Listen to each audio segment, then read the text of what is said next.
Hi, welcome back guys. This is your friend, the fanfiction guy, back with another fanfiction. This is the first part of What If Deku Was Born with Eliatrope Energy. Now before starting, please give this video a like and subscribe to the channel if you want more videos like this. Now let's get into the fanfic. It all started when Izuku turned 4. His friends enthusiastically and energetically showed off their quirks every day, with Katsuki Bakugo leading the way. Katsuki blatantly boasted about his blasts and loudly proclaimed that he had the best quirk for becoming a hero. He enjoyed being the center of attention and never missed an opportunity to demonstrate his superiority to others, especially Izuku. Izuku and Katsuki used to be close friends, but since Katsuki developed his quirk, he seemed to have changed. He treated Izuku increasingly condescendingly, as if he were worth less because his own quirk had not yet appeared. It was hard for Izuku to understand why his friend had suddenly become so hostile, and it hurt him to see how far they had grown apart. Izuku Midoriya was starting to worry. She noticed that Izuku was often lost in thought lately, especially when the other kids were proudly displaying their quirks. But despite the difficulties, there was a spark of hope in him. Izuku saw him talking about All Might with shining eyes and dreaming of becoming a great hero one day. Even on days when he was sad, he never seemed to give up on that dream. He continued to ask countless questions about quirks and heroes, and Izuku hoped fervently that this unwavering spark of hope and curiosity would help him stay strong. When Izuku turned 5, Izuku decided to take him to see a quirk doctor. It was unusual in his generation for a quirk not to have manifested itself by this age. In preschool, Izuku began to suffer increasingly from the teasing of the other children. Izuku was particularly hurt that even Katsuki, the son of her best friend Mitsuki, teased her little angel. Not so long ago, Izuku and Katsuki had been inseparable. But during her friend's last few visits, Izuku had noticed how Katsuki had changed around her son. She had overheard the little blast maker call Izuku several times, a nickname that meant something like useless, and was a pejorative reading of his name. This change weighed heavily on her. Izuku knew how cruel children can be, and how much society discriminated against those without quirks. Even though there was officially no discrimination, people without quirks were often perceived as less valuable and useful. An incident she remembered well illustrated this clearly. A man without a quirk who worked for a government agency was regularly passed over when it came to responsible tasks. Although he was obviously competent and highly qualified, his colleagues did not seem to take him seriously. It was as if the mere absence of a quirk automatically devalued him. People without quirks usually only got poorly paid jobs, even if they had excellent grades and degrees. Izuku could never understand this injustice, especially since the use of quirks was strictly regulated in public. Outside of their own four walls, most people were hardly allowed to use their quirks. Only heroes had the right to use their quirks in public, and even they had to undergo a long and difficult training. For certain professions, it was possible to obtain a special permit to use a quirk, but this test was expensive, complicated, and had to be renewed every 3 years. Izuku found it even harder to understand why quirkless people were so often discriminated against. Perhaps it was the media, which often subtly portrayed quirkless people as weaker, less resilient, or even less intelligent. This thought weighed on her as she reflected on social inequality. Izuku was wide awake early in the morning because today was the long-awaited visit to the quirk doctor. A mixture of excitement and nervousness had kept him up half the night. Would he finally learn what his quirk was? Or would it turn out that he was indeed quirkless and useless, just as Kacchan always said? These tormenting thoughts would not leave him. "Mom, come on, we're going to be late," Izuku urged impatiently, his voice full of excitement, similar to when he wanted to persuade her to watch All Might's debut video for the 1000th time. "Take it easy, my little darling. We still have plenty of time," Izuku reassured him with a smile, while she searched her handbag one last time to make sure she had everything important with her. A few minutes later, mother and sons left the small apartment and got into the car. Izuku stared out the window during the drive, but the passing cityscape could hardly distract him. His thoughts raced. What if it turned out that he didn't have a special quirk? Would he ever be able to impress his friends? Would Kacchan finally stop teasing him? Beads of sweat gathered in his hands, while hope and fear wrestled with each other like two irreconcilable voices in his head. The drive to the doctor's office was short. Izuku sat quietly in his child's seat, his small hands clenched around the armrests. His gaze wandered out the window as houses and people passed by. The steady hum of the engine had a calming effect, even if his thoughts did not.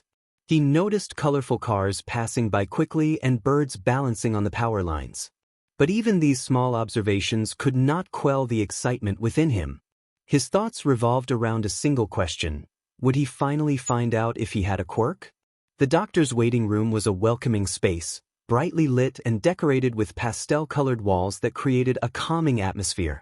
A comfortable seating area with soft cushions invited you to linger, and colorful pictures of children happily presenting their quirks hung on the walls.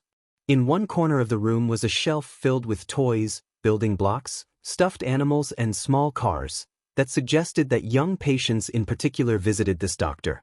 The warm light enhanced the pleasant effect of the room. Izuku let his eyes drift to the toys, but he wasn't interested in them. His thoughts were much too occupied with imagining what the doctor would say about his quirk. With each passing year, it became less and less likely that a quirk would appear, but Inko had not given up hope. There were cases, albeit rare ones, in which quirks appeared later or turned out to be different over time than initially assumed. However, these developments usually occurred in people who worked intensively with their quirks, something that rarely occurred in the everyday lives of most people. Inko and Izuku didn't have to sit in the waiting room for long, as they had arrived at the doctor's on time, as Inko had carefully planned. Midoriya called a young, friendly smiling nurse who appeared in the examination room and sit down. The doctor will be with you in a moment. The examination room was simple but clean and functional. Izuku looked around curiously as he sat down on one of the chairs. His legs dangled excitedly back and forth while Inko placed her hand on his in a reassuring manner. A few minutes later, the door opened and the doctor entered the room. He was an older, corpulent man with a round face, thinning hair and a mustache.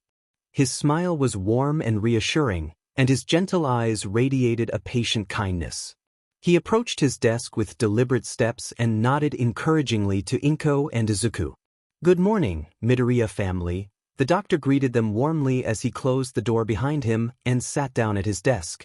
He studied the information on his tablet for a moment before looking up. "I have good news, Mrs. Midoriya," the doctor said with a smile after glancing briefly at his tablet. For a moment, time seemed to stand still as Inko involuntarily held her breath and Izuku leaned forward eagerly. The doctor let the silence sink in before finally continuing. "According to the blood tests, your son definitely has a quirk." Inko let out a sigh of relief, not realizing that she had been holding her breath. A feeling of relief washed over her as she unconsciously squeezed Izuku's hand a little tighter. Izuku, on the other hand, could hardly stay in his chair. He jumped up, excitedly tugged at his mother's blouse, and jumped up and down with joy. His eyes lit up, and a broad smile spread across his face. All the doubts and burdens of the past few weeks suddenly fell away. He felt valuable, strong, and finally validated. "Mom, I have a quirk. I have a quirk, Mom," he shouted, his eyes shining as his heart pounded with joy. Inko couldn't help but smile as she watched him. The tension of the last few weeks had not only fallen from her, but also from him. She gently stroked his shoulder and nodded. "Yes, my darling, you have." The doctor smiled, letting the joy take effect for a moment, and then continued calmly. "However, we still don't know exactly what your son's quirk does. The blood tests have detected a kind of energy in his body, something that is previously unknown. The amount of this energy was still very small, but it suggests that his body is designed to create and use it. Presumably, Izuku will figure out what his quirk is capable of over time." Inko listened carefully as the doctor looked at his tablet and added more information. "We have classified the quirk as an emitter type. However, it is interesting to note that Izuku's body shows several anatomical adaptations.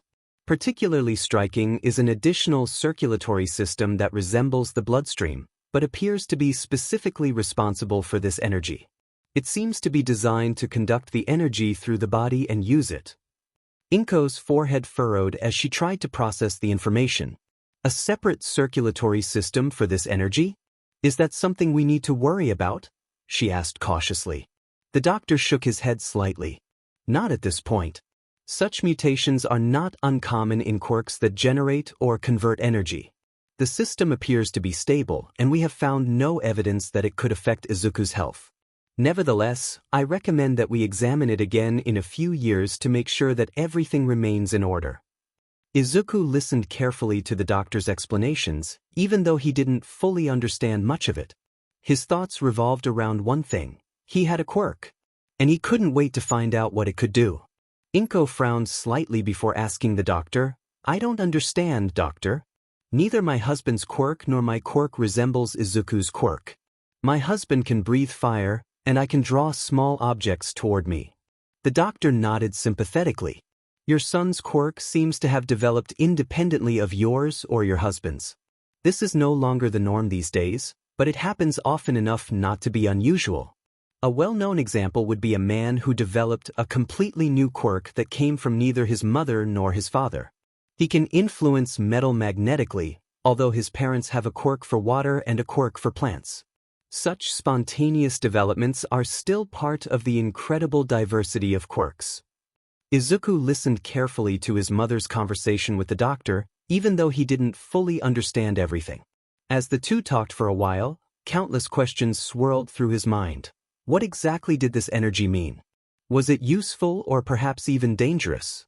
Would it help him become a hero, just like he had always wanted to be? A feeling of confusion mixed with the hope that his quirk could be something very special. Although he was happy to finally have a quirk, he wasn't sure what it could really do. On his way back to the car, he couldn't get the thought out of his head whether his quirk would impress the other children at preschool. So far, he hadn't had anything to impress Kacchan or the others with. Katsuki could create explosions with his sweat, a spectacular and powerful quirk. The other two boys in Katsuki's group also had abilities that were easy to show. One had red wings and could at least float a little, the other could stretch his fingers to 3 to 4 times their length. Izuku, on the other hand, had an ominous energy. That might sound interesting, but without showing something tangible, the others would probably think he was lying and didn't really have a quirk.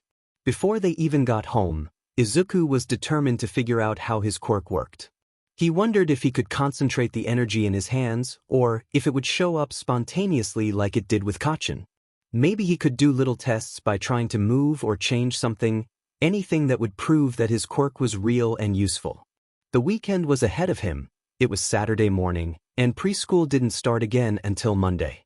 While they were walking to the car, Inko noticed how pensive her son was. She was relieved that he now had a quirk, but at the same time, she felt a little ashamed of that thought. To her, Izuku had always been lovable, with or without a quirk. But now that those worries had finally been laid to rest, she decided to do something special for him. Before they went home, she stopped to do some shopping. She wanted to make katsudon, his favorite food, to show him how much she loved him, especially now that she sensed he was worried about his quirk and what it meant. During the shopping and the rest of the way home, Izuku remained deep in thought. Occasionally, he murmured softly to himself as he continued to wonder what his quirk could do and how he would prove it to the others. When they arrived home, Izuku shouted, "I'm going to practice, Mom," and disappeared straight into his room. Even as he hurried down the hallway, he imagined in his mind how he could feel the mysterious energy within him and perhaps even control it. The idea of finally being able to show something impressive at preschool on Monday filled him with a mixture of hope and determination. His eyes sparkled with ambition as he closed the door behind him. Inko called after him to say that his favorite meal, katsudon, would be served later, but she wasn't sure if he had heard her at all. She stood still for a moment in the quiet apartment, looked at the closed door and sighed. Her thoughts turned to her husband. Should she tell him the news? The doctor had confirmed that Izuku had a quirk, a real chance of becoming a hero one day, like all the other children. But would he be proud of it? Or would he dismiss it, perhaps even react pejoratively? These conflicting thoughts tore her apart inside, and she couldn't decide whether it would be better to write to him or remain silent. For years, Her relationship with her husband had been little more than a shadow of its former self. Officially, they were still married, but the emotional distance was unmistakable. 2 years ago, he had moved to America for his work, originally for a year, but the length of stay was extended again and again. 3 months ago, Inko finally found out that he was cheating on her. The moment she learned about it, it felt as if the ground had been pulled out from under her feet. Her heart was racing, and for a moment, the world seemed to stand still around her. She could hardly breathe, and her thoughts kept revolving around the betrayal. Tears welled up in her eyes, and everything that had held her world together until then shattered into 1,000 pieces. The shock subsided after a few minutes, but the emptiness and pain remained, not just for hours or days, but for weeks. During this time, everything around her felt as if it were shrouded in a dense fog that prevented her from thinking clearly or looking ahead. The plans and hopes she had once shared with her husband suddenly seemed hollow and meaningless. It took a while before she found a way to turn the pain into anger, an anger that gave her the strength to move forward. They usually spoke on the phone at fixed times, coordinated with the time difference. But one evening, when Inko witnessed Izuku suffering from teasing and feeling helpless, she decided to call her husband spontaneously. She wanted to talk to him, tell him about the pain her son was going through. But when she dialed the number, it was not a familiar voice that answered, but that of a strange woman. It was late at his place, and the woman spoke English in a cheerful, almost sleepy voice. Inko paused for a moment before answering in Japanese. "Excuse me, I wanted to speak to my husband." There was a sudden silence at the other end of the line. After a startled hiccup, the woman hung up. Inko stared at the phone as if it could provide her with an explanation. But she knew what it meant. She was hit hard by the stab of disappointment, and the bitter taste of reality crept up on her, a truth she had tried so hard to suppress for so long. After the incident, she and her husband had a huge argument, which eventually led to them both agreeing that a divorce was the best solution for everyone. At first, Inko was very afraid that her soon-to-be ex-husband might try to take Izuku away from her. But she quickly realized that he had no interest in doing so.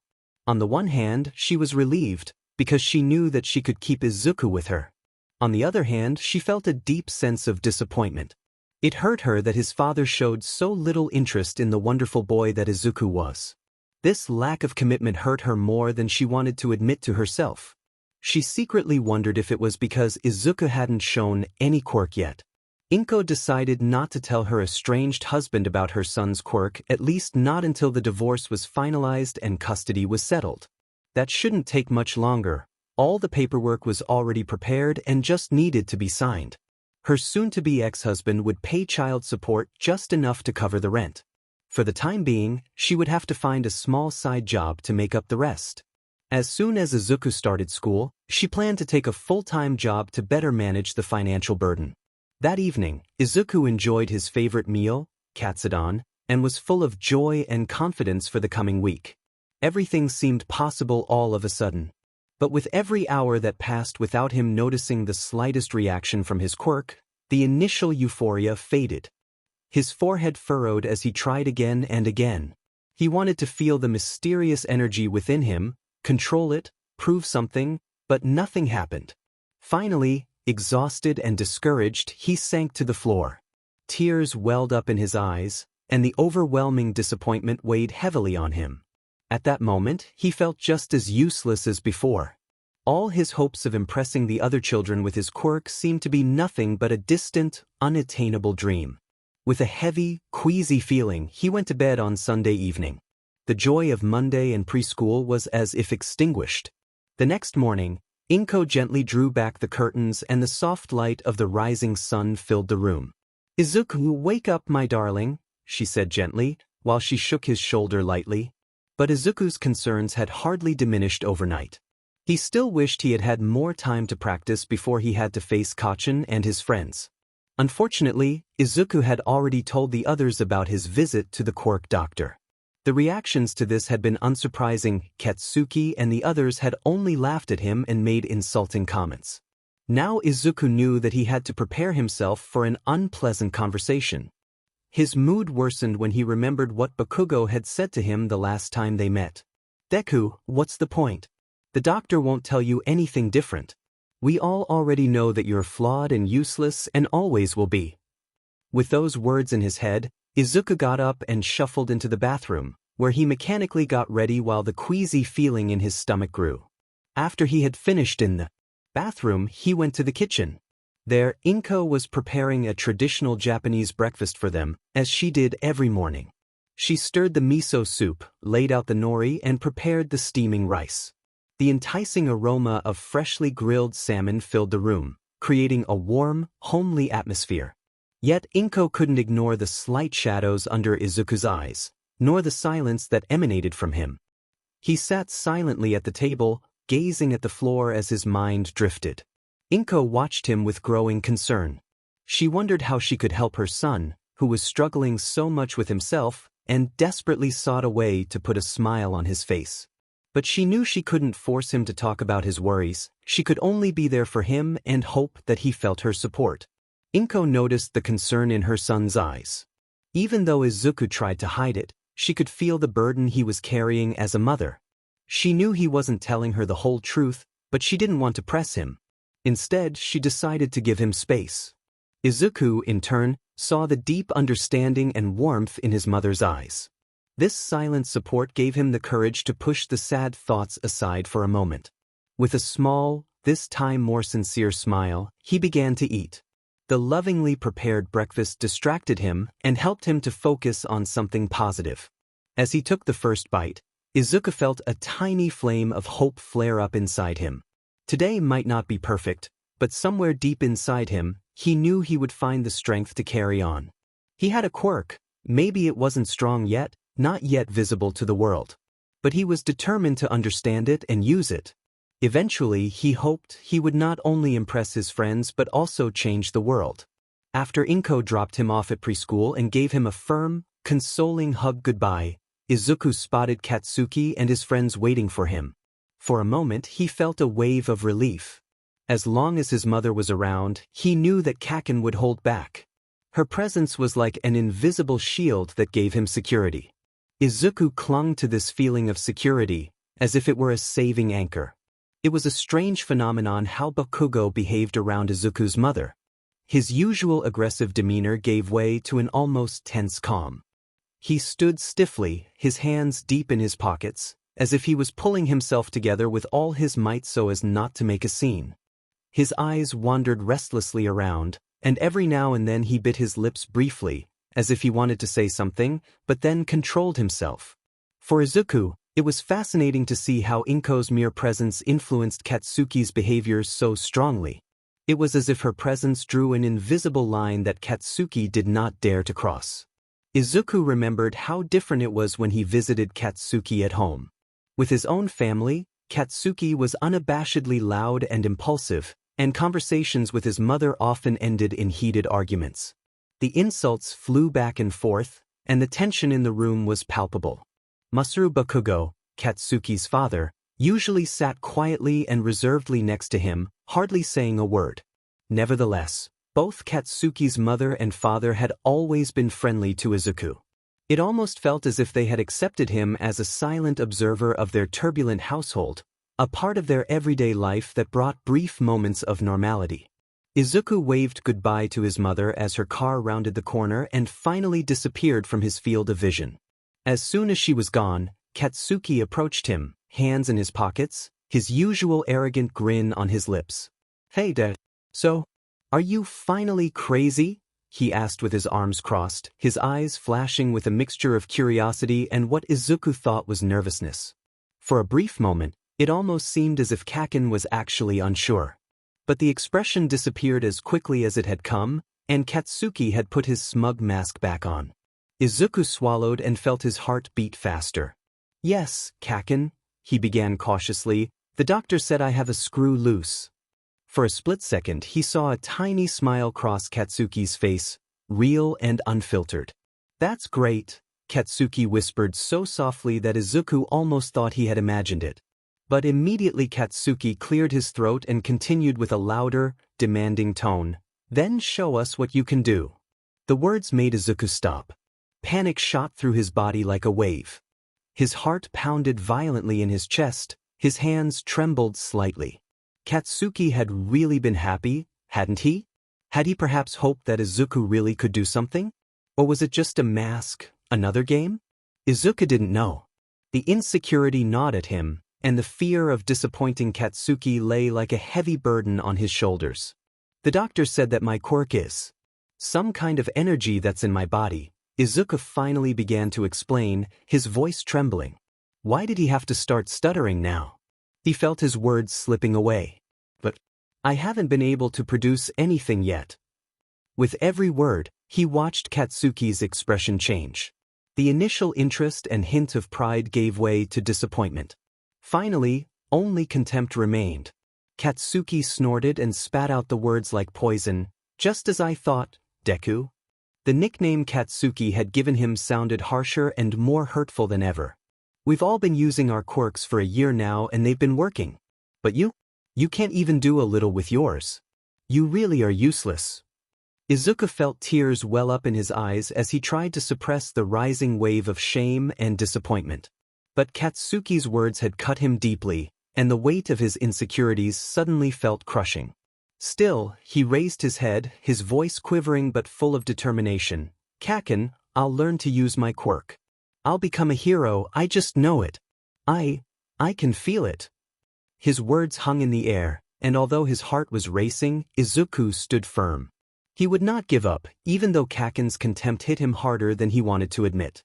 Katsuki's expression darkened, his eyes flashing with anger. Almost shouting, he hurled the words at Izuku. You? A hero? Forget it. A hero needs a strong quirk, like me. Not a whining baby like you. What was I thinking, that we could become heroes together? You're just a millstone around my neck. With these words, Katsuki turned around abruptly and marched in the direction of preschool. His friends, who had watched the whole scenario in silence, gave Izuku a quick, hesitant glance, as if they wanted to say something. But not one of them spoke a word. They hurried after Katsuki without even looking back. Izuku remained frozen. The words echoed in his head, each of them stinging like a knife. Finally he collapsed, tears streaming down his face. Everything inside him hurt, not only the words, but also the cold certainty that Katsuki had actually given up on him. It felt like a part of him had broken, a part he could no longer put back together. A counselor who had noticed him hurried over.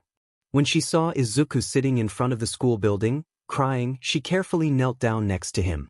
Her voice was gentle and full of concern. Izuku, what happened? Are you all right? She asked soothingly. But Izuku couldn't answer. The words stuck in his throat like a lump, his sobs barely letting him catch his breath.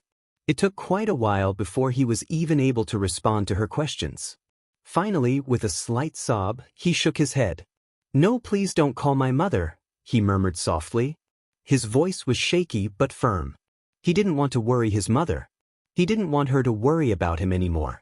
I feel better, he added, although his shaky voice gave him away. The caretaker looked at him sympathetically. She obviously didn't believe him, but she didn't push him further. Instead, she stayed at his side for a moment before giving him a gentle look and finally going back into the building. Izuku remained alone, trying to gather himself, and swearing quietly that one day he would prove everyone wrong. The day dragged on like chewing gum for Izuku, every minute seemed to last forever. None of the other children spoke to him, not even fleetingly.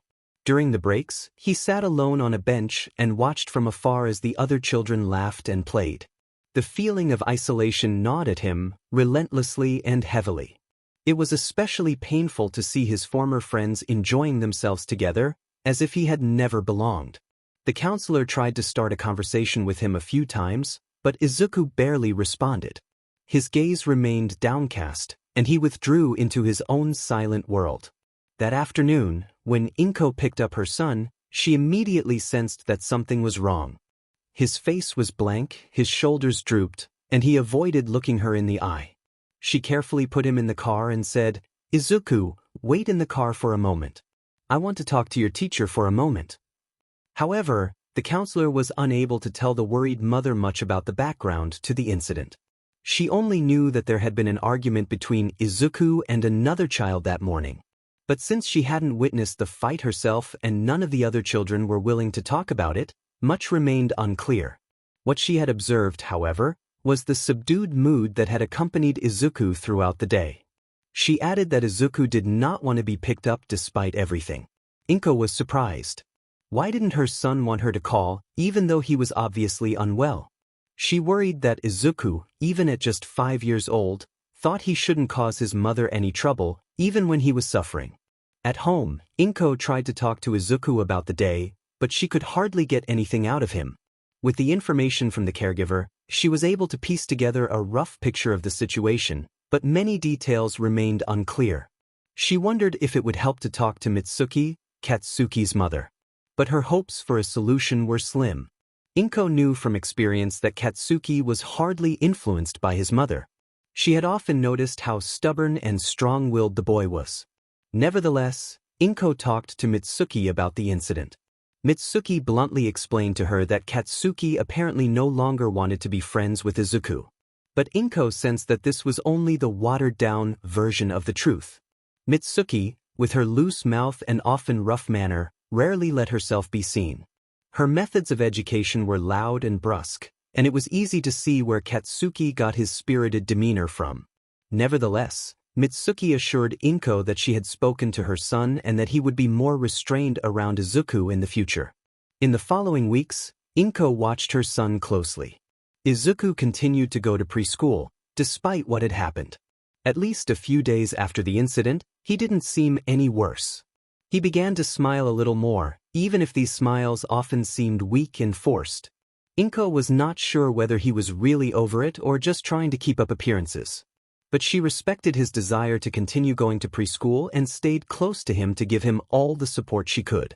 For the next 3 years, Izuku was unable to elicit any visible reaction from his quirk. He could feel the energy inside him, like a faint, constant hum, and had the feeling that he could influence its concentration in certain areas of his body. It was particularly easy for him to direct the energy into his hands, but no matter how hard he tried or how intensely he concentrated, nothing happened. Meanwhile, Izuku was attending Aldra Junior High with Katsuki and many other children from kindergarten. But Izuku hated this school.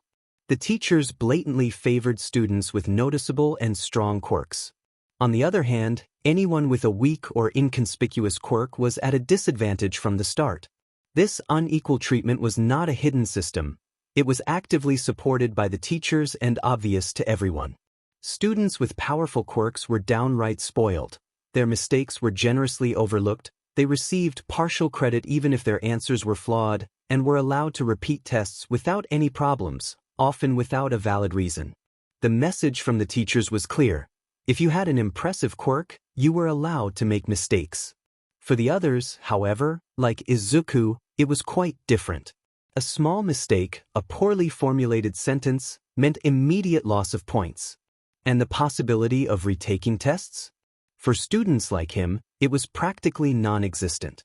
This injustice was hard for Izuku to bear. Every day, he witnessed how the system favored those who were already strong, while systematically disadvantaging the weaker ones.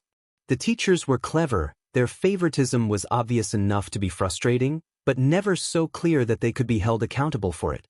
The entire school system seemed designed to further strengthen the strong, while the weak either had to adapt or perish.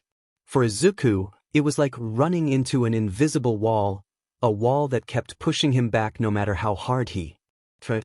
Izuku knew that if his quirk wasn't strong enough, he would have to convince with his wits. One day, when the teacher asked a particularly difficult question and the class remained in an awkward silence, Izuku raised his hand. He explained the solution clearly and precisely, without hesitation. For a brief moment, there was absolute silence in the classroom. But instead of earning recognition or respect, he was met only with annoyed looks. Finally, snide comments broke the silence as some classmates vented their frustration. Even the teacher nodded in approval, but there was no sign of appreciation in his eyes. Izuku felt how his attempt to gain respect through knowledge backfired. Instead of admiration, he earned resentment. Nevertheless, he decided not to give up. His determination did not impress either the teachers or his classmates. It seemed that the harder he tried, the more they despised him.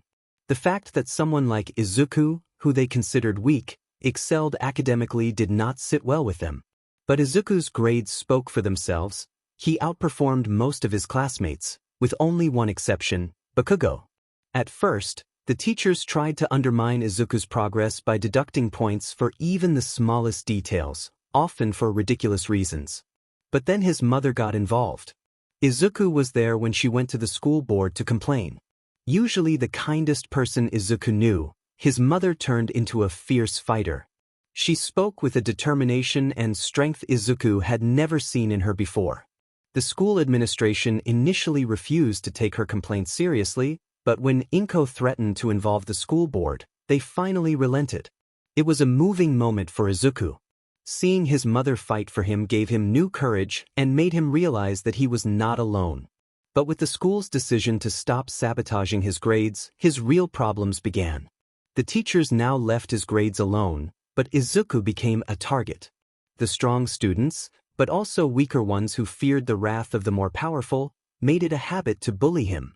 At first, Bakugo stayed out of the action, but that changed abruptly when Izuku once prevented Bakugo from bullying another student.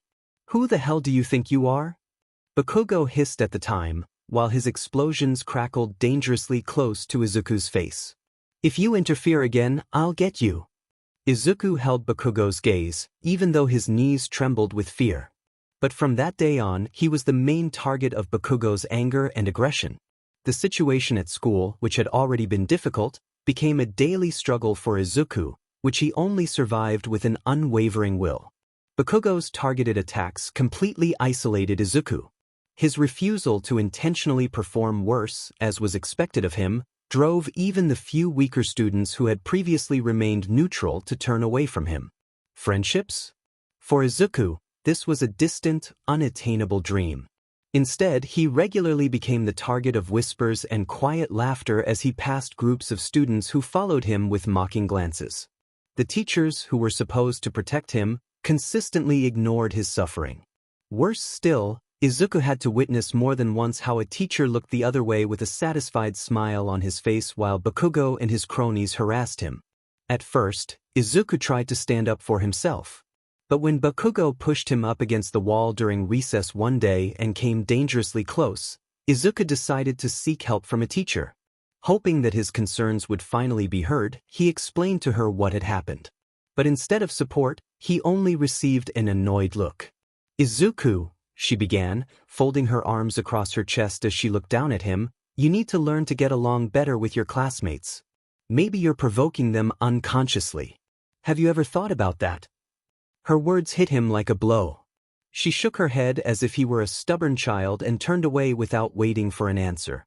Izuku remained frozen, staring at the floor and biting his lip to hold back the tears that welled up. The message was clear: his worries and pain were not being taken seriously. Teachers always sided with the strong. They twisted reality so that the victims seemed like the guilty ones. Unlike tests, where clear evidence counted, there were no tangible traces of the bullying that Izuku could present. It was his word against theirs, a losing battle. Again and again, Izuku received negative entries in his school file, while Bakugo, the darling of the school, got off scot-free. For the headmaster, Bakugo was the figurehead of Aldra Junior High, the shining student who would be the first to attend the prestigious UA, Japan's most prestigious hero academy. Bakugo was the star, and Izuku was perceived only as a disruptive obstacle. Despite all this injustice, Izuku did not lose heart. Even when he sat alone in his room late at night, the pain gnawed deep inside him and the loneliness was overwhelming, he always found the courage to strengthen himself. Giving up is not an option. Not now, not ever, he told himself each time, with unyielding resolve. He knew he had no choice but to keep fighting, not to prove anything to anyone but for himself.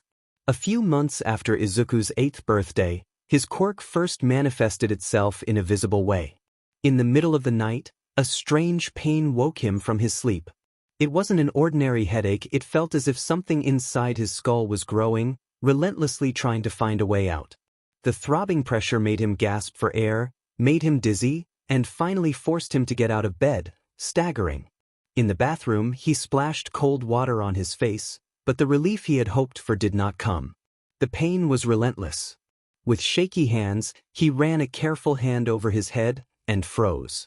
Where the pain was the strongest, he felt 2 hard lumps. They felt warm and pulsating, as if a strange energy was surging within them. Panic seized him. What was that? Could this be normal? Or was he? His hands trembled as he groped for the light switch, but his fingers did not find it. When he finally looked up, he noticed that the bathroom was not completely dark. 2 small turquoise lights were weakly illuminating the room. They came from his head, exactly where the bumps were. Izuku gasped in shock and stumbled a few steps back. His reflection seemed to taunt him, the unreal glow of the lights making the whole thing even more frightening. This can't be real, he whispered. Desperately. Stop. Please stop glowing, he pleaded, closing his eyes and desperately trying to suppress the energy in his head, as he had already practiced on other parts of his body. But it didn't work. The pain didn't subside, the glow remained. For minutes, he battled with the relentless force in his mind, but eventually he collapsed on the floor, exhausted. His breathing was heavy and irregular, his chest rising and falling frantically. His limbs felt heavy and weak, as if all energy had drained from his body. The pressure in his head felt like it was crushing him, while his whole body trembled with exhaustion. Izuku pulled his knees up to his chest, buried his head in them, and his hands trembled as he tried to suppress the panic. What if this never goes away? He thought desperately. What if everyone can see it? The thought made him shiver, even though the pain in his head overrode everything else. Inko woke up during the night to the sounds coming from the bathroom. At first, she assumed that Izuku just had to go to the bathroom and would go right back to bed. But as the minutes passed and she heard neither footsteps nor the familiar sound of the closing door, a feeling of unease crept up in her. Worried, she swung the blanket aside and got up to check on her son. No sooner had she left the bedroom than she heard a soft sob coming from the bathroom. An overwhelming protective instinct took hold of her, and she felt her hands begin to tremble slightly. 1,000 questions shot through her mind. Why is Izuku crying in the middle of the night? What happened? Despite her growing concern, she forced herself to remain calm. The hallway was in complete darkness, only a faint turquoise glow seeped through the ajar bathroom door. Inko paused, leaned against the doorframe and gently knocked against it without looking into the room. Izuku, my darling, is everything all right? The sobbing stopped for a moment. Good, he heard me, she thought with relief. But when the silence continued and there was no answer, she tried again, her voice gentle and reassuring. What happened? Can I come in? After a few seconds, Izuku's trembling voice was heard, interrupted by soft sobs. My Quirk. It hurts. These words were enough to make Inko act. With a queasy feeling, she opened the door and froze when she saw her son. Izuku was kneeling on the floor, powerless, his small body looked hunched over. His shoulders hung limply, and his eyes were red and swollen from tears. He looked up at his mother with a look of deep despair on his face, while his trembling lips tried to say something. 2 large, glowing lumps on the sides of his head cast a faint turquoise glow on the bathroom walls. Inko immediately lowered herself to him, wrapped her arms around him, and gently pulled him into a firm embrace. Don't worry, Izuku, everything will be fine, she whispered, stroking his back reassuringly. Does it hurt a lot? Izuku snuggled up to her, seeking comfort in her closeness, while tears still ran down his cheeks. A little, it's getting less, he finally answered quietly.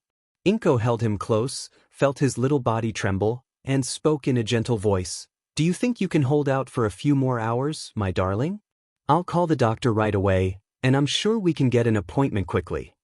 Izuku nodded weakly before asking, confused, what about school? Inko smiled to herself.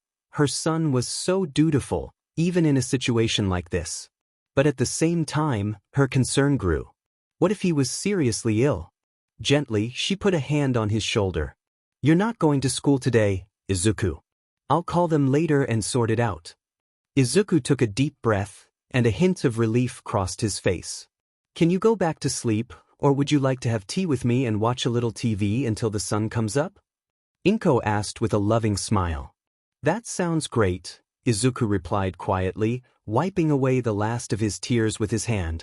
A warm wave of relief washed over him, and the tension that had been weighing on him like a heavy stone began to lift. As they walked together towards the living room, he suddenly asked, still with a small sob in his voice, "Can I have a cap?"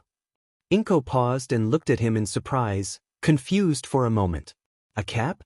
Why do you want a cap? You don't have to hide from me."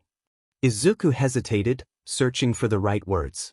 His thoughts felt jumbled, and he didn't fully understand why he felt this urge himself. "It's not because of that.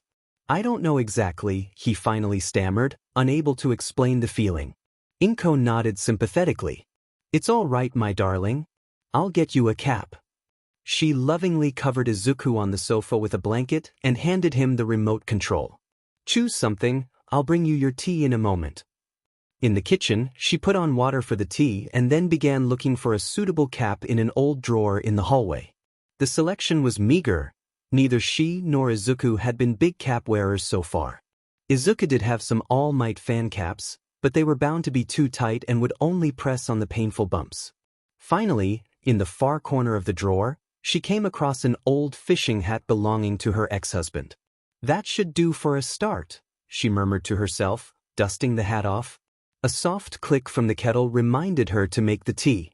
She added a small spoonful of honey to sweeten it a little before taking it to the living room. "Here you go, darling," she said gently as she placed the tea on the table in front of Izuku. Then she held up the hat to him. "What do you think, will this do for now?" Izuku nodded, and Inko gently placed the hat on his head. As soon as she put it on, Izuku visibly relaxed.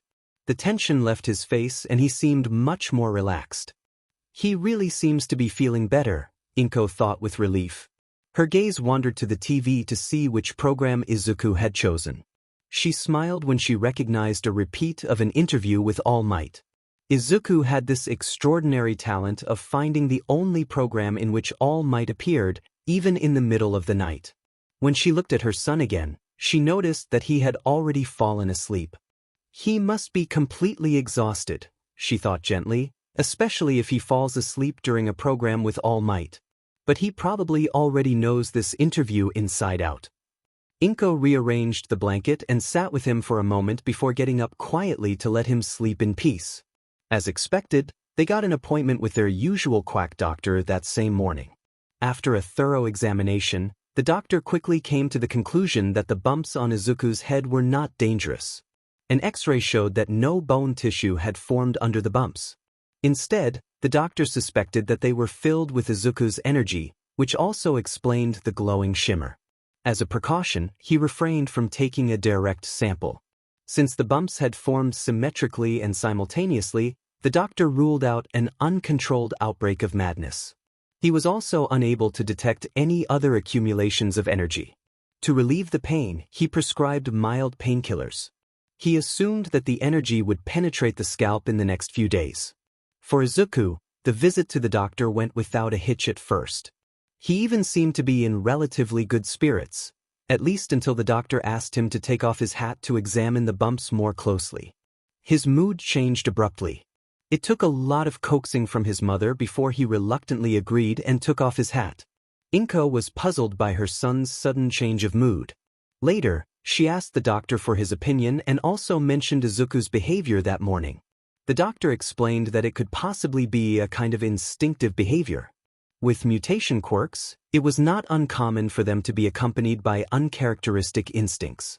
If she was seriously concerned, he recommended seeing a quirk psychologist. But Inko decided not to pursue this suggestion for the time being. The urge to wear a hat did not seem worrying to her. After all, she had colleagues with mutation quirks at work, and many of them also displayed unusual behavior or habits. For the moment, Inko decided to keep Izuku at home until the situation with his quirk had stabilized. She wasn't too worried about him missing anything at school. Her son was way ahead of the other kids in his class anyway. To her regret, Izuku hadn't made any new friends in recent years, spending a lot of time studying instead. In addition to his schoolwork, he devoured every piece of information about heroes he could get, and had been collecting them in his notebooks for years. What had initially started out as childish scribbles had now become amazingly precise analyses, particularly impressive for an 8-year-old. In the days that followed, what the doctor had predicted came true. The energy in Izuku's head continued to spread. One afternoon, while he was sitting at his desk, eagerly taking notes in one of his hero notebooks, a strong tingling sensation suddenly shot through him. It started gently, but quickly became more intense, turning into a throbbing pain that took his breath away. With a startled ouch. "What is that?" Izuku dropped the pen and grabbed his head. His face contorted in pain, as if an invisible force was raging inside his skull. The sensation grew, like an unstoppable wave racing through his head and displacing every clear thought. Suddenly, a scream escaped him as the pain reached its peak. In his panic, he hastily leaned back, causing his chair to tip over and him to land roughly on the floor. While he was still trying to orient himself, a bright turquoise light flooded the room, so bright that it bathed the walls and furniture in an unreal glow. Then it happened. A sharp, almost unbearable pain shot through his head, only to disappear abruptly the next moment, as if someone had flipped a switch. Panting, Izuku lay on the floor, his heart pounding in his chest, while he tried to grasp the sudden calm. But something was different. A soft, turquoise light filled the room, casting flickering patterns on the walls and seemingly permeating the air with a strange energy. Izuku slowly raised a trembling hand to rub his head, but then he noticed something strange. A glowing flicker, floating at the edge of his field of vision, caught his attention. What is that?" he whispered, his voice barely more than a breath. He carefully sat up, his movements hesitant, as if he was afraid of driving away the light. But when his gaze fell on the window, he was speechless. An incredible sight was reflected in the glass. Above his head floated two glowing forms that looked like wings, woven from pulsating turquoise light. Their elegant, curved contours radiated a mixture of strength and beauty, interspersed with spiral patterns that pulsated with a rhythmic glow. They felt strangely familiar, as if they had always been a part of him, just waiting to be released. While Izuku was still looking at the wings in amazement, he heard quick, hurried footsteps in the hallway. A few seconds later, his mother stormed into the room, alarmed by his scream and the loud crash of the overturned chair. "Izuku, are you all right? What happened?" Her voice trembled with concern as her gaze swept the room, and then she froze. Her eyes widened when she saw the glowing wings floating out from her son. Izuku turned to her, his green eyes shining with excitement and a small, proud smile on his lips. The pain was forgotten, replaced by a wave of wonder and an unexpected joy. "My Quirk!" he exclaimed, his voice full of enthusiasm. Inko stood rooted to the spot for a moment, overwhelmed by the sight. Then she broke out of her stupor and slowly approached. Her initial concern faded, replaced by relief and a touch of pride. She carefully crossed the room and gently embraced her son, without taking her eyes off the fascinating wings. "Izuku, they're beautiful," she whispered, her voice warm with affection as she stroked his back reassuringly. "Do you really think so?" Izuku asked, his eyes glowing with excitement. "They feel strong, and they look like real wings, don't they?" He broke away from his mother's embrace and turned to the window again to look at the wings in his reflection. A broad grin spread across his face. "I think I like them, Mom." Inko smiled and gently placed a hand on his shoulder. Her gaze also wandered to the shimmering wings glowing in the turquoise light. Izuku looked at them thoughtfully for a moment before turning back to his mother. "Mom, I need a hat. One that covers the wings. The old fishing hat is definitely not suitable anymore." Inko frowned, then nodded with an understanding smile. "That's a good idea, Izuku. I'll sew you a hat. Do you already have an idea of what it should look like?" Izuku thought for a moment and then said with a small smile, "Maybe a simple hat, but with something like ears on it, so that the wings have enough space?" Inko laughed softly, her smile warm and full of love. "I can do that. I'll get my fabric and make the best hat, something that suits you perfectly, my little hero." Izuku's eyes sparkled with enthusiasm. "That would be great, Mama. Thank you so much." His joy was infectious, and Inko felt her heart overflow with pride and affection. She stroked his hair gently once more and said with a soft smile, Anything for my little hero. Sewing the hat turned out to be much more difficult than Inko had expected. The first attempt seemed successful at first, and Izuku was overjoyed to put on the new hat.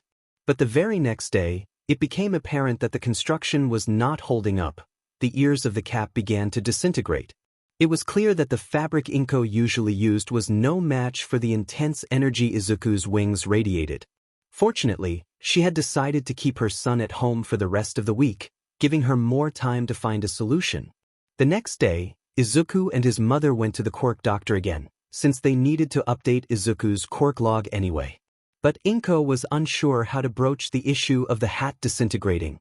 The visit proved more difficult than expected. Now that the wings had fully unfolded, Izuku adamantly refused to show them to the doctor. He couldn't explain exactly why this thought repulsed him so much. It was as if the wings were a deeply personal part of him, not meant for others to see. This feeling of revealing something so NTMT and foreign made it impossible for him to show them. It wasn't fear that held him back, but an instinctive, deeply rooted need to protect this part of himself. Every time the doctor or his mother urged him, he just pulled his hat down over his head more tightly, as if it were the last barrier keeping him and his wings from the outside world. "Come on, sweetheart, the doctor needs to look at your wings," Inko said gently, trying to calm her son. But Izuku just shook his head and held the hat that his mother had sewn for him firmly on his head, as if it could shield him from the world.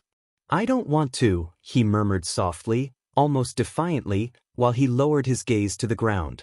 Inko sighed heavily and turned to the doctor apologetically. "I'm really sorry, doctor. Izuku is not usually so unruly.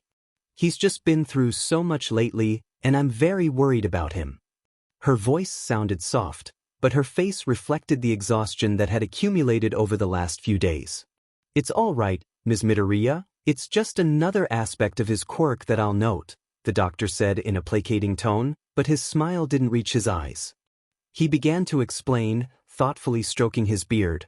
"Regarding the problem with the headgear, I might have a solution. There are special fabrics that are made from the hair or blood of the person affected. These fabrics adapt to the quirks and are particularly robust." Inko frowned and replied in surprise, "I've never heard of that." The doctor nodded slightly and continued, "I'm not surprised. Such materials are usually only used by heroes, as they are extremely expensive to produce. But there is a way to apply for government assistance in special cases." When Inko learned that these special fabrics were used primarily by heroes, she turned pale. The thought of how expensive such materials must be made her throat tight. Hero equipment and related services were known to be exorbitantly expensive, far beyond what she could ever afford.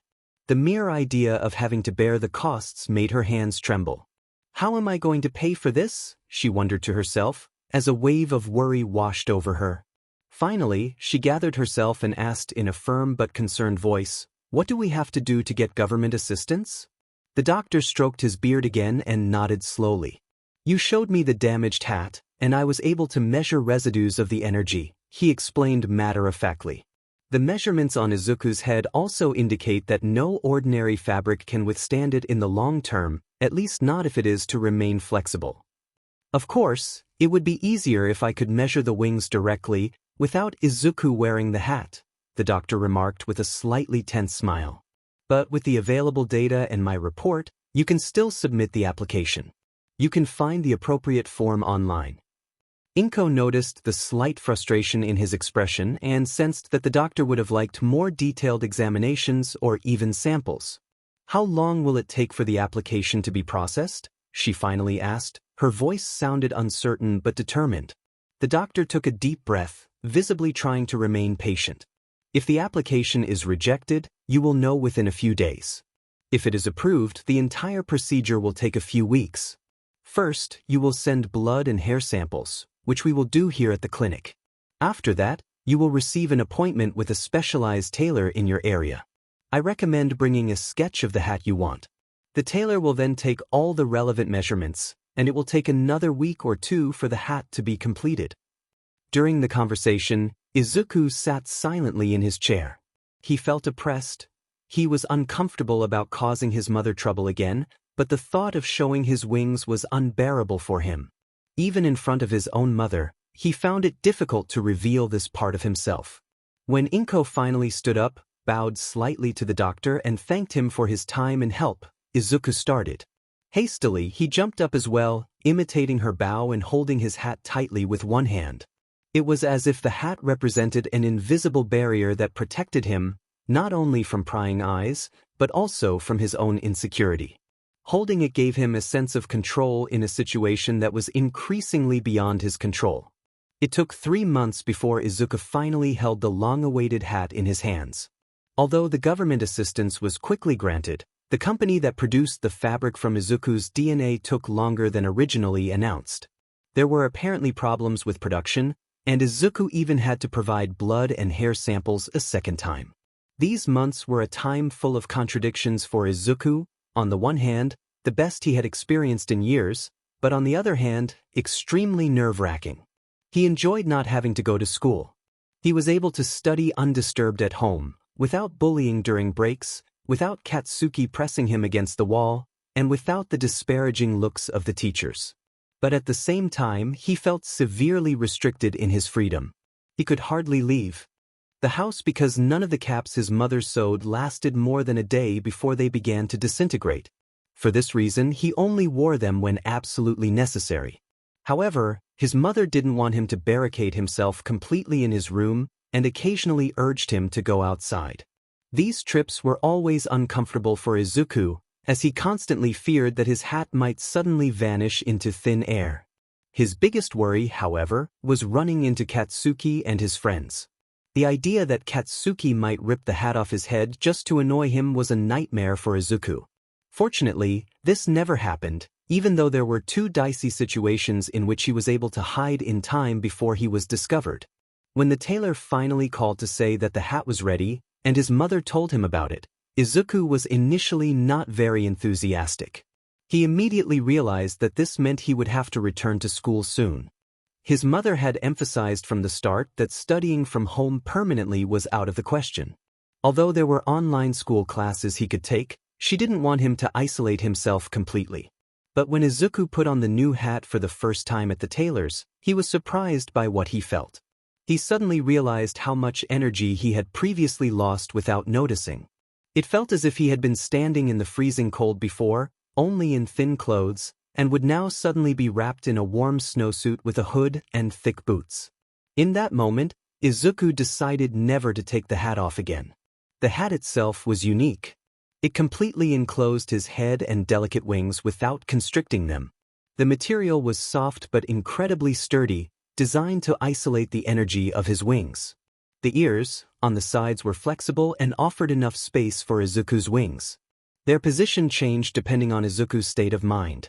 In relaxed moments they lay flat, but when he was excited or happy, they straightened slightly.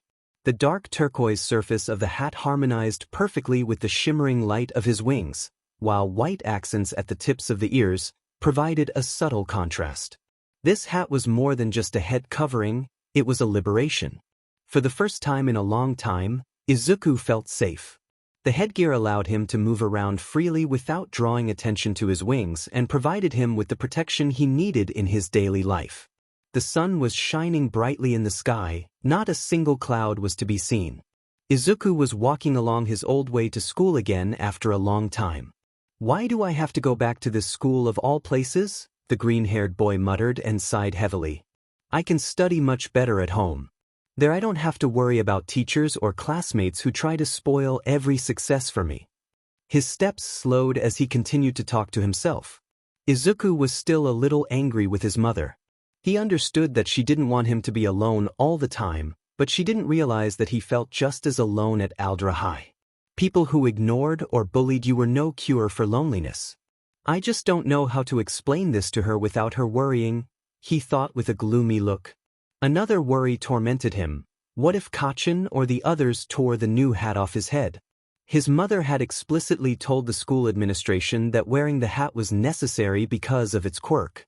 Izuku knew that the teachers wouldn't dare to force him to take off his hat, not if they wanted to prevent his mother from interfering. She wouldn't accept any attempt to discriminate against her son, and the public would also have little sympathy for a teacher discriminating against a student because of his quirk. For the students, however, the situation was different. They would be forgiven for misbehaving. After all, they were still young. Izuku did not expect much help from the teachers in this matter. He made a firm decision. If someone tried to rip his hat off his head, he would fight back. But it wasn't long before his resolve was put to the test. Kacchan and his friends were already waiting for him at the school gate. Mitsuki, Kacchan's mother, had probably told her son that Izuku would be going back to school that day. Izuku actually liked Mitsuki. Despite her loose tongue, she had always been kind to him, and he was happy when she came to visit. But the fact that she had passed on such information was of no help to him at this moment. "Well, who's back again? I had hoped you had finally realized how useless you are and given up school," sneered Bakugo, arms folded and chin arrogantly raised. His friends in the background grinned spitefully, their eyes fixed on Izuku. Izuku took a deep breath, summoned the courage he had mustered on the way over here, and replied firmly, "I didn't give up. I couldn't come to school for a while, but I continued my studies at home." Bakugo laughed briefly, an artificial, mocking laugh. "My mother told me that your quirk has finally manifested," he said, mocking. "But of course it's manifesting itself in the most useless way possible." Izuku felt the words stick in his throat. He wanted to defend his quirk, but the truth was that he couldn't think of anything that made his energy wings useful. Maybe they could dimly illuminate a room, but even that seemed insignificant. And there was no way he would take off his hat to show them. A malicious smile spread across Kacchan's face, growing wider with every second that Izuku failed to respond. "You see, useless. Not even you can think of anything to do with your quirk?" he sneered. Then he turned his head halfway over his shoulder to his friends. "And it's probably also but ugly. Why else would he hide it under a hat?" Slowly, Kacchan turned his gaze back to Izuku, his smile disappeared, and his voice became threatening. "Then let's find out what he's hiding under his hat." Kacchan had never sounded so threatening before. He had often been angry or furious, but this tone of voice was different. Instinctively, Izuku backed away, only to bump into Kacchan's friends after a few steps. He had been concentrating so hard on Kacchan that he hadn't even noticed them positioning themselves behind him. With a smug grin, they hooked their arms under his and pulled him roughly away from the entrance gate. They knew that the teachers would hardly do anything, but no random passerby was allowed to see what they were planning. Izuku desperately tried to free himself from their grip, but even without Kacchan's help, they were too strong for him. When they were out of sight, Kacchan stepped forward and began to pull on Izuku's hat with both hands.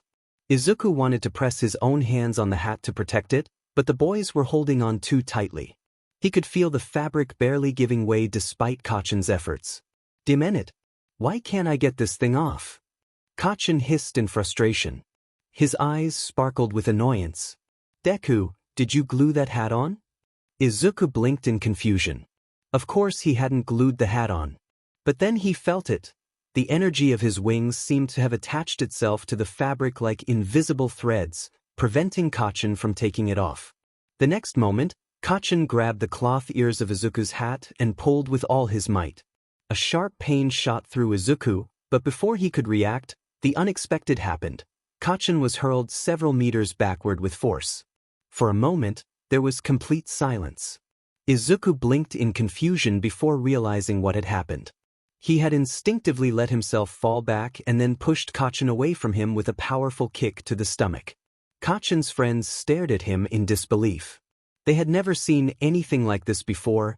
Izuku had never fought back before. Unsure of what to do next, they loosened their grip on his arms. But the moment did not last long. Katsuki straightened up again, his eyes glowing with rage. Without a word, his friends realized that it was getting serious now, and they tightened their grip, pulling Izuku up again. "How dare you kick me?" Katsuki hissed, taking threatening steps towards him. His voice was full of anger, and his gaze seemed to want to pierce Izuku. "I'll show you your place in the world." Izuku tried to remain calm, but he felt his heart pounding against his ribs. I didn't." He began hesitantly, but Katsuki interrupted him. "Now you're not only useless, but also a villain." "I'm not a villain," Izuku protested, his voice trembling but firm. Katsuki laughed coldly and shook his head. Oh yes, you are. I am the future #1 hero. And anyone who attacks a hero is a villain. It is a hero's duty to punish villains. His voice was loud and full of conviction, as if he wanted to convince the world around him that he was in the right. From that day on, Izuku decided to stop using Katsuki's nickname, Kachin. Instead, he called him only Bakugo, a clear distancing of the friendship they once shared. But even though Bakugo no longer held back, he never tried to knock Izuku's hat off again. End of chapter text. At the beginning of April, Bakugo has gone too far, advising me to make a leap of faith to get a useful quirk in my next life. Bakugo smirked arrogantly, his arms folded as if he owned the world. His sparkling eyes radiated with mockery, and his tone dripped with arrogance. He revels in his superiority and takes pleasure in keeping others beneath him. Izuku is boiling with rage. Bakugo has always humiliated him in every conceivable way, and the intensity of his cruelty has only increased over the years. It's the first day of their final year of middle school, and Bakugo wastes no time in demonstrating his dominance. Izuku can hardly believe that there was a time when they were almost inseparable. That was before Bakugo's quirk appeared and changed everything. Now, every encounter with him is a fight. He turns every conversation into a power play, a spectacle that belittles Izuku in front of others. Even worse, the class and even the teachers willingly support Bakugo. Just this morning, the whole class laughed uproariously when the teacher mentioned that Izuku is also planning to take the entrance exam for UA. At the age of 14, Izuku feels as if he will never escape the shadow of humiliation. He has made progress and can now concentrate the energy of his quirk to the point where his palms glow. But that's no more than a faint turquoise light, barely enough to illuminate a dark room. My quirk is hardly more useful than a glorified flashlight, he thinks dejectedly. The ears of his hat, which hides his sensitive wings, fall resignedly on his head. They immediately betray his mood, a peculiarity that sometimes drives Izuku to despair. It is almost impossible for him to hide his feelings, something that makes him particularly uncomfortable in situations like these. Even with great effort, he can only control the movement of his ears for a short time, a constant battle against himself. Izuku runs across the schoolyard, his eyes tirelessly scanning the surroundings. His notebook is gone, along with all his thoughts, dreams and plans. His feelings rage like a storm inside him, anger, frustration and a quiet, stubborn hope that he will find the book after all. How can Bakugo get away with this again and again? He wonders as his gaze systematically searches every corner. This notebook is so important, all my observations about heroes and villains, everything is in there. The thought that Bakugo just threw it away as if it were worthless makes Izuku's hands tremble. How can someone be so reckless? With every step, his resolve sinks, a quiet, cynical voice in his head whispers to him that it's hopeless. No, Izuku thinks with grim determination, I will find it. And one day I will be strong enough that no one will be able to tear my dreams apart so easily. It was shortly after school let out when the chaos began. While packing up his things, Bakugo simply grabbed the book, singed it with his compass, and then threw it out the window. Of course, he laughed out loud as he did so, supported by his friends, who exchanged mocking comments about Izuku. The line about the swallow's leap is the height of their malice. Izuku took it all in his stride, bowing his head so as not to attract any further attention. But now, alone in the schoolyard, his anger continues to simmer. What would Bakugo's mother do if she had heard that, he thinks? The idea brings a slight, bitter smile to his lips. She would probably have slapped him in the face and shouted at him. But that would hardly have bothered Bakugo, not with his attitude. And his own mother? Izuku can hardly imagine seeing her really angry. She is always so gentle and calm and so concerned about him. But that's exactly what makes it difficult for him to tell her about his suffering. In recent years, he has kept the bullying to himself for the most part. She knows that he has no friends and sometimes comes home with torn clothes or minor injuries, but Izuku doesn't want to burden her anymore. He wants to spare her grief and is, therefore, trying to get through it on his own. Just one more year, Izuku thinks to himself as he keeps scanning the surroundings. Just one more year, and I'll never have to go back to that DMN school again. The thought gives him a touch of comfort. If he passes the UA entrance exam, Bakugo will still be there, but it won't be the same.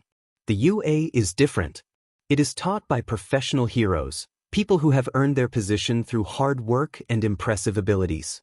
They impress with their strength, wisdom, and dedication. And the students? They are not your average classmates. They are aspiring heroes who share the same dream of protecting people and making the world a better place. The thought of this fills Izuku with a mixture of excitement and hope. UA is known for its strict anti-bullying policy. No one, not even Bakugo, would be able to get away with such behavior there.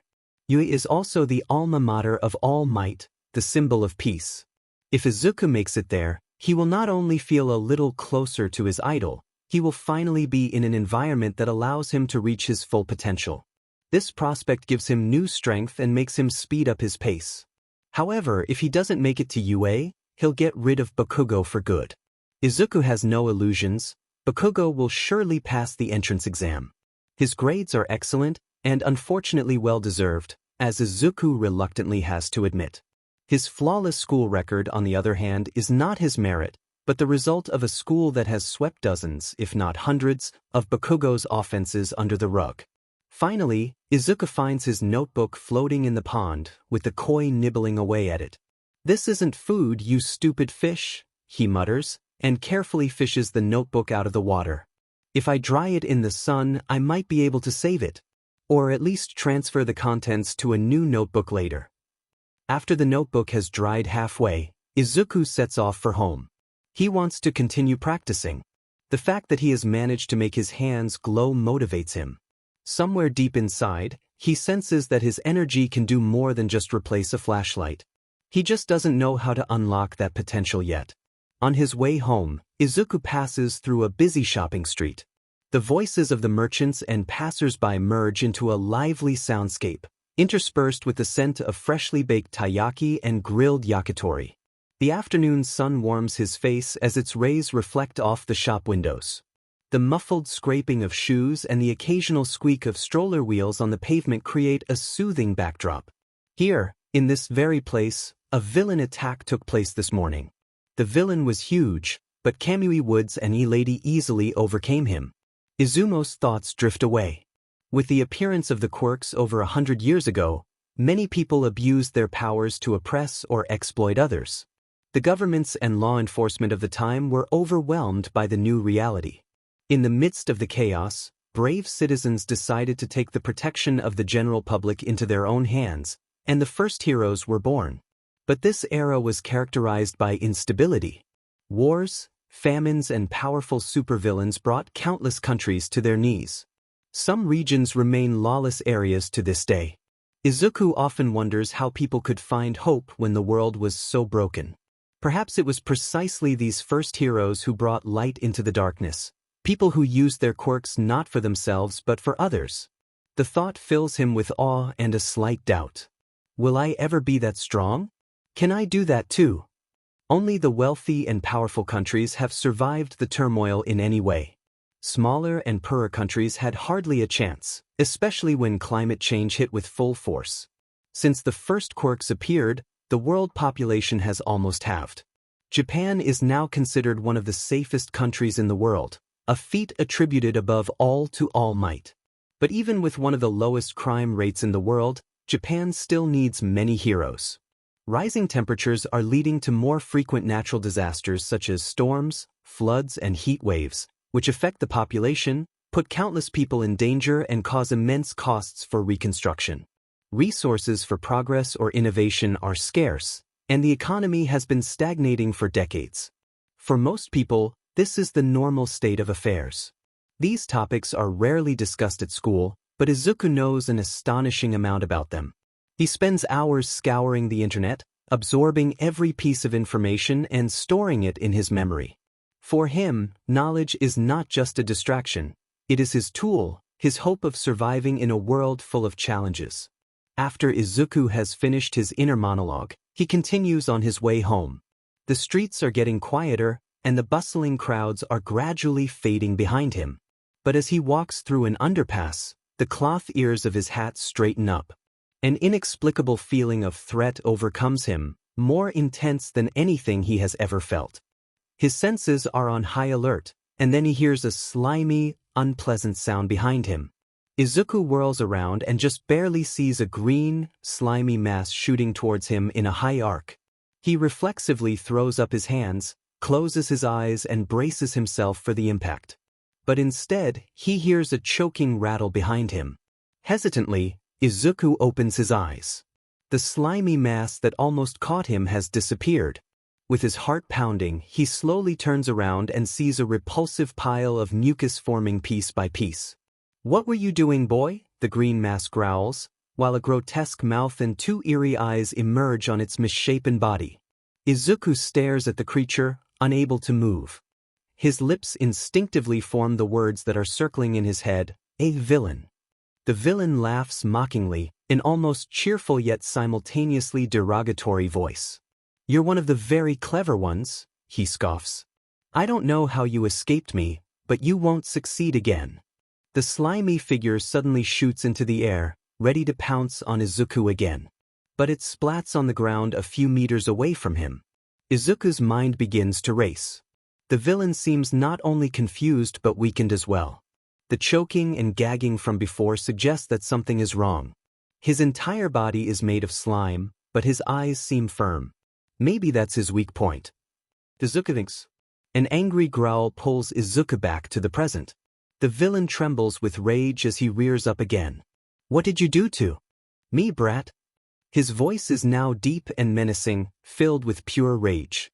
There is no trace of the rattling and choking to be heard. Instead, he seems more determined and dangerous than before.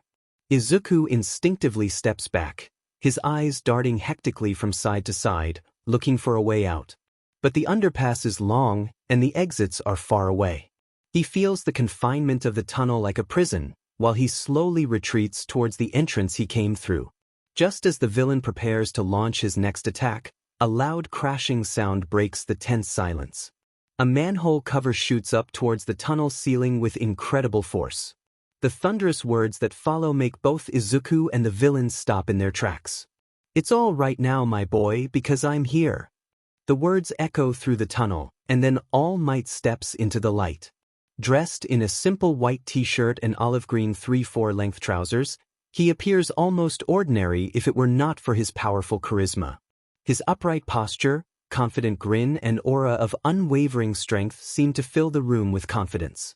Izuku whirls around, his heart racing. In the shadow of the tunnel stands the tall figure, surrounded by an almost tangible sense of security. It's All Might. His idol, his dream, just a few feet away. At that moment, all thoughts of the villain fade. Izuku's heart beats wildly with excitement as he sees his all-time favorite hero, radiant and fearless as ever. Hope and admiration overwhelm him. For a moment, the world actually feels safe. All Might acts with lightning speed. In a fraction of a second, he halves the distance to the villain. The slime villain tries in panic to hurl a part of his body at him, but All Might effortlessly dodges it. His thunderous voice echoes through the tunnel again, "Texas Smosh." The blow is so powerful that the wind blast tears the slime villain apart into countless small lumps. The strong gust brings tears to Izuku's eyes, and he reflexively squeezes them shut. When he opens them again, he sees All Might sealing the cap of an XXL soft drink bottle. Izuku blinks and stares at the scene in disbelief. On closer inspection, he recognizes the ooze villain in the bottle, or what's left of him. Stunned, he wonders how All Might was able to capture the villain so quickly.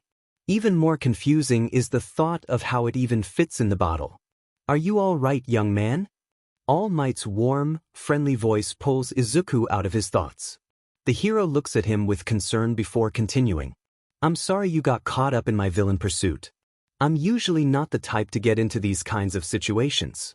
I guess I was a little overconfident, since it was my day off and I'm not that familiar with this neighborhood yet." He laughs loudly and heartily, his sound echoing through the tunnel. "But thanks to you, my boy, I was able to capture him safely." All Might lifts 2 bottles into the air as he speaks and presents Izuku with the captured villain with a proud smile. Izuku can't take his eyes off All Might.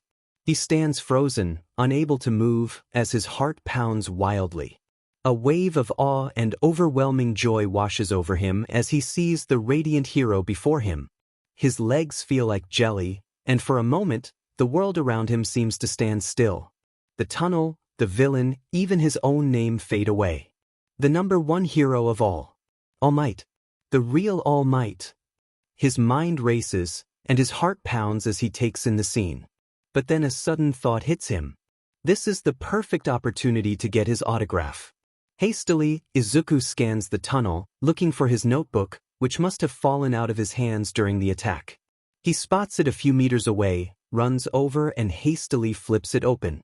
As he turns to look at All Might again, he suddenly stops dead in his tracks. His breath catches in his throat as he stares at the page of his notebook. Right across the middle is the name, All Might, written in large, curving letters. Amazed, he whispers, "Oh wow. He's already signed it. But when did he do that?" With trembling hands, Izuku turns around as quickly as possible and bows repeatedly to the hero. "Thank you so much. I'll treasure it like a family heirloom." His voice trembles with excitement, while his eyes shine with awe. All Might gives him a thumbs up and grins widely. "Okay, I'll take this guy to the police station now," he says, tapping one of the 2 bottles in his pocket. He is just getting ready to fly away with a mighty leap when Izuku suddenly senses his chance. "Please wait a moment, All Might. I need your advice." Izuku's voice trembles slightly, a mixture of fear and nervousness, even though he tries to sound confident. All Might pauses and turns to him, his forehead slightly wrinkled. After a moment's consideration, he says, "I'm in a hurry, but thanks to you, I was able to capture the villain without any problems.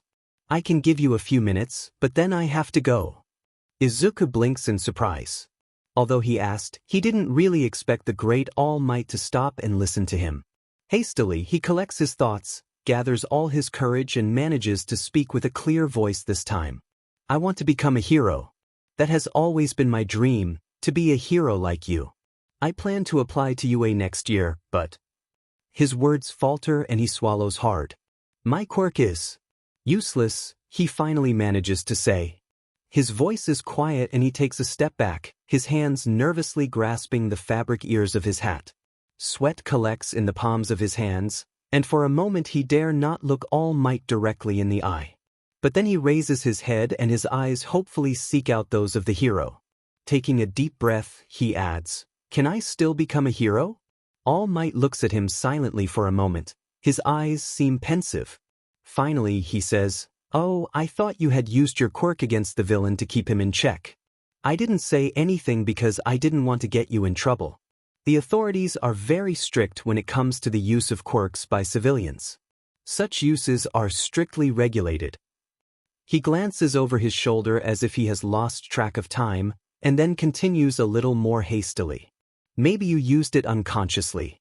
That wouldn't be unusual. Quirks often only show their potential in stressful situations. But I wish I had more time to explain this to you. The clock is ticking, my boy." Izuku frowns, his thoughts racing. The villain's reaction had been really strange, but everything happened so fast. Did he use his quirk unconsciously? "I'm not sure," he finally admits. "At least I didn't use it consciously," but the villain seemed confused. All Might nods slowly, pausing for a moment as if about to add something. His eyes narrow slightly, and he seems to be searching for the right words. But then he shakes his head and straightens up, his familiar, confident grin on his lips. "You should keep an eye on your quirk. Maybe it's not as useless as you think." These words fill Izuku with a warmth he hasn't felt in a long time. It's as if they've erased the countless times Bakugo called him useless. But then All Might's tone becomes serious. "Your quirk aside, you can't become a hero the way you are now." He takes a small step back, runs his hand thoughtfully through his hair and seems a little unsure about the next sentence. "I'm not saying this to discourage you. But you're hardly more than skin and bones. You need muscles, and I bet your stamina also leaves something to be desired. In this state, you would never pass the entrance exam." Izuku slowly raises his eyes. Pain is reflected in his eyes, mixed with the fear that his dream may be out of reach. But then he sees All Might's broad grin, which breaks through the darkness like a ray of light. "But you can work on these things," the hero adds with conviction. With incredible speed, All Might grabs Izuku's notebook and starts writing. His hand flies so fast over the page that it looks like he is writing a whole novel. Finally, he hands the notebook back to Izuku and explains, "I've written you a training plan. If you stick to it, you have a real chance of passing the UA entrance exam." Izuku hesitantly takes the notebook. His fingers tremble slightly. But there is no fear in his eyes anymore, only determination. A new flame burns in him. "Well, I really have to go now." All Might straightens up, tenses his mighty legs and smiles down at Izuku one more time. Before the boy can react, the hero leaps into the sky with a mighty bound and disappears into the distance. Beginning of April. Izuku stares after All Might for a while, speechless, holding the notebook tightly in his trembling hands. His heart is beating wildly with excitement, while an awestruck smile spreads across his face. In this moment, the world seems to stand still. He imagines what it would be like to be a great hero like his idol one day. He walks home in a trance, barely able to perceive his surroundings. It is only when he arrives home and collapses exhausted on the couch that he realizes what he has in his hands. It is a guide to his dream of becoming a hero, written by the greatest of all heroes and his absolute idol. His gaze wanders around the living room, over the familiar details that so often comfort him. The slightly worn couch with the cushions that are a bit too soft, the small coffee table, marked by the rings of old coffee cups, and the family photos on the dresser show only him and his mother. Not a single picture shows his father. After his parents' divorce, Izuku still had occasional contact with his father at first, but this gradually diminished. Phone calls became less frequent until they finally stopped altogether. Izuku tried to maintain the connection for a long time, but when he realized that the interest was one-sided, he eventually stopped. He lets out a small sigh when he realizes that his mother is not home yet. A quick glance at the clock tells him that it won't be long before she returns from work. With a pounding heart, Izuku opens the notebook and studies the training plan. His eyes widen and his gaze freezes. "This will kill me," he mutters in disbelief. His hands begin to tremble slightly and a cold sweat forms on his forehead. For a moment, he feels like he can't breathe, but he forces himself to take a deep breath to process the initial shock. The plan is titled The American Dream Plan and is nothing less than a nightmare of training sessions, running several kilometers a day, lifting weights, endurance training, all to be done multiple times.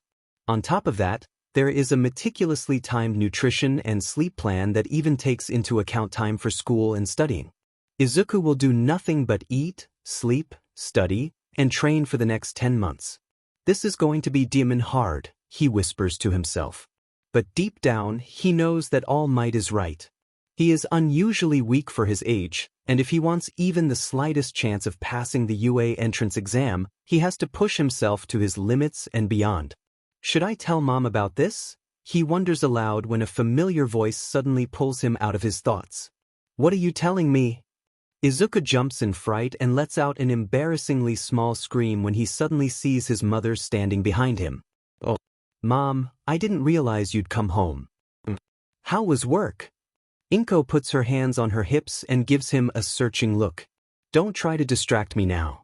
What happened?" Izuku can tell from her determined expression that she won't be fobbed off with a half-baked answer. After a short sigh, he begins to tell his mother what he has experienced, but leaves out the part about Bakugo. Inko's facial expression changes constantly as Izuku tells his story, from almost crying to incredulous horror. She obviously struggles with herself not to interrupt him while he recounts the incredible events. When he finally finishes, she takes a deep breath and says in a trembling voice, "Oh, Aizu, you must have been terribly afraid when that villain attacked you." Luckily, All Might was nearby. Izuku can see her eyes glistening with tears, but he is impressed by her restraint. It wouldn't be the first time he had seen his mother almost flood half the apartment with far less dramatic events. Suddenly he remembers All Might's autograph. Hastily, he digs out the scorched notebook and holds it out to her. "Mom, I got an autograph from All Might," he says, his voice trembling with pride and excitement. Inko's face lights up, her eyes shine, even though tears are still gathering in them. "That's fantastic, Izuku. You have to frame that," she says, smiling with joy, but also concern. A little embarrassed, Izuku turns to the pages with the American Dream Plan and shows it to her. "All Might gave me some tips on how to become a hero. It's a training plan," he explains. Inko wrinkles her forehead slightly, her confusion clearly visible. "Why did he give you tips on becoming a hero?" Izuku lowers his gaze, his face growing hot, and answers quietly, "After he saved me, I asked him if I..." His voice breaks and he takes a deep breath to continue. "If I can become a hero even with a useless quirk." "Oh, Izuku, of course you can," Inko immediately exclaims, her voice warm and full of compassion. But Izuku hears the doubt she tries to hide, like a slight dissonance in her words. She would never say that she doesn't believe in it herself, but her doubt still hurts him. He forces a smile and says softly, "Thank you, Mom." But inside, he feels the sting of the unspoken doubt gnawing at him. Later that evening, Izuku sits at his desk and carefully transfers the American Dream Plan into a new notebook. Every letter he writes reminds him of the daunting challenge that lies ahead, but at the same time he feels a spark of hope. It is a mixture of determination and nervousness that drives him. On the front page, he writes in big letters, "The American Dream Plan." Izuku carefully takes the original notebook, which contains All Might's precious autograph, in his hands. Taking a deep breath, he opens it and looks for the double-sided page with the signature. His fingers tremble slightly as he removes it with the utmost care. He doesn't want to risk damaging the signature. He gently smooths out the page and places it in a simple picture frame that he found in his room. He carefully hangs the frame on the wall above his desk, where he can always see it. It is more than just an autograph. It is a symbol of his dream and confirmation that he has been seen by someone he admires. He puts the damaged notebook aside while he admires the framed treasure once more. The sight gives him new courage, and a slight smile crosses his face. Beginning of April. On the first morning of his training, Izuku's alarm clock rings relentlessly at 5 o'clock in the morning. The shrill tone cuts through the silence of his room, and with a soft groan he opens his eyes. Everything in him cries out to pull the covers over his head and turn back time. But the thought of All Might won't leave him. With a deep breath, he pushes aside the heavy tiredness. With trembling legs, he pushes himself out of bed, his movements slow and uncertain, as if gravity itself has him in its sights. Izuku puts on his sports shoes, grabs a light jacket and steps out into the cold, clear morning air. A shiver runs through him, but he straightens his shoulders. This is his first step, his journey to becoming a hero. His training plan is merciless, a 10-kilometer run followed by strength exercises such as sit-ups, push-ups, and pull-ups. On top of that, he has a strict diet and sleep schedule that leaves little room for leisure time. Izuku is aware that it will be hard, but his dream of becoming a hero is stronger than any doubt. "I can do this," he whispers as he takes the first steps. The cold burns in his lungs, and after a few hundred meters his legs feel like they're made of lead. The icy wind bites his face, and he has to force himself to keep going. After barely a kilometer, he stops, panting, hands on his knees. Sweat runs into his eyes, burning and blurring his vision. "Is that all I can do?" The words taste bitter, and for a moment he wants to give up. But a small, stubborn voice inside him whispers, "I'll get better. It won't be easy, but I'll get stronger." He forces himself to keep going step by step, but the truth is unavoidable. He won't be able to do the 10 kilometers in front of the school. And he certainly won't be able to do the other exercises either. In his mind, he is already starting to revise the training plan. "It will take me a while to complete the workload," he admits to himself. The doubts creep up again. What if All Might expects me to do all the exercises from the start? Maybe I'm weaker than he thought. The thought stabs his heart like a dagger. But Izuku shakes it off. "I can't give up. I'll do what I can, a little more every day." He returns home completely exhausted, his legs shaking under him like a house of cards in the wind. Izuku Midoriya is already standing in the kitchen, eyeing her son with a strange expression, a mixture of pride and concern. "Izuku, are you sure this isn't too much for you?" Her voice is gentle but worried. "I'll manage, Mom," he replies with an exhausted smile. His eyes sparkle with determination despite his tiredness, and something in that look makes her sigh and hand him a cup of warm tea. "I made breakfast," she says, while Izuku pounces on it with a ravenous hunger she has never seen him experience before. Luckily, Inko has cooked more than usual today. He's going to need a lot of strength, she thinks as she watches him. She silently decides to double the portions in the future. Her son has decided on something big, and she will support him as best she can. The days pass, and Izuku adheres strictly to the plan. He runs in the morning, then goes to school, and in the afternoon he does his strengthening exercises. After school, he retreats to his room to do push-ups, while his mother sometimes listens curiously at the door. His progress is barely visible at first, but he can feel his body slowly becoming stronger and responding to the strain. However, Izuku encounters difficulties when it comes to strength training. Many of the exercises All Might wrote down for him require special equipment.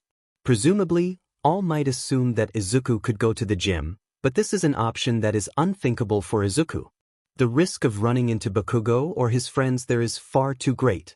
So he chooses remote routes for his runs and trains in the backyard of their apartment building as soon as the neighbors can't watch him. On one of his runs, which takes him across the city, Izuku stops at Takoba Beach.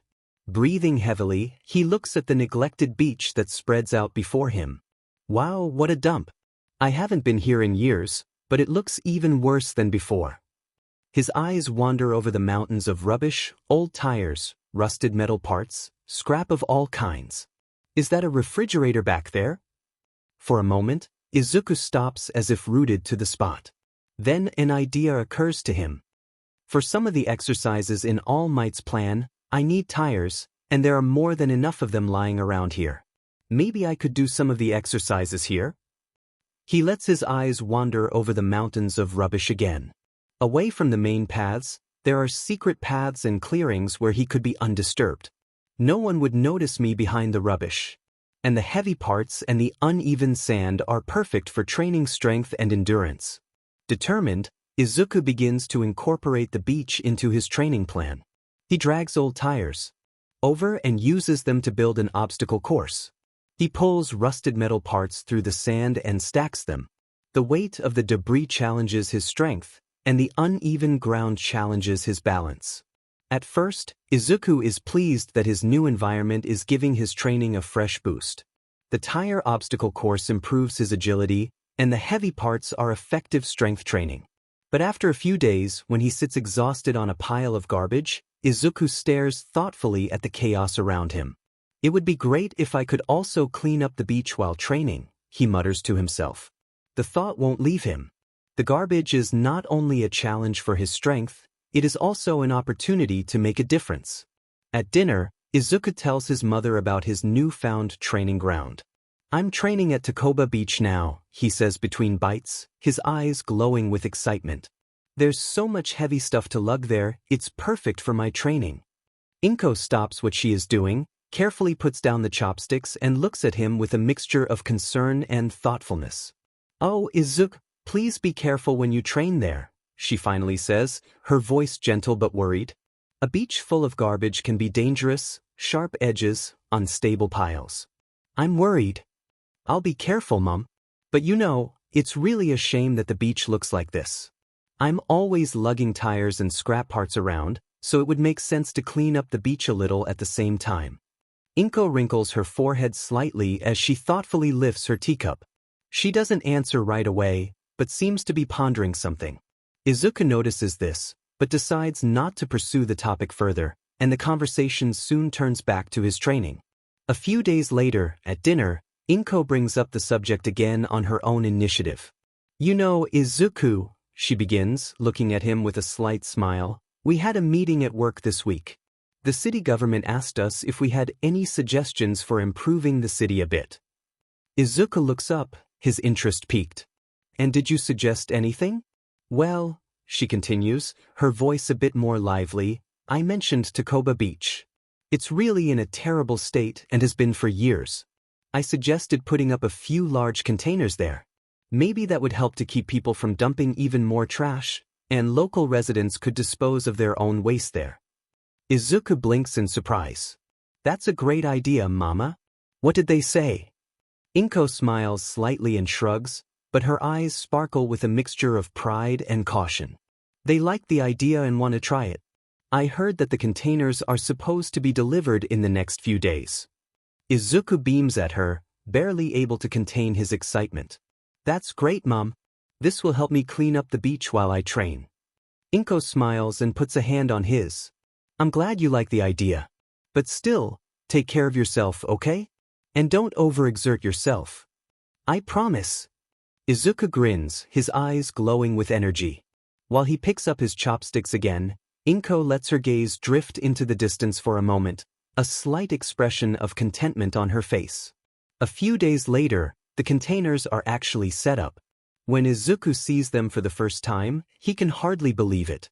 The large, sturdy metal containers are ready and waiting on the promenade, and he can finally properly dispose of the chaos he drags through the sand.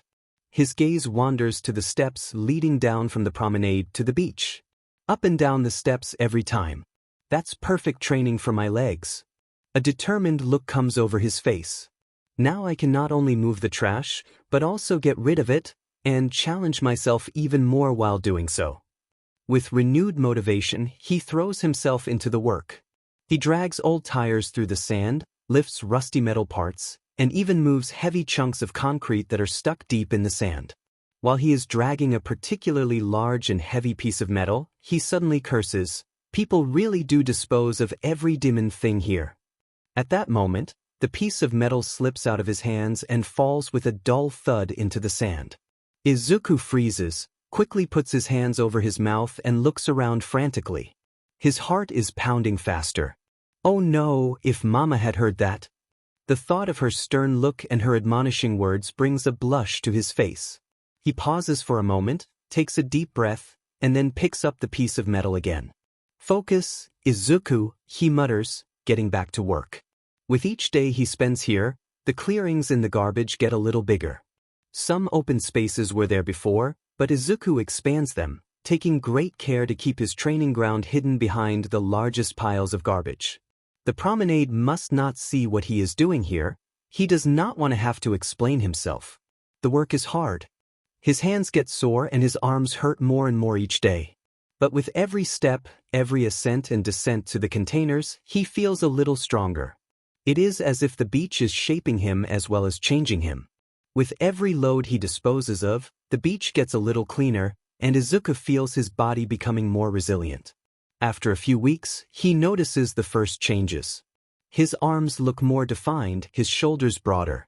His legs feel stronger and his stamina has improved noticeably. He is still far from being able to run 10 kilometers without a break, but he knows he is on the right track. At the end of the first month, Izuku pauses, leans against one of the containers and lets his gaze wander over the beach. The garbage is far from gone, but the clearings he has created immediately catch his eye. The sight fills him with pride. This is just the beginning, he thinks, clenching his fists. He feels the strength in his arms and knows that with hard work, he can achieve anything. End of May. Izuku feels more confident with every day of training. Whether he is walking the streets or doing his exercises in the backyard, the conviction that he is getting stronger grows steadily. The cold morning hours are gradually becoming milder, making training more pleasant. But for a few days now, he has sensed that something is wrong. His performance is declining. His legs feel as heavy as lead, and he tries to ignore the constant pulling in his back as best he can. Heroes don't give up, he mutters to himself again and again. Maybe it's the skipped rest days. His mother has admonished him several times about this, but he soon deleted the breaks from his plan. If he wants to achieve his goal in the next 8 months, he can't afford any interruption, at least that's what he keeps telling himself. The stinging in his legs and arms gets stronger every day, but Izuku shakes off the thought of it. Giving up is not an option. On a particularly exhausting evening, exhaustion hits him with full force. After the last exercise, he sinks to the floor, breathing heavily, unable to get up again. Sweat is pouring down his face and his breathing is labored. A sharp pain shoots through his right leg, as if a glowing nail were being driven through his muscle. He groans in agony. Just as he tries to sit up, the door opens and his mother storms in. Her eyes are filled with panic when she sees him. "Izuku, what happened?" Her voice is high and tense as she kneels next to him. "It's nothing," he mutters. But his expression tells a different story. Inko frowns before helping him to sit up straight. "This doesn't look like nothing," she replies sharply. Without saying another word, she goes to the kitchen, gets an ice pack and gently places it on his aching leg. "Izuku, you're overdoing it. You promised to stick to All Might's plan. And that plan includes breaks, for a reason." Izuku remains silent. The silence between them is only interrupted by his irregular breathing. Finally, he reluctantly nods. "I'll take a break." But Inko is not finished yet. With a serious expression, she folds her arms across her chest. "A break alone is not enough. You will take a complete break for the next few days. I'll call the school and report you sick." "But Mama..." Izuku begins, but his mother's determined look immediately silences him. "Yes, Mama." The next morning shows that a break alone would not have been enough. Every attempt to put weight on his leg ends in a sharp pain that almost forces Izuku to the ground. His mother, who is watching his every move warily, pushes him back onto the couch with determination and crosses her arms over her chest. "You stay here and rest so I can keep an eye on you," she explains with an unyielding tone. "I thought you had to work today?" Izuku asks in surprise, while he leans back with difficulty. "I switched a few shifts yesterday so I could be here," she replies calmly but firmly. Her gaze is like that of a hawk guarding its nest, and Izuku knows that any attempt to change her mind would be futile. He hates to sit still, but deep down he knows she's right. He has no choice but to abide by his mother's strict rules. The following days drag on endlessly. Izuku lies on the couch for hours, staring out the window and watching the clouds drift by and the swaying tree branches in the wind. The feeling of missing out gnaws at him like a stubborn pain. The restlessness grows with every hour he can't train. His mother even forbade him from studying so that he could fully concentrate on his recovery. But as time went on and the pain slowly subsided, he realized how badly his body needed this recovery. A small consolation, but at least a consolation. On the first day he is able to move around freely again, Izuku decides to cook something for himself and his mother. It is his way of feeling useful and thanking her for taking such good care of him. In the kitchen, Izuku hums softly to himself as he chops vegetables and prepares the stove. The aroma of fried vegetables, meat, and freshly cooked rice fills the small apartment, creating a warm, homely atmosphere. As Izuku reaches for the soy sauce on a shelf above him, he accidentally bumps the shelf with his elbow. A row of spice bottles begins to sway. "Oh no!" he cries out in fright as they slowly begin to tip over. He reflexively reaches out to catch them, but his muscles are still too sluggish to react in time. At that moment, a strange feeling runs through him. His energy shoots through his arm into the palm of his hand, and before he can comprehend it, a turquoise light flashes. With a soft whoosh, an oval disc of light forms in the air in front of him. With another gentle whoosh from each bottle, they disappear without a trace into the disc, and before Izuku can understand what just happened, the apparition dissolves just as quickly. He stares with wide-open eyes at the spot where the window was a moment ago. His heart is racing and his breathing is labored. "What was that?" he whispers, unable to comprehend what he has seen. "Izuku!" His mother's voice pulls him out of his stupor.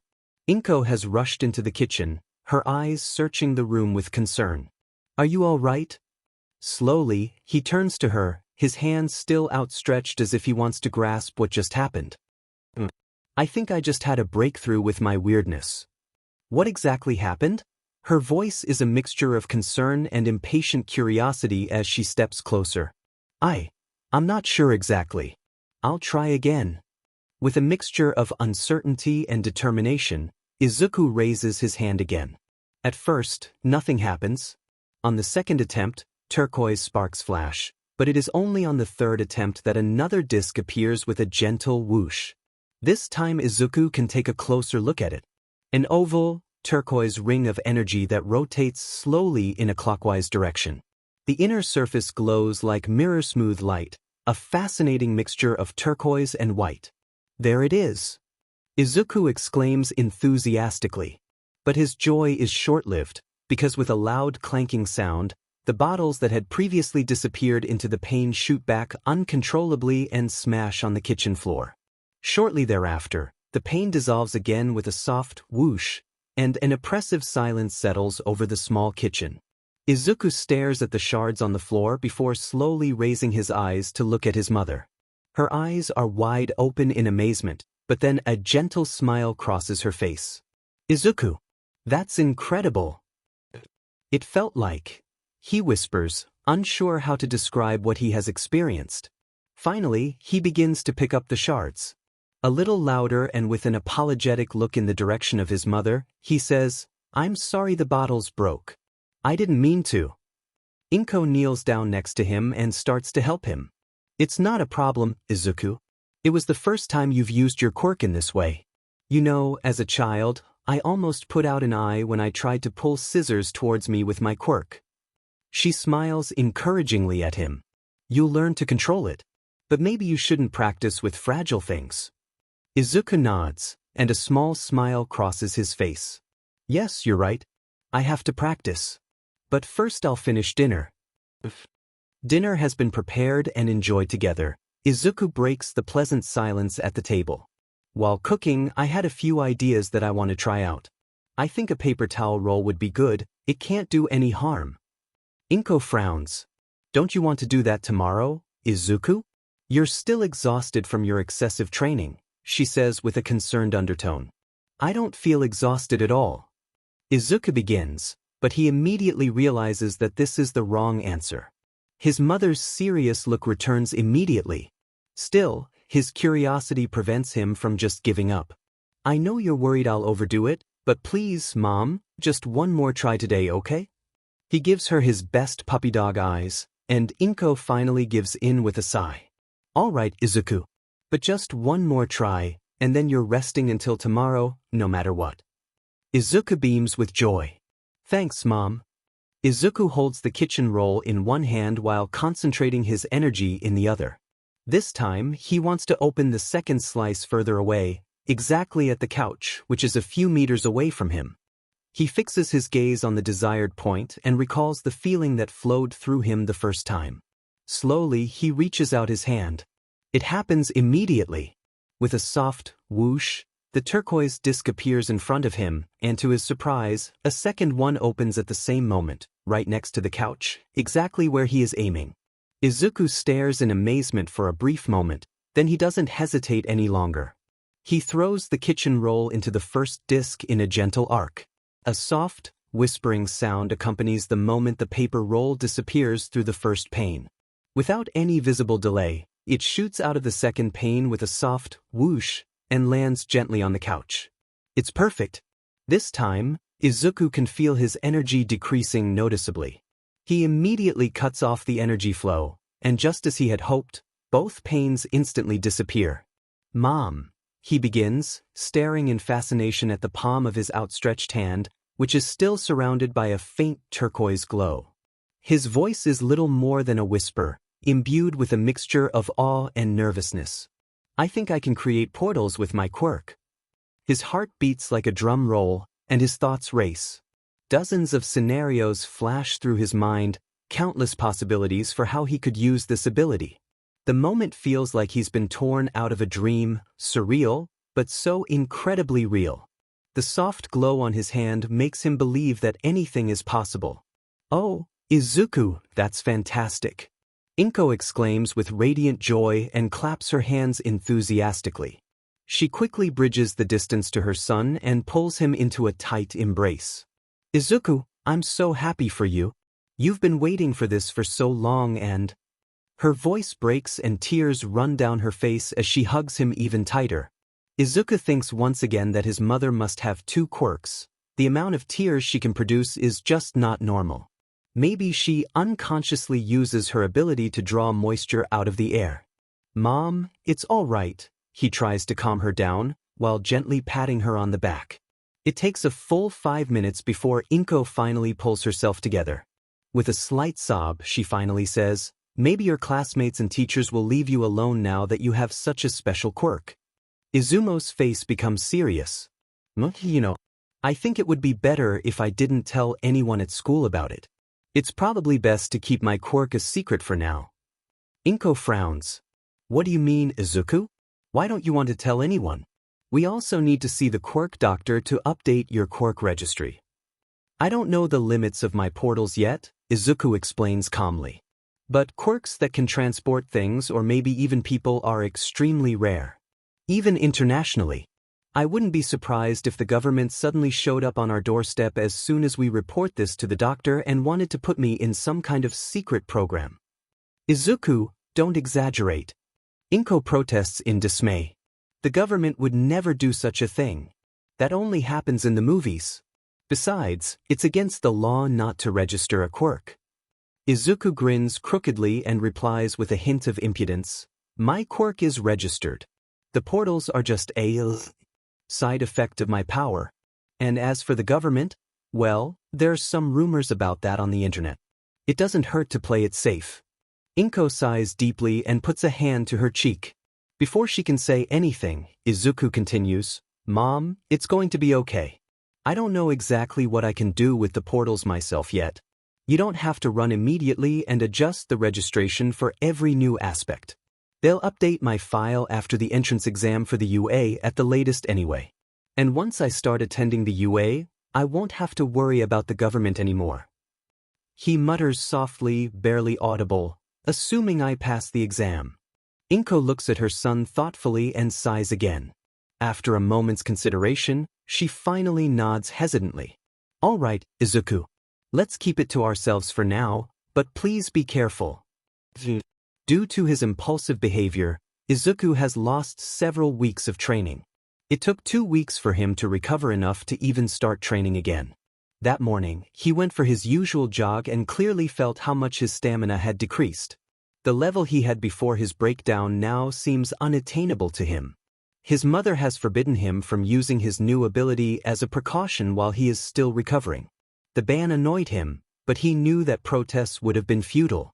Izuku is eager to finally train with his quirk, but that will have to wait until after school. He has trouble completing his usual running route in time for school. The school day drags on excruciatingly slowly. Teachers largely ignore him, except for the occasional small taunt. Bakugo is neither more hostile nor friendlier than usual. The temptation to show his new ability to the teachers and students is great. How he would love to see the surprised faces, but he holds back. His mother is probably right. If he revealed his abilities, the teachers would no longer humiliate him or allow him to be bullied. They would probably even favor him just as much as Bakugo, whose ability is extremely rare. Izuku could only find very few heroes on the internet who can transport things without a noticeable time delay. His classmates would probably want to be friends with him too. At this thought, Izuku's stomach turns. They wouldn't be real friends, and in his eyes, it is this unjust favoritism that has turned Bakugo into an arrogant, overbearing a-hole. Izuku doesn't want to become like that. He is convinced that Bakugo could have become a better person if people had treated him more like everyone else and not like something special. So it came as it probably had to come. Bakugo quickly saw himself as special. Every time he was showered with praise or given preferential treatment, the idea that he was above everyone else took root in Bakugo's mind until this worldview became an incontrovertible fact for him. Nevertheless, a doubt gnawed at Izuku. Perhaps it was just his envy speaking. Izuku longs for a real friend. His mother is great, but she can't replace a friend his own age. At UA, he would meet many people with impressive and powerful quirks. Hopefully he can make friends there. In the afternoon, just before school lets out, Izuku prepares for his usual race against time. Since he started his training, he has been able to escape Bakugo and his cronies more and more often. But Bakugo is one of the fastest students in the school and shows impressive abilities to adapt to every new situation. As soon as Izuku tries a new escape route, Bakugo analyzes every possible weakness. He strategically positions his people from other classes at various exits and has some on patrol, so Izuku is often forced to improvise on the fly. Bakugo even manages to get his class to stay a few minutes longer at the end of the day, which gives his people enough time to get into position. Bakugo enjoys a lot of freedom, but even he can't attack Izuku directly in the classroom or in the hallways. After all, the teachers have to be able to credibly deny that they saw anything. Bakugo and his friends used to just wait at the main gate, but since Izuku learned to climb over the school walls, they've adjusted their tactics and positioned themselves at all the possible exits. In a direct race, Izuku has no chance against Bakugo. That's why he focuses on avoiding any confrontation with him. Either he avoids everyone, or he specifically looks for certain cronies, from whom he can now escape most of the time. But when he encounters Bakugo himself or is cornered, he has to endure the latter's anger. Today, it is particularly close. They have positioned themselves at all the exits, and Izuku is forced to climb through a window to leave the building unseen. But one of Bakugo's faster cronies spots him and immediately takes off in pursuit. Izuku runs as fast as he can across the yard. His heart is beating way too fast for the short sprint, and he curses his waning stamina inside. His pursuer is catching up quickly. A few more meters to the wall. Izuku jumps and grabs the top edge with his fingers. As he pulls himself up, he feels a slight tug on his uniform. Without looking, he kicks out backwards, like a startled horse. The grip on his uniform loosens, and Izuku pulls himself over the wall with his last ounce of strength. He lands on the other side, pant. His thoughts race. He knows he has to be especially careful in the next few weeks. He probably hit his pursuer hard. That will only increase Bakugo's anger, although it increases anyway every time Izuku escapes him. It's only a matter of time before Bakugo catches up with him. Finally back, Izuku mutters with relief as he stands in his favorite clearing on the beach. Everything is exactly as he left it, but his gaze falls on the containers. They are noticeably fuller than before. A satisfied smile crosses his face. Apparently people are using the containers and no longer disposing of their garbage directly on the beach. Before he starts his workout, Izuku decides to finally do some tests with his quirk. During his recovery time, he planned various experiments, but now that he is actually starting to do them, he feels unsure. What should he try first? Finally, he decides to start with something easy. First, he makes sure that no one on the promenade can see him. His eyes scan the area carefully before he sets his sights on an undamaged bottle lying on the ground a few meters away. It's the perfect target. Izuku takes a deep breath, shakes off his nervousness, and focuses. Slowly, he raises his hand, opens his palm, and points it at the bottle. He feels his energy flowing into his hand. The familiar tingling sensation spreads, and with a soft whoosh, a small, turquoise glowing portal forms right next to the bottle. A feeling of triumph washes over him, and a satisfied smile spreads across his face. He slowly lowers his hand, but his concentration remains unbroken. The portal remains stable, shimmering calmly. After a few seconds, however, Izuku feels how it gradually draws energy from his body.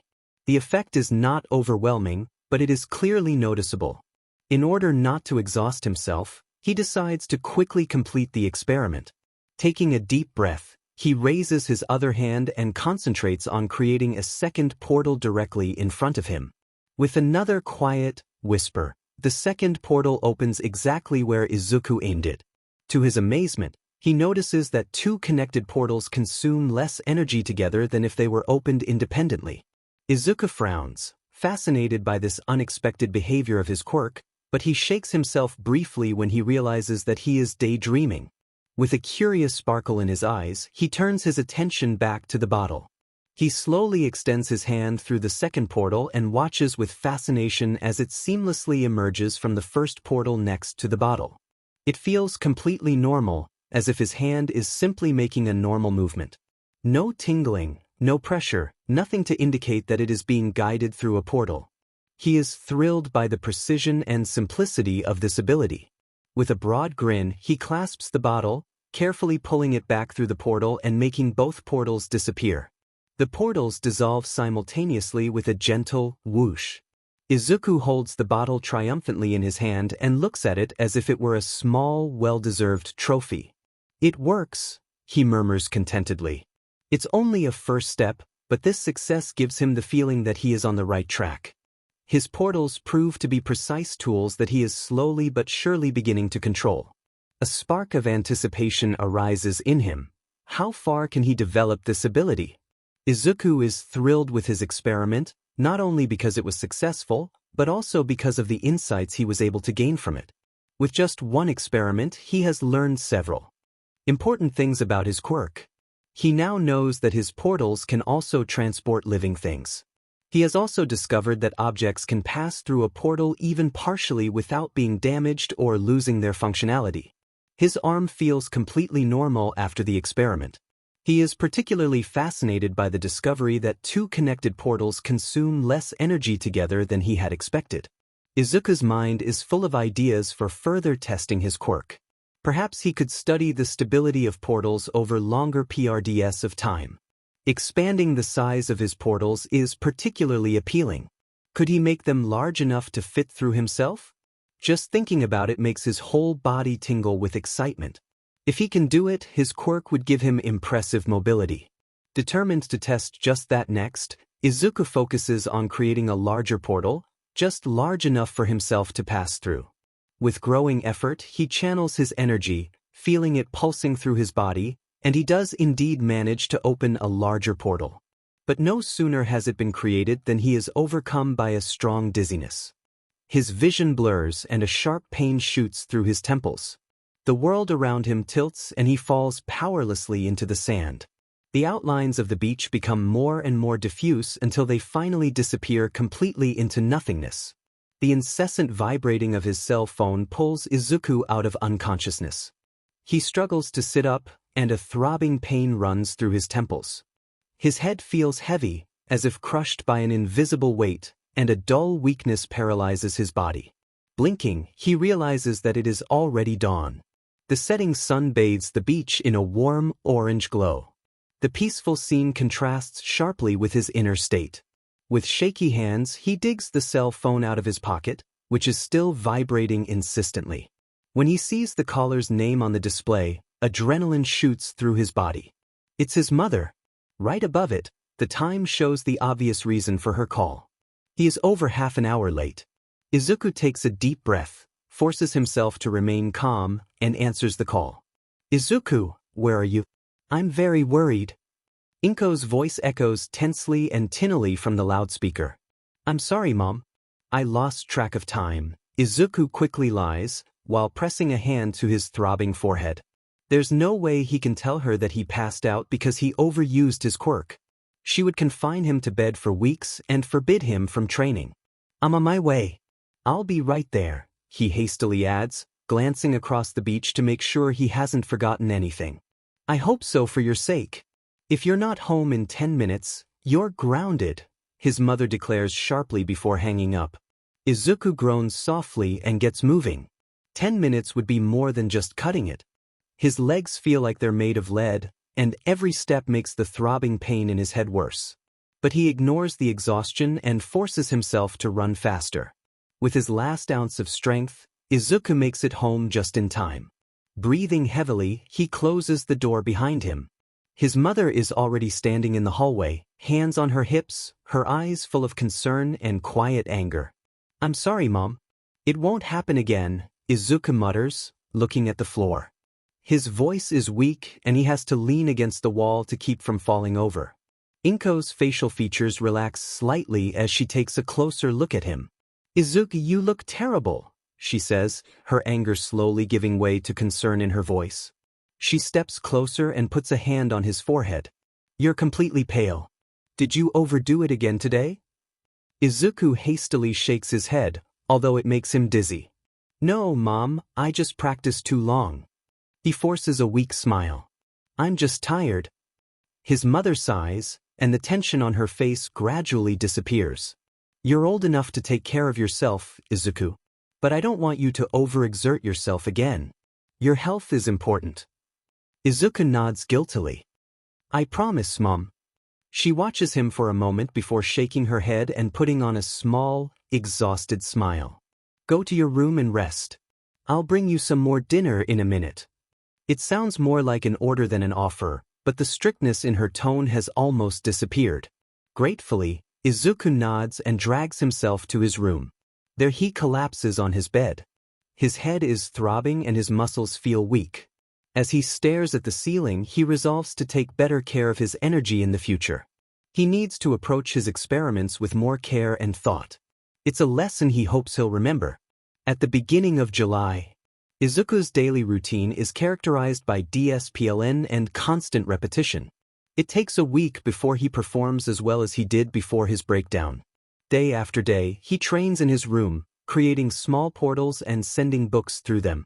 Several times he reaches his limits and is in danger of losing consciousness, but each time he manages to stop in time. Over time, Izuku realizes that his energy reserves grow when he pushes his limits to the extreme. This realization leads him to deliberately exhaust himself to the point of fainting every day. In doing so, he not only develops a better sense of his mysterious energy, but also of his own limits. Izuku wants to find a more fitting name for this energy at some point. There are already dozens of crossed-out ideas in his notebook, but none of them seem good enough to him so far. The constant improvement fills him with unbridled motivation. It shows him that his hard work is paying off and that he is still at the very beginning of his journey. During the summer vacation, he devotes himself to improving his endurance, muscle strength, and energy reserves, as well as cleaning the beach. During his days off, Izuku uses the time to learn as much as he possibly can, because the UA requires a much higher level of education than Aldra High. Without Bakugo and his gang, who would otherwise constantly harass him, Izuku can train and study undisturbed. He spends almost every free minute at the beach or running. He only returns home to eat, sleep, and study. In the second week of the summer vacation, Izuku manages to create about 10 portals per day. For the first time, he feels strong enough to create a portal in his own size. Izuku plans to conduct this experiment on the beach, where he has more space than in his room. But every day, his small, hidden clearing becomes more conspicuous. While the piles of garbage slowly disappear in other parts of the beach, the ones around his clearing remain untouched. This way, he can continue to protect himself from prying eyes. Nevertheless, Izuku realizes that the beach will soon no longer be suitable as a training ground. He sees more and more people walking on the promenade. Just a month ago, there was hardly anyone here except for the residents. Still, he doesn't want to stop cleaning the beach. The occasional passerby gives him the feeling that people care about the state of the beach. In the last few weeks, Izuku has made such great progress in using his portals that it hardly takes any effort for him to create them at any point within his field of vision. Keeping them open is also easier for him, and he hardly has to concentrate on it. Nevertheless, he sets an alarm clock for the experiment as a precaution, so as not to remain unconscious for too long in the event of a faint. Although he considers this unnecessary, since he can now estimate the energy consumption of his quirk well, he wants to be on the safe side. With firm determination, Izuku creates a portal the size of himself. As the turquoise glow takes shape before him, a wave of pride and excitement washes over him. His heart beats faster. For a moment, he is simply fascinated by the elegance of his own creation and remains silent and motionless for a few seconds. Then he can feel the portals draining his energy. Creating the larger portal costs him considerably more energy, while keeping it open requires hardly more energy than the smaller portals. This insight is extremely valuable to him. However, when his energy level drops dangerously low, he decides not to hesitate any longer, but to go through immediately. With 2 quiet whooshes, it is already over. Izuku cuts the energy supply, and the portals close instantly. A brief swaying, accompanied by slight dizziness, makes him drop to his knees. That was close, it wasn't much more, he mutters, panting. After the dizziness has subsided after a few seconds, Izuku gets up with a broad grin. His quirk has just reached a new level. His thoughts race as he imagines the myriad ways in which his quirk could save lives. Access to hard-to-reach places, the quick removal of debris, or the provision of important equipment. The possibilities seem endless. In the following weeks of the summer vacation, Izuku works hard to further increase his energy reserves. Soon he starts using his portals to clean up the beach as well. The large dumpsters are not visible from the street. People either throw their trash over the edge of the containers or use the metal stairs next to them. Izuku can open his portals directly into the container without fear of anyone noticing them. He has tried several times to open his portals in places out of his field of vision, but so far he has not yet succeeded. His next idea works a little better at first. He creates a single portal on the beach without an exit, into which he throws the garbage, like into a kind of garbage bag. Finally, he wants to create the second portal in the container and unload the garbage. But his quirk throws a spanner in the works. Izuku hadn't noticed it during his first attempt with the kitchen roll, but now that he's throwing more and more rubbish into it, he notices that the portal consumes more energy with each piece of rubbish that passes through. Even when he closes the portal, the energy loss does not stop. Izuku begins to feel anxious. His already closed portal is draining his energy at an alarming rate. He tries to walk to the container, but after a few steps, he realizes that he won't make it. Fear quickly turns to panic. What will happen to him if he runs out of energy before he gets rid of the garbage? In desperation, Izuku hastily opens a new portal, and immediately all the garbage flies out. After that, Izuku collapses on his knees in the sand, exhausted. The enormous energy consumption has completely drained him. It takes Izuku several minutes for his panic to subside. As he finally rises from the sand, he mutters, "I'll have to be much more careful in the future if I want to use my quirk this way." Determined to learn from his mistake, he decides to take it easy for the rest of the day. The next day, Izuku tries a different strategy. First, he goes to the containers and creates a single portal there. Then he returns to the beach and opens the second portal there. He now throws the garbage directly into the portal on the beach, where it instantly lands in the container. On his first attempt, Izuku can only keep the portal open for a few minutes before the energy runs out. But over time, he manages to significantly increase the duration. He is convinced that if he continues to train, he will soon be able to maintain his portals for hours. While cleaning up, Izuku continues to experiment with his portals and discovers something surprising. When he doubles the diameter of his portals, the energy consumption quadruples. The consumption of the connection, on the other hand, increases evenly regardless of the size of the portals. This insight gives him valuable clues for the efficient use of his quirk. After a few days, Izuku notices another useful feature of his portals. Instead of closing both portals at the same time, he can leave one open and create a new entrance. This method opens up new possibilities for him and also saves energy and time. From this point on, cleaning up the beach is much faster. It becomes particularly efficient when Izuku stops throwing the garbage through the portals and instead opens the portals directly under the garbage. Gravity does the rest. Using this method, Izuku cleans the beach at a breathtaking speed. However, he encounters a new problem in the process. The containers become a bottleneck because they are emptied no more than once a day. The last Monday of the summer vacation begins quite normally for Izuku. He runs his morning route, has breakfast with his mother, and then heads to the beach. But even from a distance, he notices the increasing noise. The closer he gets, the louder it gets. Such a noise level is unusual in this quiet neighborhood, and Izuku wonders what could be causing it. When he finally turns the last corner, he sees the source of the commotion. The entire beach is full of people. Most of them are holding garbage bags or buckets in one hand and tongs in the other. Izuku walks slowly to the promenade and looks at the crowd. "I probably won't be able to train here today," he mutters to himself. His gaze remains fixed on his clearing, which is now barely recognizable as such. The feelings are mixed. On the one hand, he is annoyed that the beach is no longer available to him, even though he would have cleaned it completely by the end of the week at the latest. On the other hand, he is secretly pleased that so many people are working together on it. Izuku wonders if he might have inspired them to do so. His thoughts are suddenly interrupted when a young woman with short, bright red hair stands before him. Her round, mouse-like ears twitch slightly, and a friendly smile plays around her lips. She is wearing a bright vest and sturdy gloves that show she is ready to lend a hand. "Hello, are you here to help too?" she asks, while she swings a garbage bag lightly back and forth in her hand. Izuku's gaze falls on the writing on her vest, which shows the name Nezamimi Cafe. He remembers noticing the cafe on his way to the beach several times. Izuku feels his heart beating up to his throat.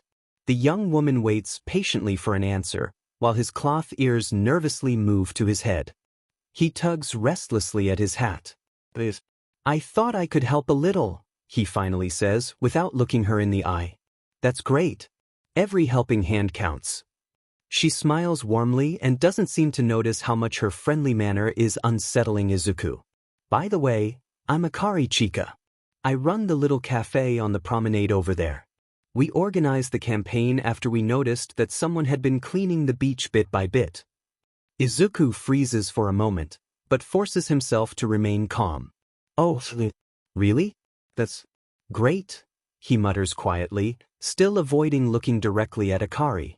She nods and lets her gaze sweep across the beach. "Yes, someone has already done a lot of work here.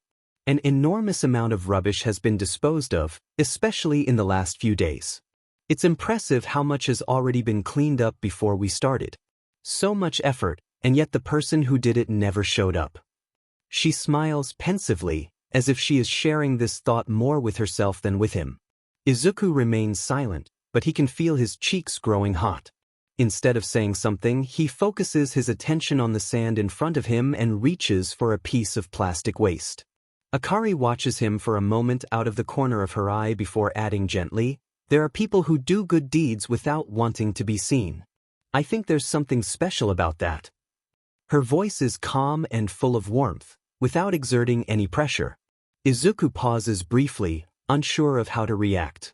Finally, without saying a word, he reaches for another piece of rubbish, relieved that she doesn't dwell on it. Akari gives him a gentle smile before turning away to go to the other helpers. At the end of the day, as the sun slowly sets over the sea, Akari is standing near Izuku again. She says goodbye to the helpers in a friendly manner and then stays with him a moment longer. "If you ever feel like having a chat over a cup of coffee, just come by. My Nezamimi Cafe is right on the promenade. You're always welcome." Izuku hastily nods, unable to formulate a proper answer. The next 3 days follow a steady rhythm. Izuku starts as usual with his morning training to strengthen his body and his quirk before heading to the beach after a short rest. Work continues to be exhausting, but every time he sees the progress, he feels a strange sense of satisfaction. More and more volunteers are joining the effort. They are mostly residents and shopkeepers who are happy that the beach is finally looking inviting again. Izuku deliberately stays in the background and concentrates on the work. He speaks only a little, answers questions briefly, and takes care not to use his quirk. Nevertheless, he notices that some people, including Akari, are watching him curiously. On the third day, the beach is almost completely cleaned. Izuku is just throwing the last remains of an old fishing net into a container when a shopkeeper says loudly to Akari, "This is incredible. I never thought we could save the beach. People keep coming back, and we owe that to all those who helped here." Izuku hears the words while he concentrates on the next task.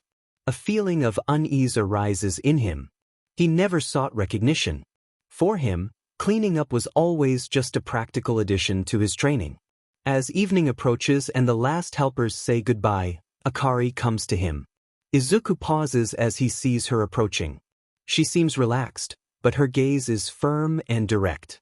"You've been here often in the last few weeks," Akari begins. "I've seen you several times, and not just me. You were the one who started it, right?" Izuku hesitates before nodding slowly. "I just wanted to train and thought I could combine it with cleaning up," he finally admits, averting his gaze. Akari looks at him for a moment, then smiles.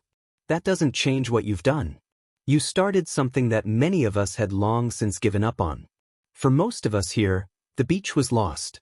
The fact that you made it what it used to be has given us all hope." Izuku feels guilty when she says this. He never started cleaning up for selfless reasons. I really didn't mean it, he mutters softly. Maybe not, Akari replies gently. But that doesn't make it any less important. Izuku takes a deep breath before adding quietly, I'm training to be a hero. I want to go to UA. And I want to be a hero like All Might. Akari looks at him in surprise, then a smile appears on her face. Yeah? That explains your determination. I'll be watching your career. You already have your first fan. Izuku blinks in puzzlement and feels the blush rising in his face. I don't know if I deserve that, he says hesitantly. Of course you do. Akari crosses her arms and looks at him kindly but firmly. You've made a bigger impact here than you may realize. And I'm sure you'll achieve much more as a hero. Izuku wants to say something, but the words stick in his throat. Instead, he hastily nods and pulls the brim of his hat deeper over his face. Akari smiles, turns away and walks a few steps towards the promenade. Before she goes any further, she turns around to him again. And if you ever need a break from training, the invitation to a coffee in my cafe still stands. Izuku watches her go as she walks away. Her words echo in his head. Slowly, a broad grin spreads across his face. It fills him with joy that he has made at least a small difference. Izuku strolls home, slowly pondering where he could train in the future. I need a place where I can use my quirk without being observed. So not anywhere in the city. Then the forest is the only place left. His thoughts drift into the past, to the time when he and Bakugo often explored the forest. It was a long time ago, and the memories are now only vague. Back then they were still friends. That's the past, Izuku mutters softly. His friend from back then no longer exists. Izuku decides to go to the forest the next day. He is sure to find a quiet place there to carry out the next experiments with his quirk. The next morning, Izuku wakes up as usual. Summer is showing itself from its most intense side in its last few days of vacation. Despite the early morning hours, it is already uncomfortably warm and humid. Nevertheless, Izuku does his running training and then completes his exercises. Although he enjoys the freedom of the summer vacation, he realizes that he clearly prefers the milder weather in spring or fall. After a refreshing shower and breakfast with his mother, he sets off for the forest. Izuku remembers walking this route with his friends when they were kids, exploring everything together. Now those days seem like a different life. Back then, everything was simpler, without quirks, without bullying, just a carefree wonder at the world. Today, he uses the route as part of his training and jogs along the path instead of strolling comfortably. Thanks to his daily running, the route is easy for him to complete, if it weren't for the oppressive heat. Sweat is pouring down his face, and for a moment he wishes he could take off his hat. But that's not an option. Finally, Izuku reaches the edge of the city, completely drenched in sweat. The mountains where the forests grow begin there. He greedily takes several gulps from his water bottle. I wish I had brought more water, he mutters wearily. But as soon as he enters the cool shade of the tall hinoki cypress trees, he feels his body slowly relax. The temperature drops noticeably, and Izuku enjoys the relative coolness. A delicate scent of hinoki wood mingles with the earthy smell of damp soil. Along the edges of the path, he notices azalea bushes with their bright colors. The occasional rustling of bamboo gently swaying in the wind is accompanied by the whispering of leaves, creating a peaceful greeting. Izuku notices a narrow stream flowing alongside the path, rippling over smooth stones. It really is beautiful here, he says quietly to himself as he walks deeper into the forest. At first, Izuku follows the well-maintained hiking trails that wind through the forest. The sun's rays, filtering through the dense canopy of leaves, cast dancing patterns on the ground, and the crunching of gravel under his shoes creates a soothing melody. After a while, however, he decides to take a less well-kept side path. This is crisscrossed by gnarled roots and partly covered with moss. With every step, the path becomes more uneven until it is finally little more than a narrow trail. The dense undergrowth almost seems to swallow him up, but Izuku does not let himself be deterred. After a few minutes of laborious progress, the forest opens up before him and he finds himself in a hidden clearing. In the middle of it lies a small lake, its smooth surface glistening like liquid silver in the sunlight. Dragonflies buzz over the water, and the gentle rippling of a small inlet enhances the peaceful atmosphere. Izuku stops and takes in the view. This place is perfect and beautiful, he thinks contentedly. He hasn't seen anyone for almost half an hour, and the seclusion of the forest gives him the feeling that he can practice here completely undisturbed. Izuku claps his hands enthusiastically and says to himself, "Let's see how high I can get with my portals." His gaze falls on a massive nearby tree whose widely branching limbs seem to reach all the way to the sky. The challenge of getting to the very top makes his heart beat faster. He is determined to give it a try. With a focused gaze, Izuku creates the first portal directly in front of him. He places the second one a few meters higher on a sturdy branch of the tree. Without hesitation, he steps through and lands safely. The rough bark of the branch feels firm under his hands, and the soft rustling of the leaves in the wind enhances the feeling of how alive the forest is. Step by step, Izuku repeats the process, placing one portal after another, higher and higher. With each jump, the branches get thinner and the wind blows harder. The increasing height makes the tension inside him rise. Finally, he opens a last portal, just before the top of the tree. The branch he has chosen as a landing point seems narrow and unreliable, and a queasy feeling spreads through him. Slowly, Izuku steps through. As he lands on the narrow branch and looks down, a wave of fear and dizziness runs through him. The ground seems far away, and the thought that only a small misstep separates him from a fall makes his hands sweaty. Instinctively, he clings to the trunk of the tree in panic. "Maybe this wasn't such a good idea after all," he mutters, closing his eyes for a moment to calm down. After a few deep breaths, he dares to open his eyes again, this time looking into the distance. The view is breathtaking. The forest stretches out like an endless carpet of dense green, broken up by occasional clearings and narrow, sparkling streams that make their way down into the valley. At the foot of the mountain, he recognizes the city, small and orderly, with its streets filled with tiny vehicles moving back and forth like ants. In the distance, Izuku can also make out the beach where he has spent so much time. The deep blue of the sea merges with the sky on the horizon, while a narrow strip of sand marks the boundary between them.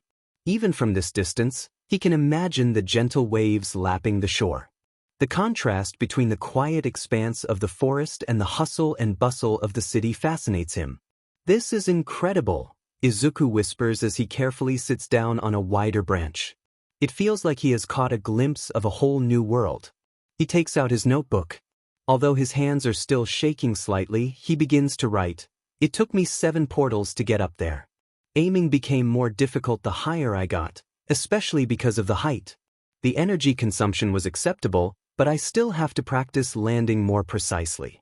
He pauses, looks into the distance and adds, "From up here, everything seems so small and yet interconnected. The city, the beach, the forest, everything is part of a greater whole." After writing down his thoughts, Izuku gets up. Carefully, the descent lies ahead of him, and the ground seems far away. This time, however, he can see it clearly.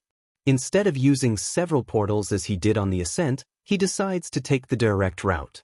With full concentration, Izuku creates a portal directly in front of him and a second at a safe distance on the forest floor. The turquoise glow fills the air as he checks the stability of the portals. Everything seems to be working as planned. He hesitates for a moment, then takes a deep breath and jumps. With a soft whoosh, he lands safely on the forest floor.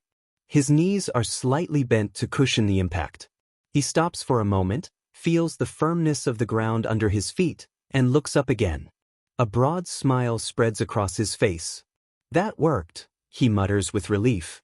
As he taps the bark off his hands, he thinks about how far he's come already. This challenge scared him at first, but it also showed him how strong and versatile his quirk really is. With renewed vigor, he wonders what he could try next.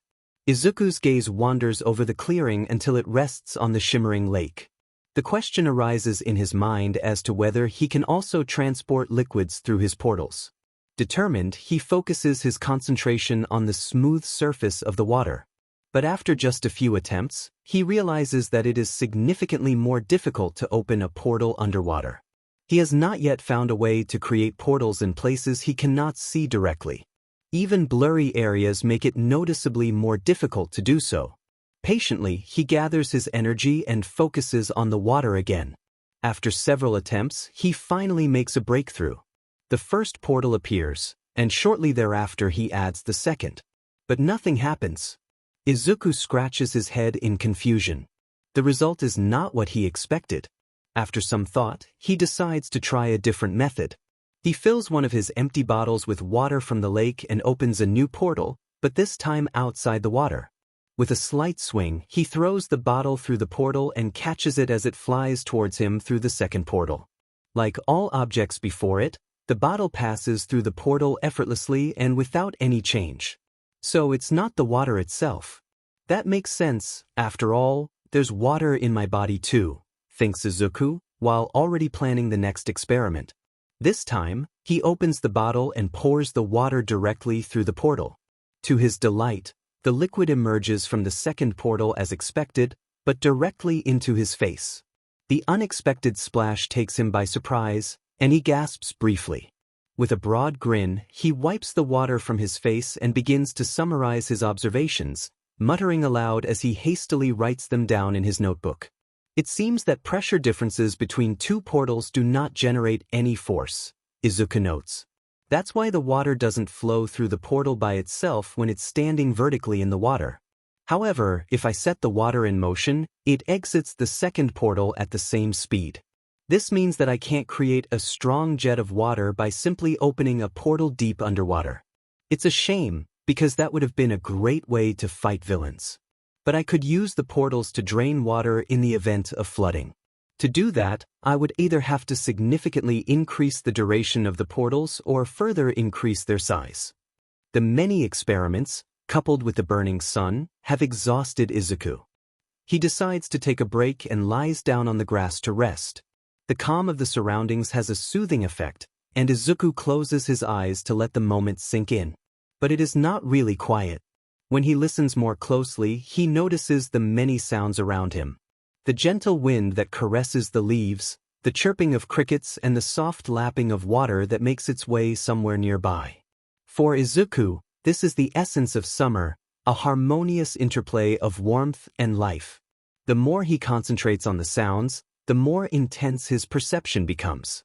It feels as if the world around him is coming to life. Every sound and movement seems to be part of a larger whole, interwoven. In this moment, Izuku feels a deep calm, a rare harmony that completely absorbs him. It is as if he can forget everything else for a brief moment. As he listens to the world around him, Izuku gradually becomes aware of his own pulse, a rhythmic, steady beating. But there is something else. A second pumping, quieter but powerful, draws his attention. It takes a while for him to realize what he is perceiving. He hears his own energy, or at least senses it in a way he has not been aware of before.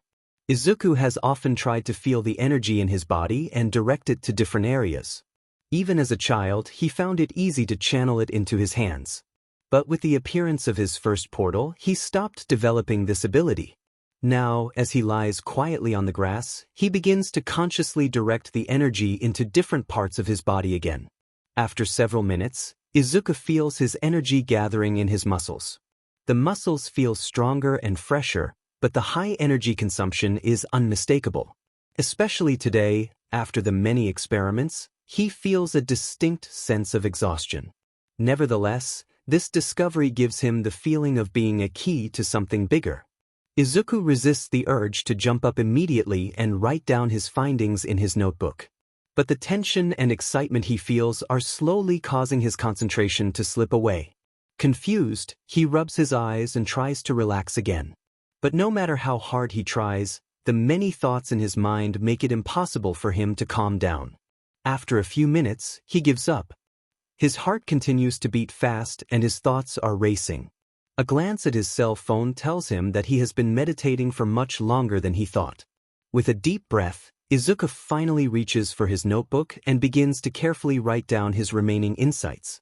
He adds every little observation before packing up his things. Satisfied, though still inwardly agitated, he makes his way home. At the beginning of February, Izuku has made amazing progress in the last few months.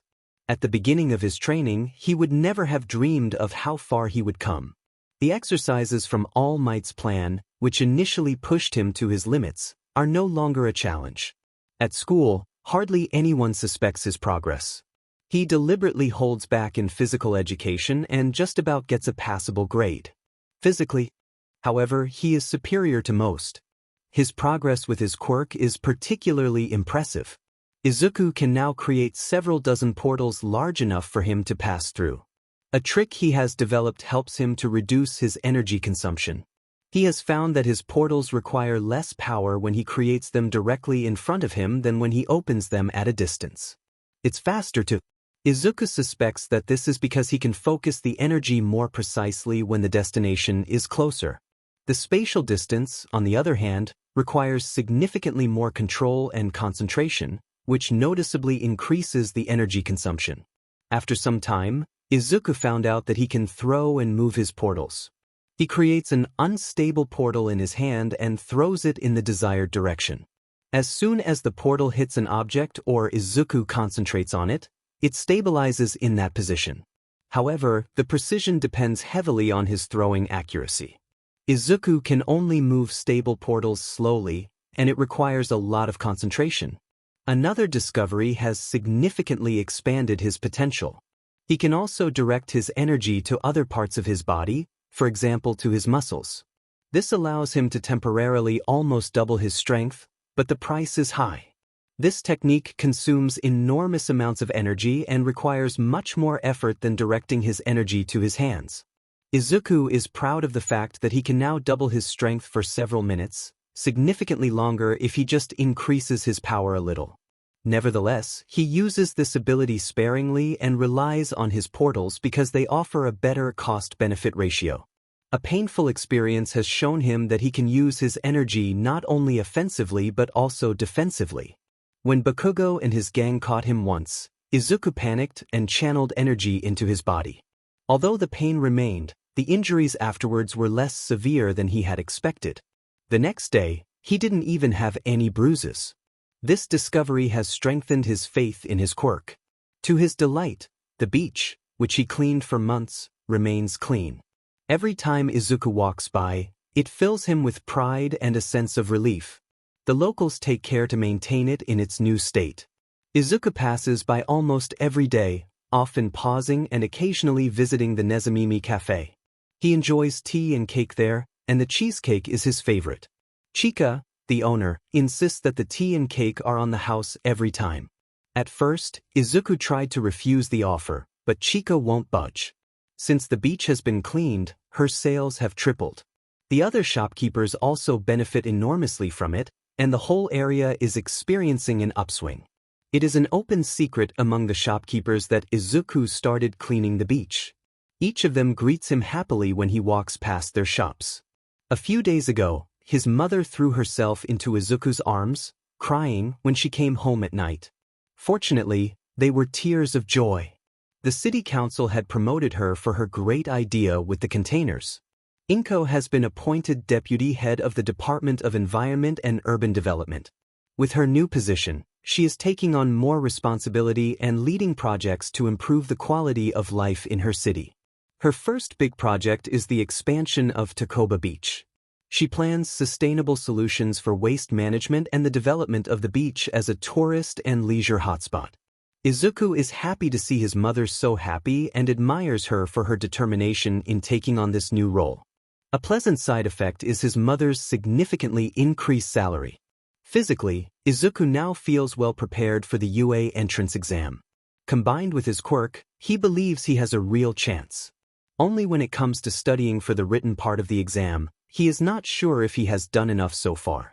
He is fairly confident that he will pass the Aldera High School leaving exam without any major difficulties, as the school's standards are not particularly high.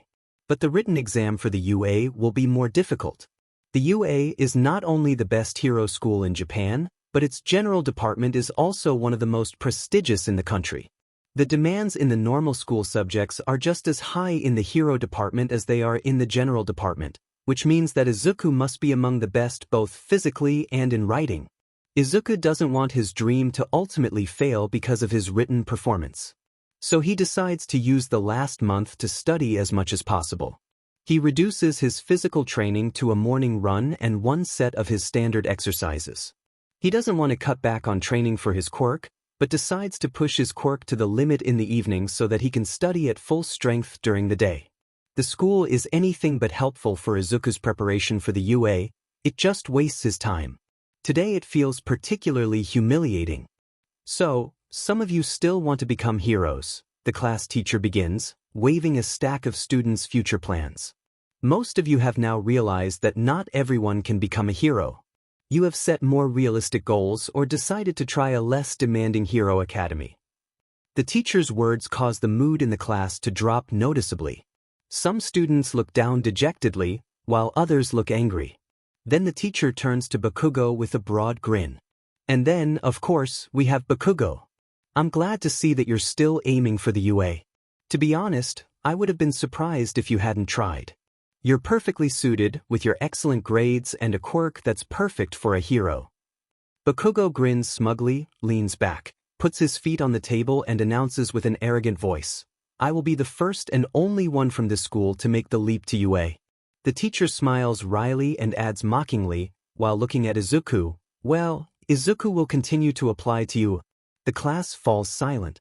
For a moment, there is complete silence before Bakugo breaks the tension with a small explosion in the palm of his hand.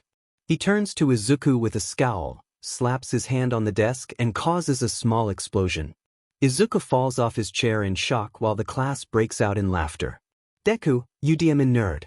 Bakugo leans threateningly over Izuku, his voice cutting with anger. How many times do I have to hammer it into your skull? You'll never be a hero with your useless quirk. You should finally realize that your place in the world is under my shoes. You're not going to mess up my perfect origin story. Quick grab, he pulls Izuku up close to him by the collar. The teacher clears his throat loudly. We have a class. It would be better if we started soon. The teacher seems nervous, obviously overwhelmed by the situation that is getting out of hand. At any other school, Bakugo would have been suspended for using his quirk. But here? Izuku sighs inwardly. Bakugo hesitates, apparently processing the teacher's words, and then finally lets Izuku fall back onto his chair. His look speaks volumes. This humiliation is far from over for Izuku. It breaks Izuku's heart that Bakugo repeatedly gets away with such actions. But as so often, Izuku can't do anything about it. When the bell rings for recess, he hurries to get out of the classroom quickly. He desperately needs a better place to be safe from Bakugo and his gang. He knows that Bakugo is just itching to take out his anger on him and show him his place in no uncertain terms. After a few corners, Izuku notices that Bakugo's people are everywhere. They are blocking all the exits on the lower floors and slowly working their way up. I don't have a chance of getting to the courtyard, Izuku thinks in frustration as he continues to be pushed upwards.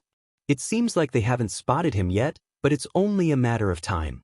After a while, Izuku is standing in the stairwell in front of the locked door to the roof. That's it, I can't get out of here anymore. He looks around in panic until his gaze falls through the small window in the door to the roof and an idea occurs to him. The sounds of his pursuers are getting louder. Izuku has no time to rethink his plan. He looks through the window and creates a portal on the other side of the door. The footsteps of his pursuers are already echoing ominously close. Quickly, Izuku creates the second portal in front of him and steps through.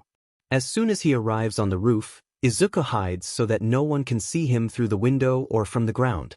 Izuku spends the break on the roof. He listens carefully before carefully peeking through the window to make sure that no one is left in the stairwell. When it seems safe, he repeats his trick and returns to the building through the portal. Izuku hurries to get back to class before the second bell rings. In the hallway outside his class, Izuku stops briefly and glances out the window into the courtyard. His gaze lingers on the small pond where Bakugo sank his notebook so many months ago. An idea shoots through his mind. However, the thought of being caught holds him back for a moment. Time is of the essence, and finally he overcomes his hesitation, quickly looks around, and creates a small portal right in the pond. Izuku makes it to class just in time before the second bell rings and hastily takes a seat.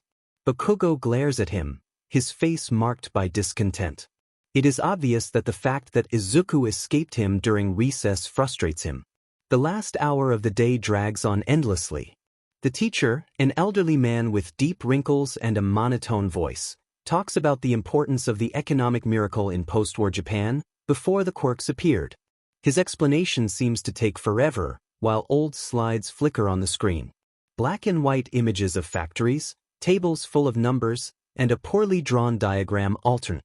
The class sinks into lethargy, and Izuku desperately tries to stay awake as the minutes drag on like chewing gum. After about half an hour, the perfect moment seems to have arrived. Almost the whole class is in a coma-like state. Some stare blankly at their notebooks, while others rest their heads on their arms and doze off quietly. Even Bakugo seems distracted. His fingers drum impatiently on the tabletop, as if he can't wait for the lesson to end so he can get back to being active. Izuku feels his heart beating faster. He glances unobtrusively around the class. Nobody seems to be paying attention to him. His eyes linger on Bakugo, whose fingers continue to tap impatiently on the table. Now is the perfect moment, Izuku thinks. Slowly, Izuku raises his hand from under the table, as if he were just leaning on his knees. For a brief moment, he hesitates, his thoughts racing.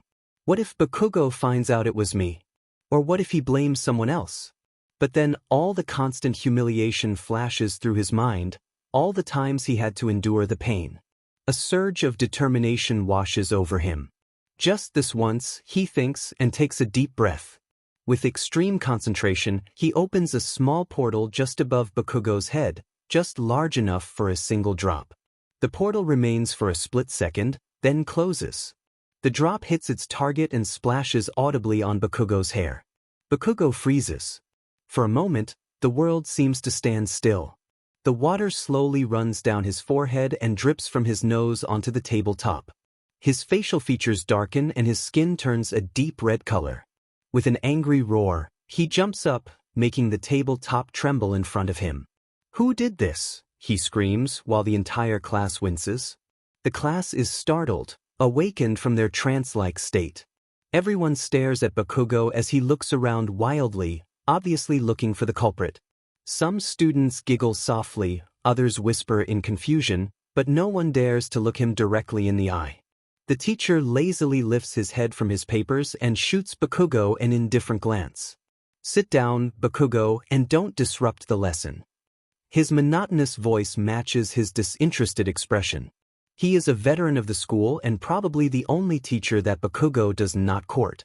Probably only because he is about to retire and doesn't care about anything anymore. Without waiting for an answer, he turns back to his lesson. "That can't be." Bakugo hisses, clenching his fists. "Nobody here is a water freak. What's going on?" His eyes search the room until they finally settle on Izuku. Izuku tries hard to look as uninvolved as possible, staring intently at his notebook. "Deku, it was you, wasn't it?" Bakugo snarls, his eyes sparkling dangerously. Izuku feels his insides raging with adrenaline, but he keeps up his facade. "I'm not crazy about water, Bakugo.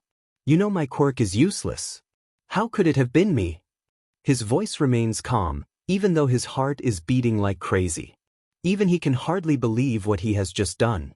Bakugo grits his teeth, but he has no proof. Nobody saw anything, and the class slowly begins to relax again. Some students exchange furtive glances, the corners of their mouths twitching as if they can hardly suppress a smile. But nobody laughs out loud. Bakugo finally sits back down, still grinding his teeth, his hair still slightly damp. The rest of the lesson drags on endlessly. Izuku can feel Bakugo's eyes repeatedly glancing over to him. But he does everything he can to avoid attracting attention. When the lesson is finally over, he's the first to rush for the door. No sooner is he out than he hears Bakugo's angry voice echoing through the hallway. "After him. I swear it was him." Izuku doesn't hesitate for a moment. He starts running, his thoughts racing as he storms through the corridors. Bakugo's gang is close behind him, blocking several possible escape routes. But Izuku concentrates and channels energy into his legs. With increased strength, he storms through the main entrance. For the first time, he feels a sense of accomplishment at standing up to Bakugo, even as panic makes his heart beat faster. It was worth it, Izuku mutters as he leaves the school gate behind him. But he knows it's not over yet. The thud of heavy footsteps behind him and Bakugo's loud commands prove that the pursuit has only just begun.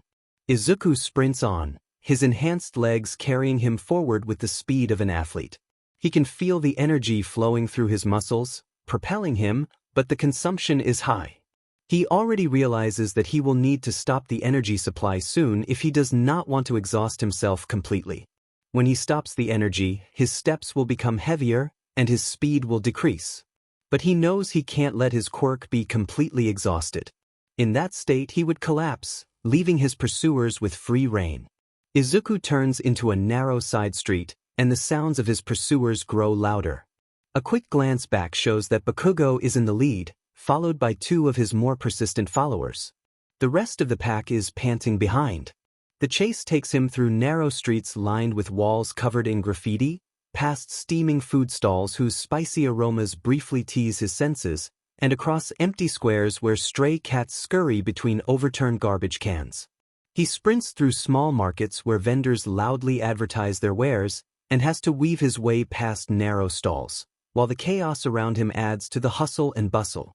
The vendors give them confused looks, but Izuku has no time to pay attention to his surroundings. Thanks to his regular running training, he knows the city streets well. He ducks under a clothes rail and jumps over stacked boxes, but Bakugo is slowly catching up. "Think, Izuku, think," he mutters, panting as the winding stone walls of a Japanese suburb appear before him. The narrow lanes with their high walls seem to offer the perfect opportunity to shake off his pursuers. He turns into one of the alleys and glances back. Only Bakugo and two of his followers are still close behind him, while the others have apparently given up. Izuku spots a fenced-in carport ahead of him, and a plan forms in his head in a flash. As he runs past it, he pretends to look back over his shoulder, but in reality he opens a portal inside the carport. He takes care to place it so that his pursuers won't notice it unless they turn around as well. Izuku sprints on and turns sharply into the next alley. Once he is sure that there is no one else on the street, he opens another portal right in front of him in the few seconds before Bakugo and the others reach the corner and rushes through. As soon as Izuku reaches the carport, he makes the portals disappear and immediately hides behind a car so that he can no longer be seen from the street. He gasps for air, his heart beating like a sledgehammer. While he tries to catch his breath, he remains as still as possible. Bakugo and his thugs are still close by. Izuku hears Bakugo's angry voice and the stomping of feet. "Where is he?" Bakugo bellows. Explosions pop in the air, and the acrid smell of burnt material hits Izuku's nose. "Search him." Bakugo barks, and Izuku hears footsteps coming from various directions, accompanied by the rustling of bushes in the front yards. One of them comes uncomfortably close to Izuku's hiding place. The crunching footsteps on the gravel seem to fade away right above him. One more step and he would be discovered. Izuku holds his breath, his heart beating so loudly that he fears it could give him away. But before the situation can escalate, the angry grumbling of a woman cuts through the tense silence of the neighborhood. "Get out of my garden, you little brat, before I call the police," she yells in a voice that echoes loudly through the narrow streets and freezes even the most persistent pursuers for a moment. That was Izuku's salvation. Bakugo's companion looks uncertainly in the direction of the shouting, hesitates briefly, and then stops the search to run back to Bakugo. Izuku hardly dares to move, but a tiny, relieved smile crosses his face. Bakugo lets out a menacing growl, followed by another explosion. Small cracks appear in the walls surrounding the narrow streets. "This isn't over yet, Deku," Bakugo hisses, his voice shaking with rage. "I'll get you." Izuku presses himself closer to the car as the footsteps of his pursuers slowly fade into the distance. He waits a few minutes until absolute silence has set in before he carefully straightens up. His legs tremble and every step hurts, but he quietly moves away in the opposite direction. Despite his exhaustion, he feels a triumphant sense of relief. Today he has made it. The days until the exam fly by. Izuku follows his training plan with discipline, but focuses on studying as much as possible. He has made it his personal goal to beat Bakugo in the written exam. During his morning runs, he deliberately avoids all paths where he might encounter Bakugo or his clique. At school, he stays alert and watches their every move. Nevertheless, he has to use his quirks several times to escape them. The tension is always with him, but it also drives him. Every day he manages to avoid Bakugo, he feels like he's getting stronger, not just physically but mentally too. The upcoming exam is all he focuses on now. It's his chance to finally prove that he's more than the useless Deku Bakugo thinks he is. A bright ray of sunshine falls through Izuku's window and hits him instantly in the face. Grumpily, he turns to the other side, pulls the blanket up over his shoulders and tries to ignore the penetrating light. But the sun is relentless. A few minutes later, a second ray of light makes its way through the curtains and this time hits the sensitive spot between his nose and cheek. Reluctantly, Izuku opens one eye, blinks sleepily into the glaring light and buries himself even deeper under the duvet. In vain, sleep is finally lost. With a deep sigh, Izuku sits up, while a yawn escapes him that almost resembles a soft groan. His head feels heavy and the tiredness clings to him like a thick, impenetrable fog. Slowly, he feels for his cell phone, which is lying next to his pillow. When the screen lights up, he squints his eyes and the bright digits show the time 6. Immediately, he is shocked. "DMN." His voice sounds hoarse from sleep and his heart skips a beat. He frantically wipes the sleep from his eyes, but the initial panic quickly fades as he remembers that he had intentionally turned off the alarm the night before. Today is the big day. The UA entrance exam doesn't start until 9:30, and he had firmly resolved to get a good night's sleep. At least that had been the plan. With a deep breath, Izuku sinks back onto the pillow, while his wild, disheveled hair swirls around his head in the gentle morning breeze. His gaze wanders to the window, through which the sun's rays now bathe half the room in a warm light. The light paints bright, dancing patterns on the wooden floor and gives the room a peaceful, almost magical atmosphere. But Izuku is not at peace at all. His stomach contracts with excitement and a queasy feeling spreads through him. It is a harbinger of the decision that will determine today whether he can become a true hero or whether his dream will finally be shattered. His gaze lingers on a familiar object, namely his trusty hat, which hangs carefully on a hook next to the bed and is always ready to hand. He remains in silent contemplation for a moment, while his thoughts begin to circle incessantly. It is the same hat that he received as a child. It is a souvenir that has accompanied him throughout his life. Fascinated, he studies the material. The fabric, infused with his own DNA, has proven to be virtually indestructible.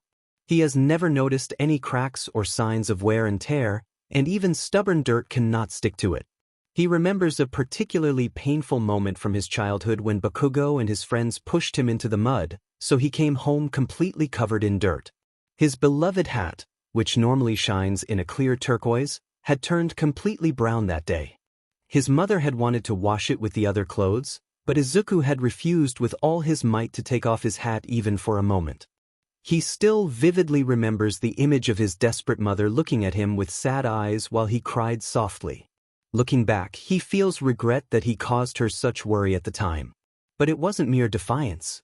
Something inside him had vehemently resisted taking off the hat. He couldn't put it into words exactly, but the thought of someone seeing his hidden wings was unbearable to him. Over time, this feeling weakened, but the urge to hide them remained. Now, it doesn't bother him when his mother sees him without his hat, but he still prefers to keep his wings hidden from others. It is something very personal. On the day he came home all dirty, he and his mother were amazed to discover that his hat was cleaning itself. They watched as the energy gradually seeped into the material. The mud layer quickly dried up at first and then quickly fell away, until the fabric was as flawless as on the very first day. This phenomenon continues to fascinate Izuku to this day. It was probably because the hat was made of his own DNA and was sensitive to his energy.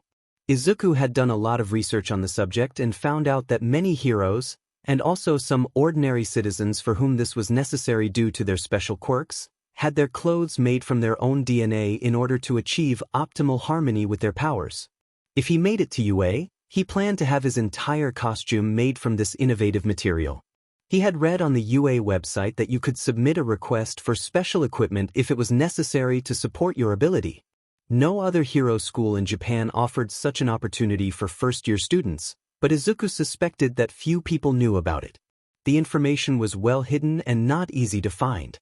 Determined, Izuku grabs his hat, pushes back the blanket, and puts his feet on the cool wooden floor, which gently tickles his toes. He shuffles barefoot to the door, opens it carefully, and is immediately greeted by the familiar sounds coming from the kitchen. The clattering of pans and the pleasant smell of grilled salmon fill the apartment. His stomach starts to rumble loudly. It's a telltale sound that finally rouses him from his slumber. "Izuku, are you awake?" his mother calls in a friendly and loving voice as he enters the room. "Yes, Mom.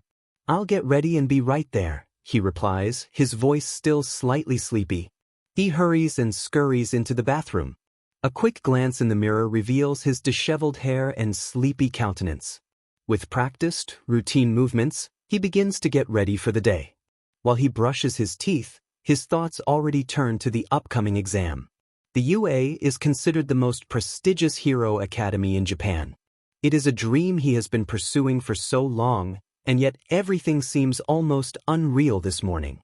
After brushing his teeth, Izuku opens a drawer and searches for a moment before finding a simple, silver pair of scissors. For as long as he can remember, he has always cut his hair himself, for a simple but important reason. He didn't want to take off his hat in front of any barber. At first, his mother had taken on this task for him, but every time it turned into a real drama. At some point, Izuku started using kitchen scissors on his own. He still vaguely remembers his chaotic first attempt, in which he looked like a plucked chicken. Fortunately, no one but his mother had ever seen this embarrassing picture, because he always wore his hat. He has now got the hang of it and does a passable job of cutting his hair.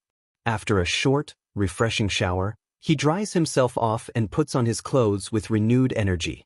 His heart beats faster as the exam approaches and the thought of it makes his stomach knot, but he tries hard to ignore it. Finally, he straightens his hat again in front of the mirror before heading towards the kitchen. "Good morning, Izuku." His mother greets him with a warm, welcoming smile as he enters the room. The scent of freshly grilled salmon and steaming rice fills the air. It is a familiar smell that immediately makes him feel at home. "Did you sleep well?" "Yes, Mom, I did, thank you," he replies, forcing a smile despite his tiredness. "Do you still need help with breakfast?" "No, I'll be ready in a minute." "You can sit down already," she explains lovingly, as she places a bowl of soothing miso soup on the table. Izuku sits down at the table without saying a word, where a sumptuous breakfast is already waiting for him. The table is richly laid. There is fragrant rice, crispy nori, juicy grilled salmon, fresh vegetables, and delicate tamagoyaki.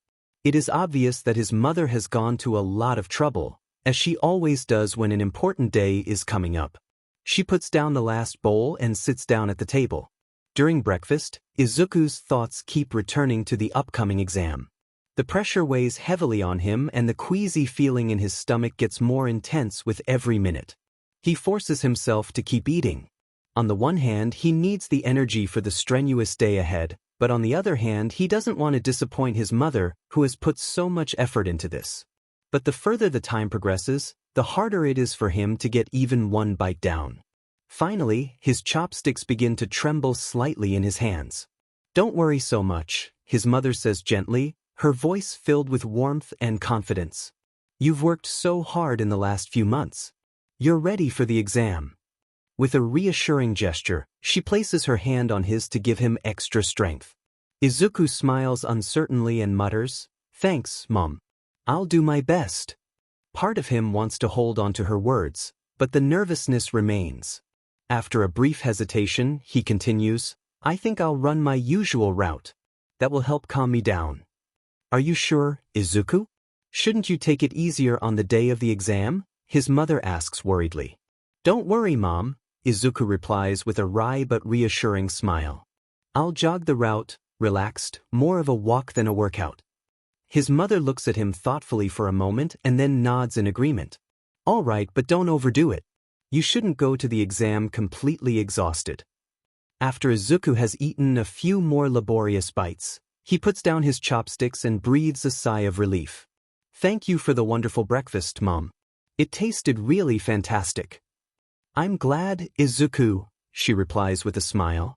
But don't stay out too late, I don't want you to be late for the exam. Don't worry, I won't be gone long. There are still a few hours to go before the exam. He quickly puts on his gym clothes, grabs his shoes and heads for the door. Before he leaves the apartment, he takes a last meaningful look back. His mother smiles encouragingly at him, and for a brief moment he feels a deep inner calm despite the impending excitement. See you later, Mom. Good luck, Izuku. And remember, you're ready, she calls after him as he closes the door behind him and takes in the fresh morning air. The cool wind gently caresses his skin as he makes his way through the familiar streets of the neighborhood. With each step, his tension seems to fade a little and the hope germinates in him that this day could be the beginning of his dream of a heroic life. After a while, Izuku's path takes him along the beach as usual. A lot has changed there since the beach was cleaned. A specialized company thoroughly cleaned the sand, removing countless tiny pieces of glass and metal. Things that were impossible to pick up with bare hands. Only after that was it possible to walk barefoot on the beach again without hesitation. The pier was then completely renovated, and a new jetty was built that extends far into the sea. At the end of the jetty, there is now a small pavilion with comfortable benches that invite you to linger. In addition, 2 beach volleyball courts have been created, which are particularly popular with younger visitors. Izuku is proud of his mother, who, in her new role with the city council, has made a significant contribution to these improvements. It makes him happy to see how her work brings joy to so many people. Although it is still early in the morning and the air is fresh, there are already people on the beach. In the distance, he recognizes Ms. Chika, who is currently preparing the outdoor area of her cafe for the day. Her shop, the Nezamimi Cafe, has become very popular with both tourists and locals in recent months. Perhaps it is because it is one of the few cafes of its kind in the area. Most of the others had to close when the visitors stopped coming. As Izuku approaches, he slows down. Good morning, Miss Chika, he calls to her in a friendly manner. The young woman turns around and smiles. Good morning, Midoriya. You're late today? Embarrassed, Izuku scratches the back of his head. I slept in today. The UA entrance exam is coming up, and I wanted to be rested. Miss Chika's expression changes. Her eyes widen and a mixture of surprise and admiration resonates in her voice. Is it really already today? How quickly time flies. She glances at her watch and then adds with mock severity, and since when is just after 7 sleeping in? And are you still going to train? You should be resting. Izuku raises his hands in a placatory manner. Don't worry, I'm not training. I'm just going for a little run to calm my nerves. I'm usually up by 5 anyway, so you could definitely call that sleeping in. A gentle smile plays around the cafe owner's lips as she shakes her head slightly. All right then, Midoriya. I won't keep you any longer. I'm sure you'll do great. We're all rooting for you here at the beach. Izuku says goodbye with a grateful smile and continues his walk. When he arrives back home, he actually feels a little calmer. Although it is still early, he decides to leave for UA already. The school is in the same city, but it is too far to walk. Izuku gets ready to go, but at the door his mother gives him a warm goodbye once again. She straightens his jacket, wishes him good luck several times, and finally hands him a lunchbox that she has secretly prepared for him. Eat something when you have time, okay? Her voice sounds worried, but also full of pride. Izuku smiles and nods. Thanks, Ma. I'll do my best. It's not far from his home to the train station. The morning air is cool, and his breath forms little clouds as he walks quickly to the station. When he enters the train, he immediately notices that the car is full of students in a wide variety of school uniforms. The excitement is palpable in the air. Many are eagerly talking to their friends, others stare. intently out of the window or leaf through their notes again. Izuku can't blame them. UA is the best hero academy in Japan, and every year thousands try to get one of the coveted spots. But only the best have a chance. The thought of it makes his heart beat faster, but he takes a deep breath and tries to stay calm. He gets off after 3 stops. The stream of students moving towards the UA is getting thicker and thicker. Izuku is impressed by the variety of uniforms and the wide range of quirks that catch his eye. Some students seem to be unable to stand still with excitement, while others appear focused and serious. Some are loudly chatting, while others silently follow their own thoughts. Izuku holds back and watches them, curious to see which of them will make it through the exam. Then the UA building appears in front of him. Izuku catches his breath. Although he has seen it countless times in pictures and videos, it looks even more imposing in reality. The main building rises like a monument into the sky. Its clear lines radiate strength and determination. A feeling of awe and nervousness overcomes him, but he forces himself to move on. As he approaches the entrance, Izuku involuntarily scans the crowd with his eyes. He is looking for a particular boy with blonde, spiky hair, but Bakugo is nowhere to be seen. Izuku knows that he will also take the exam. After all, he has set himself the goal of becoming the strongest of all heroes for years. But since Izuku arrived early, he is not surprised that he has not yet spotted him. He stops in front of a large information board hanging in the entrance area of the UA. He looks nervously for the number of his exam room. The school is huge, and it takes a while for him to navigate through the spacious corridors and halls. Finally, he stands in front of a wide double door that leads into an impressive sports hall. Upon entering, Izuku stops for a moment. The hall is gigantic, and hundreds of numbered tables are set up in neat rows. The room is increasingly filling up with students looking for their seats or already sitting tensely in their chairs. Some are talking quietly, others have their eyes closed and seem to be preparing mentally for the exam. Izuku takes a deep breath and then sets off to find his seat. He walks down the rows until he finally finds his number in the middle of the hall. He sits down and takes another look at his surroundings. He has meticulously studied the exam rules and knows them practically by heart. No documents or aids are allowed, and everything necessary will be provided by the UA. The use of quirks is also strictly prohibited during the exam. He takes another deep breath and unconsciously clenches his fists. That's the first step. I'm ready. Since the rules are so clearly formulated, Izuku didn't even bring a pen to his table. But as he looks around, he notices that some students are unpacking their own pens, placing water bottles on the table, or even bringing notebooks. An uncomfortable feeling of insecurity arises in him. Have I interpreted the rules too strictly? For minutes, his thoughts circle as his eyes restlessly wander around the hall. Then he is relieved to discover that some students, just like him, have nothing on their desks. His gaze wanders further until he recognizes Bakugo in the crowd. He enters the hall confidently, walks directly to his seat and sits down without hesitation. With quick, decisive movements, he places his hands on the tabletop and stares straight ahead. Bakugo never hesitates. He is always absolutely convinced of himself and his decisions. Izuku thinks with quiet admiration. But his arrogance quickly stifle that respect. When he sees that Bakugo also has nothing on his table, he is finally reassured. The hall continues to fill up, and the noise level drops as more students take their seats. Finally, almost every table is occupied. Just before noon, Izuku notices a striking figure entering the room. His breath catches in his throat when he recognizes who it is. Ectoplasm. A tingling sensation runs through him. The professional hero had given up his active career after losing both legs a few years ago, but he remains an impressive figure. Seeing him up close is a rare opportunity. Izuku admires his analytical thinking, his calm but forceful presence, and his ability to stay in control even in precarious situations. Maybe one day I'll be able to look as confident as him, he thinks in awe. He watches Ectoplasm as he walks through the rows, placing exam papers and a pen on each desk. He moves with precision, efficiency, and authority.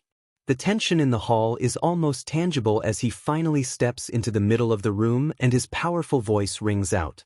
I welcome you to the UA written entrance exam. You may begin answering the questions in a moment. But first, he pauses briefly, his eyes scanning the rows of students. That I would like to call out the following numbers. Ectoplasma begins to read out a series of numbers. It takes only seconds for Izuku to understand what this means. He is calling out those who have more on their desks than the provided pen and exam papers. As Ectoplasma speaks, nervous glances flicker between the students. Some of those called out freeze, others turn pale.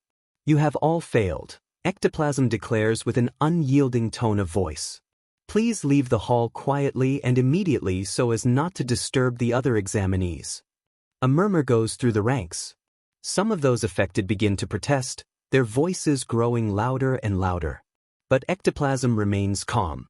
Finally, he adds coolly, should you refuse to follow my request, it could significantly reduce your chances of being accepted at another school.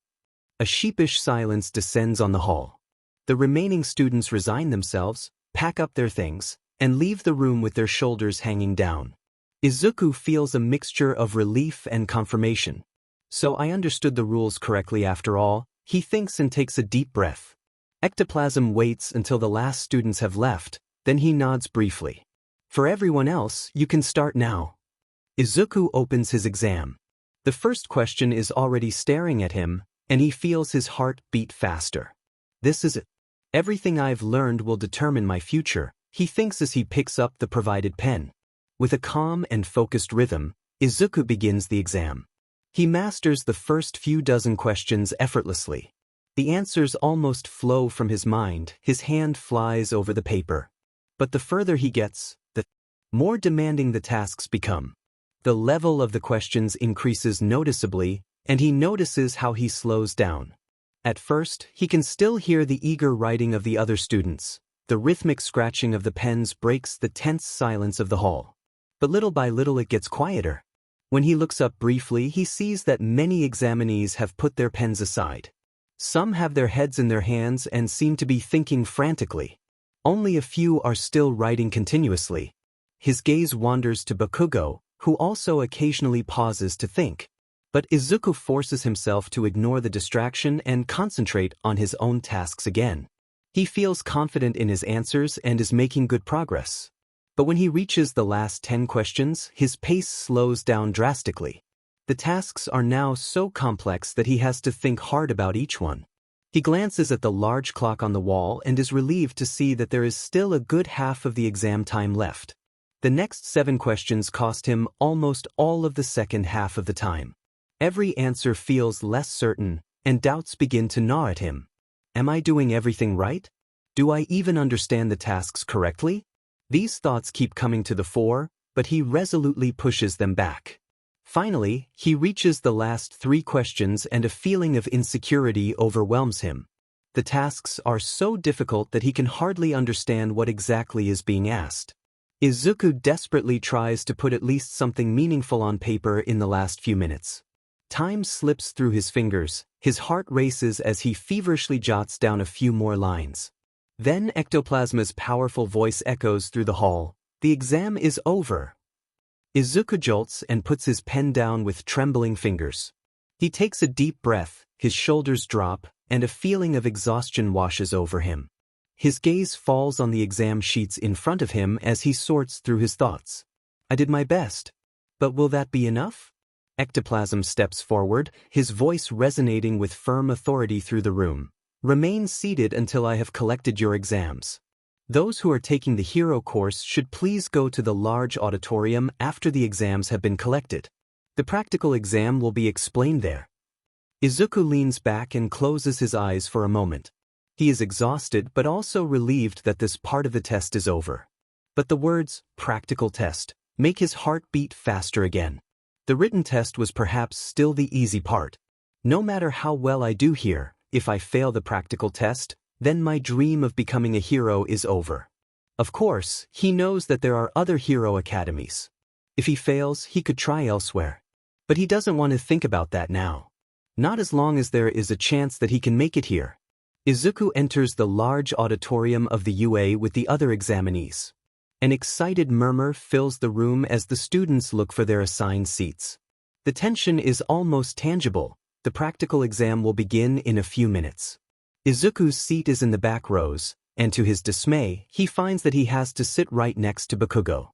His heart skips a beat as he feels the stinging look of his former friend. "You." Bakugo hisses the word with cold contempt and glares at him. "Sit somewhere else, Deku." But before Izuku can react, Bakugo leans back again, a wry grin on his lips. "What are you doing here anyway? You don't belong here." Izuku remains frozen in place. His heart is beating faster, and for a moment he actually considers getting up and looking for another seat. But the seating arrangement is fixed, there is no choice. And why should he listen to Bakugo at all? He swallows the emerging insecurity and looks ahead.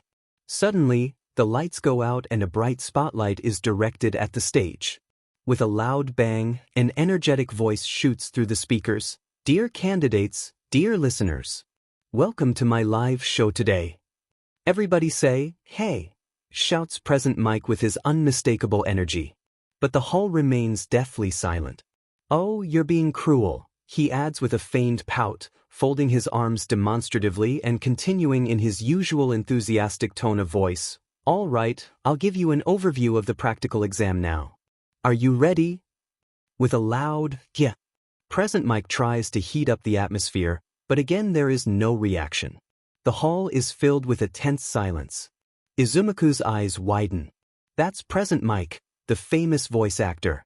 Unbelievable," he whispers excitedly. "I listen to his radio show every week." Around him, some students are also whispering excitedly, but most keep their attention focused on the stage. Next to him, Bakugo grumbles softly, "Shut up, Deku." Izuku jrks and falls silent instantly. Present Mike continues the explanation. The practical exam consists of a 10-minute practice simulation in an urban setting. You may bring equipment of your choice. Some students nod eagerly. After this presentation, each of you will go to your assigned training hall.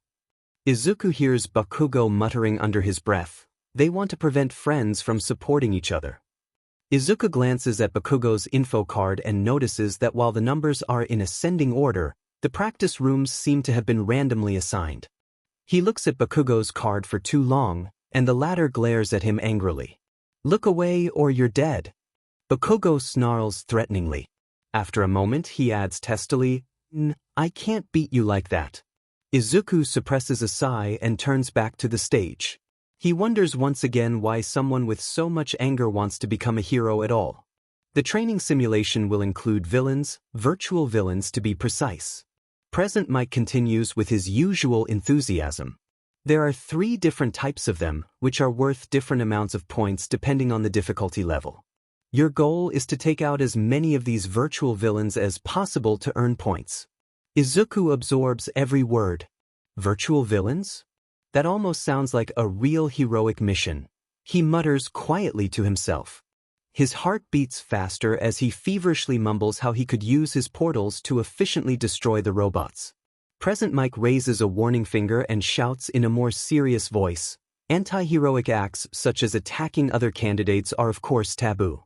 A collective sigh of relief goes through the room, followed by a few nods of approval. Suddenly, a student a few rows in front of Izuku raises his hand. "Excuse me, I have a question," he shouts loudly and stands up. Self-confident, almost a little arrogant.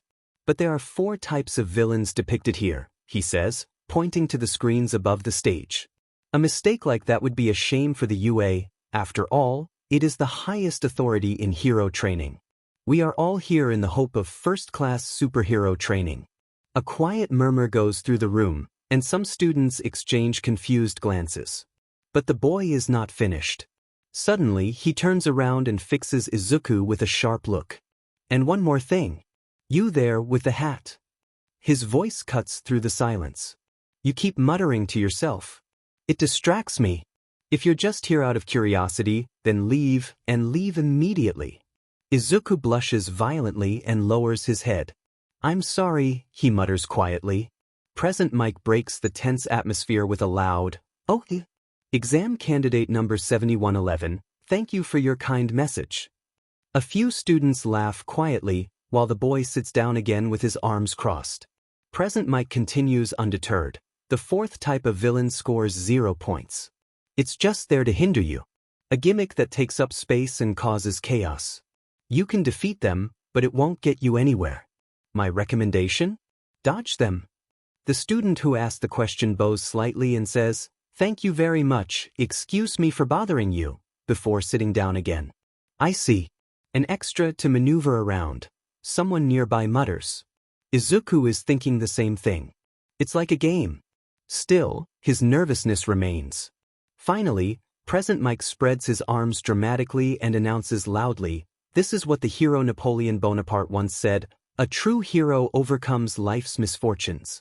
Onwards and upwards. Plus ultra." The words echo through the auditorium, and Izuku feels a wave of determination sweep across the room. Well then, dear listeners, have a nice time suffering.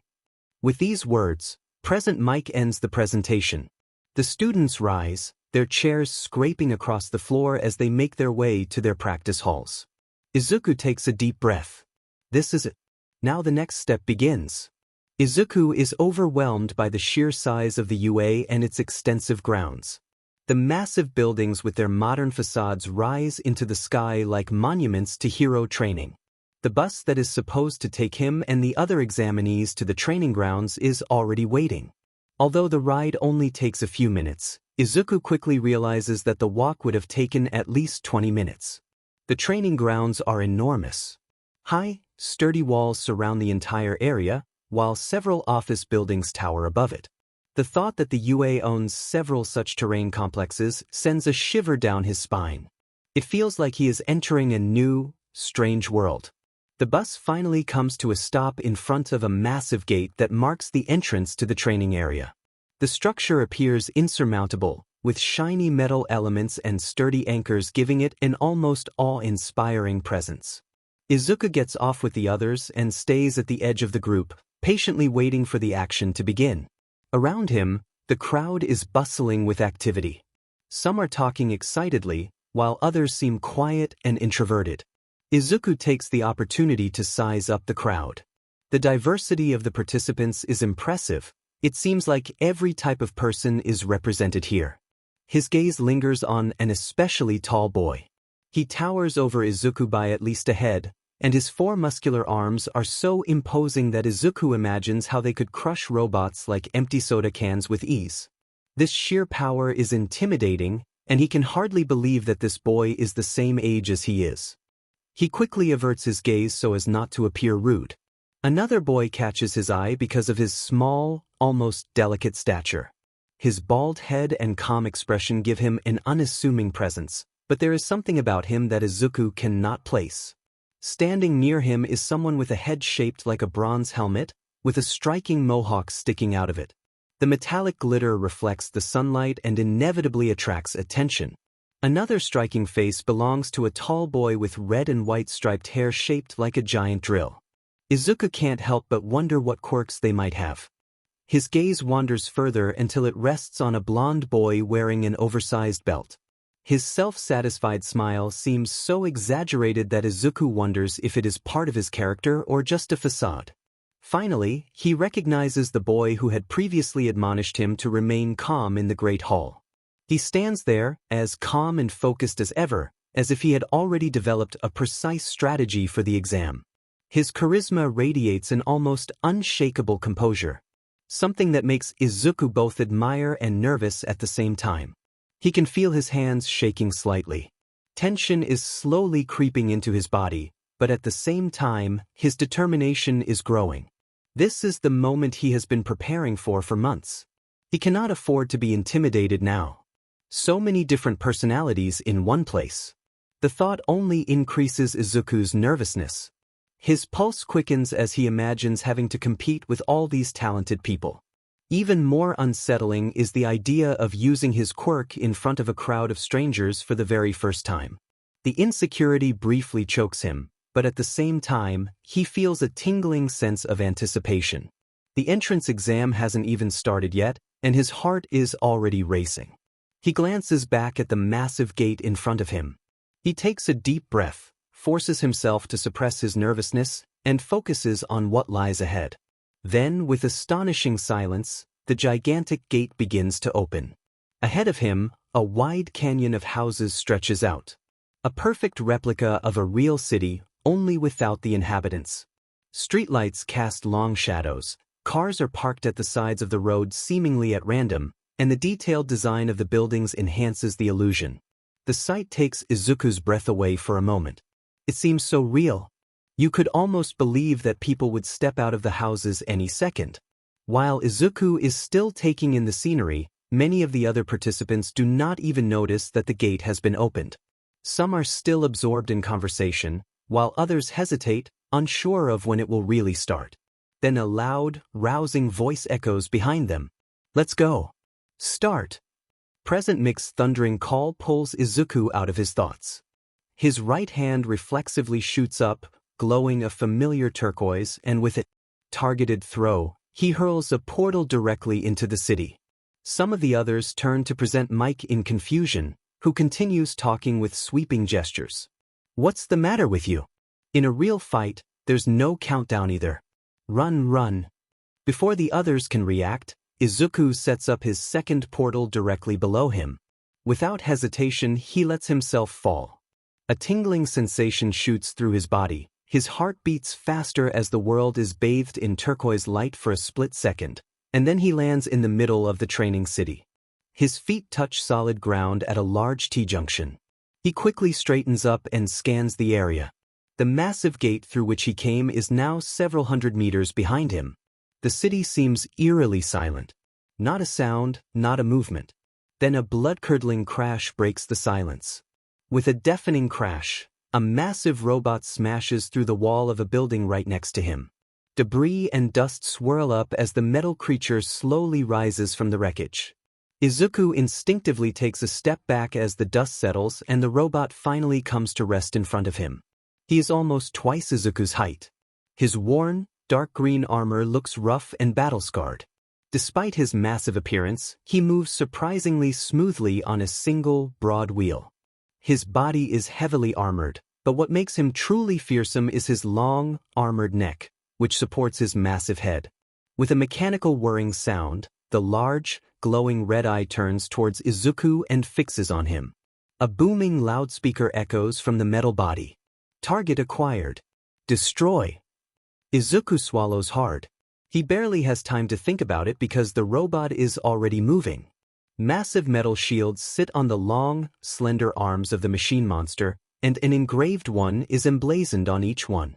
The robot makes a loud metallic grinding sound as it swings for the punch. Despite its bulky appearance, it moves frighteningly fast. His fist shoots towards Izuku in a precise trajectory.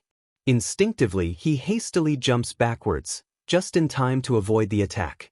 Still in motion, he concentrates, his right hand glowing. In a flash, he creates a portal directly in the path of the robot's fist. He places the second portal over the machine's head with practiced precision.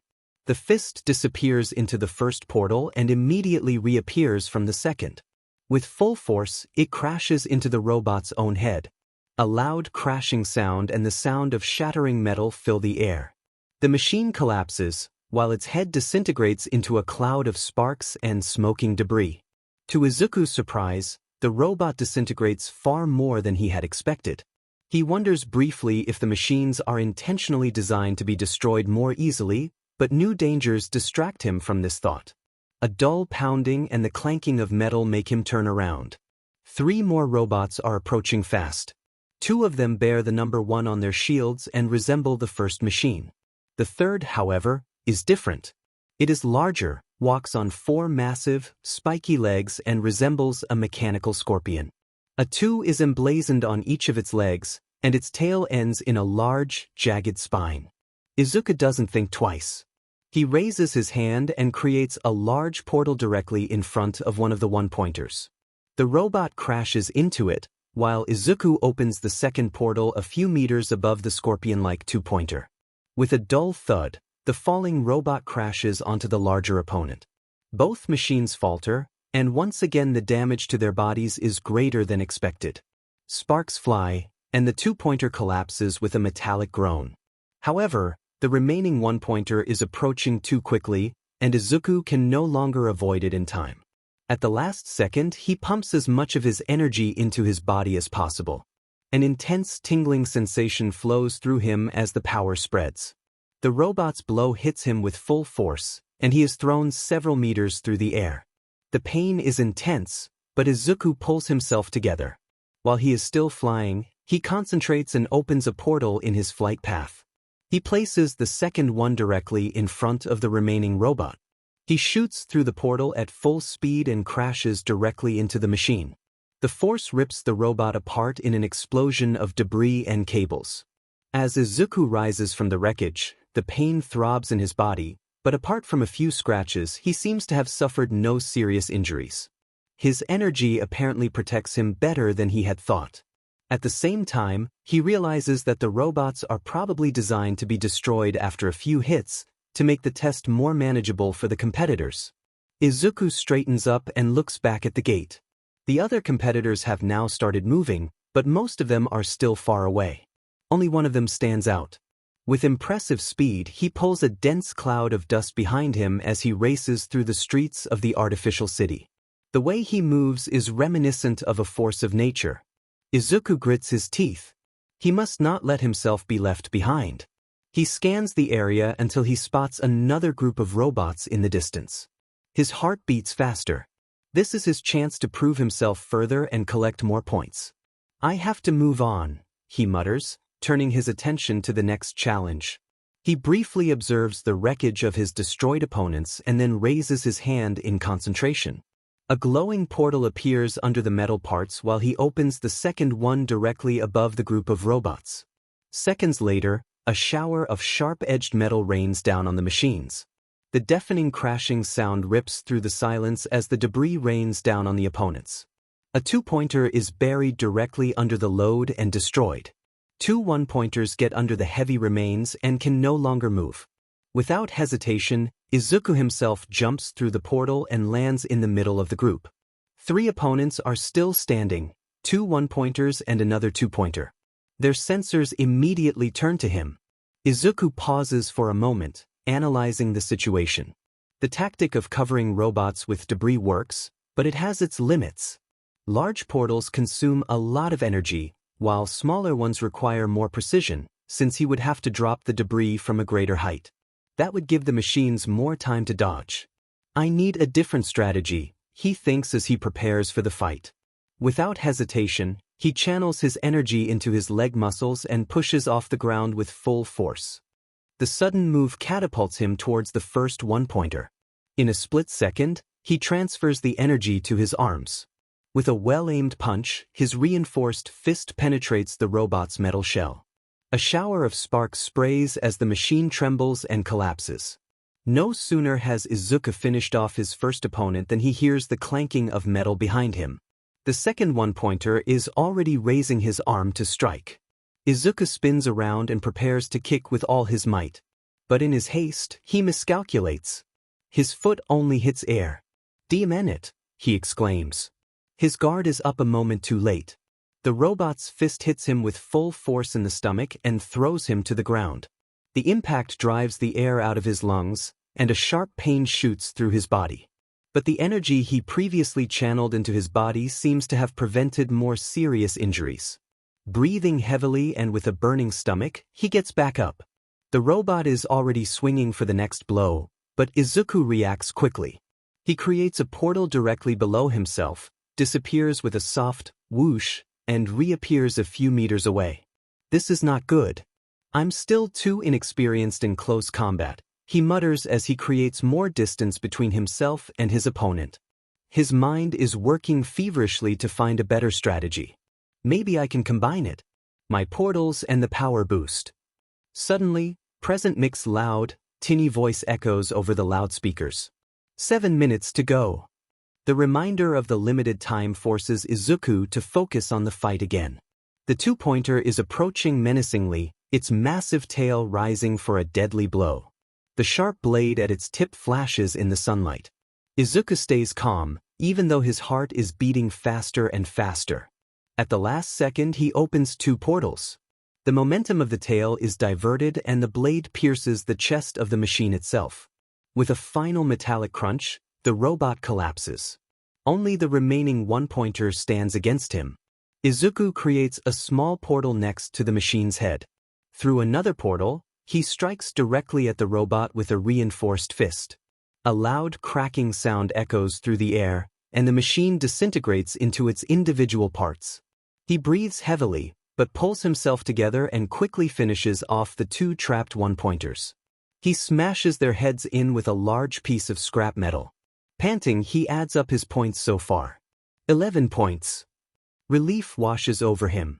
When he looks back, he sees several participants at the intersection where he defeated the first group of opponents.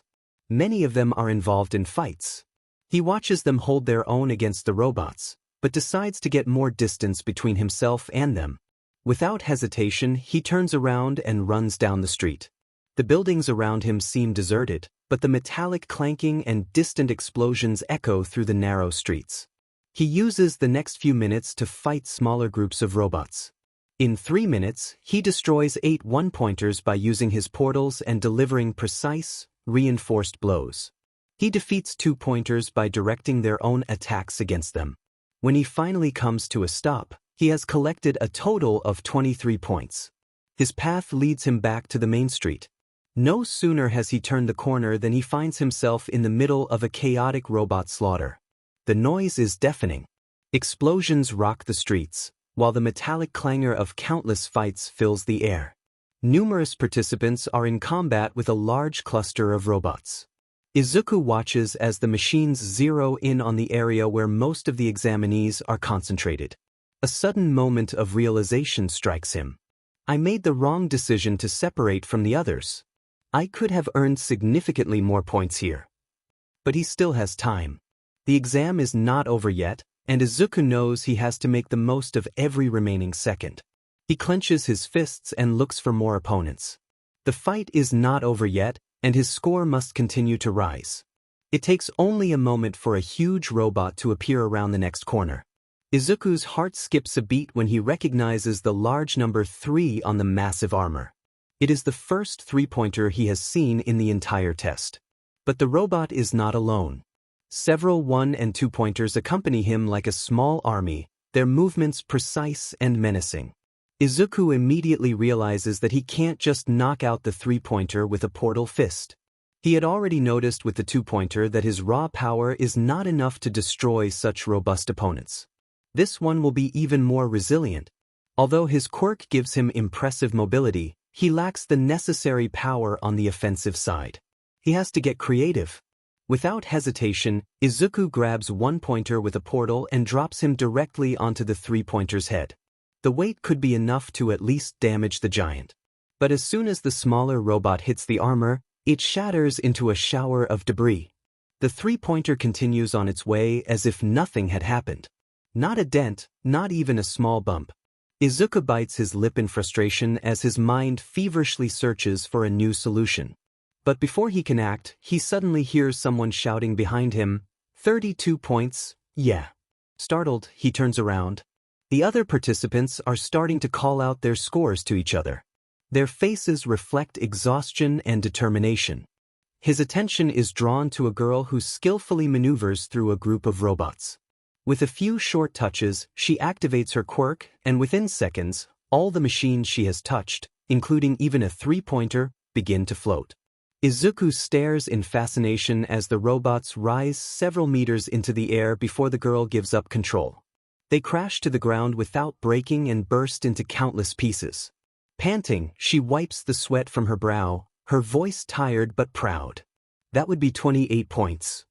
Not far from her, the fast participant races through the city, leaving a cloud of dust behind him. In a lightning-fast movement, he smashes a 2-pointer with a powerful kick that sounds like an explosion. 45 points. He yells triumphantly before rushing to the next opponent. Izuku hears more shouts and scores echoing through the air. Almost everyone seems to have more points than he does. His heart starts racing, cold sweat runs down his forehead. 2 minutes to go. Present Mick's voice booms from the speakers. Panic rises in him. He still has 2 minutes to increase his score. His gaze wanders back to the three-pointer, which has now come alarmingly close. To his horror, he discovers that another of these giants is approaching behind him. Now he faces 2 of these massive machines and time is running out. Then he realizes that this is his best chance. I don't have time to be careful anymore. I have to go all in. Without hesitation, he creates a portal directly below himself and positions himself to the side of the 2 three-pointers. His hands tremble slightly as he concentrates on using every bit of energy he has. The sweat on his forehead glistens in the bright light of the training city. Izuku channels all his energy and creates a gigantic portal under the first three-pointer. It is the largest he has ever created.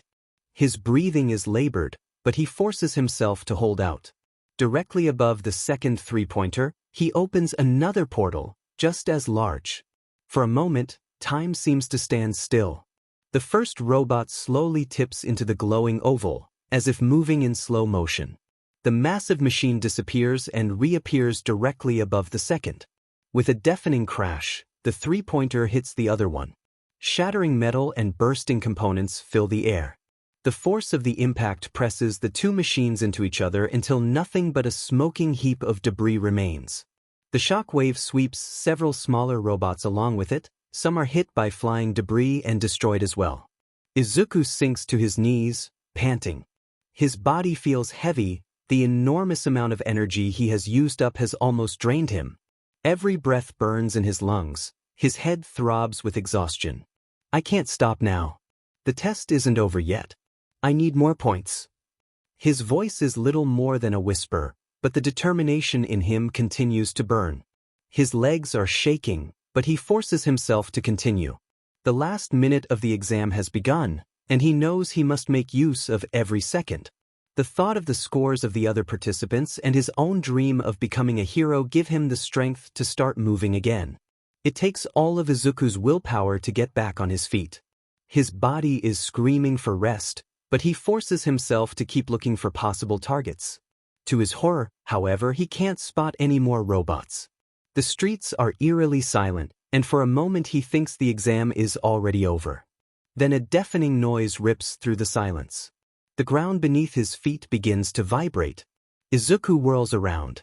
In the distance, a huge dust cloud is approaching the main road. To the left and right, office buildings collapse under its weight as if they were made of cards. The participants, who were just fighting for points, freeze. Some start screaming before fleeing in all directions in panic. Slowly, a gigantic machine pushes its way out of the dust cloud. Izuku catches his breath. The robot is so huge that he estimates it to be at least 20 stories high. Its massive, reinforced arms smash buildings as if they were made of cardboard. The mighty zero-pointer moves with frightening sluggishness. Every jolt of its track drives makes the earth shake. Who built this thing? Izuku mutters, following the huge outline of the machine with his eyes. His body freezes. A mixture of awe and fear paralyzes him. That must be the zero-pointer. That's totally overkill. Around him, examinees scream as they recognize the danger. Almost all of them run away, some in an orderly fashion, others in panic.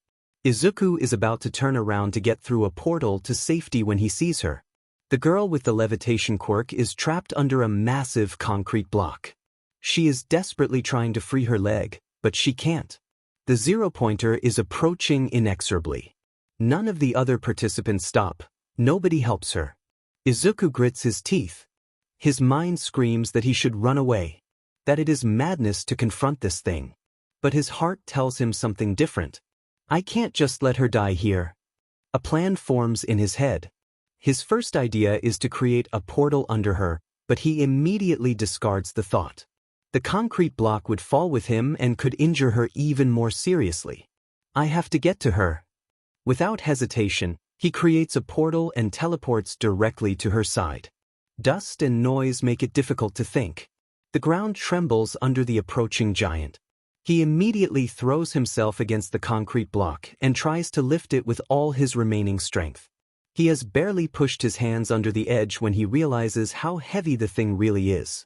The rough, cracked concrete cuts into his fingers as he tries in vain to create even the slightest gap.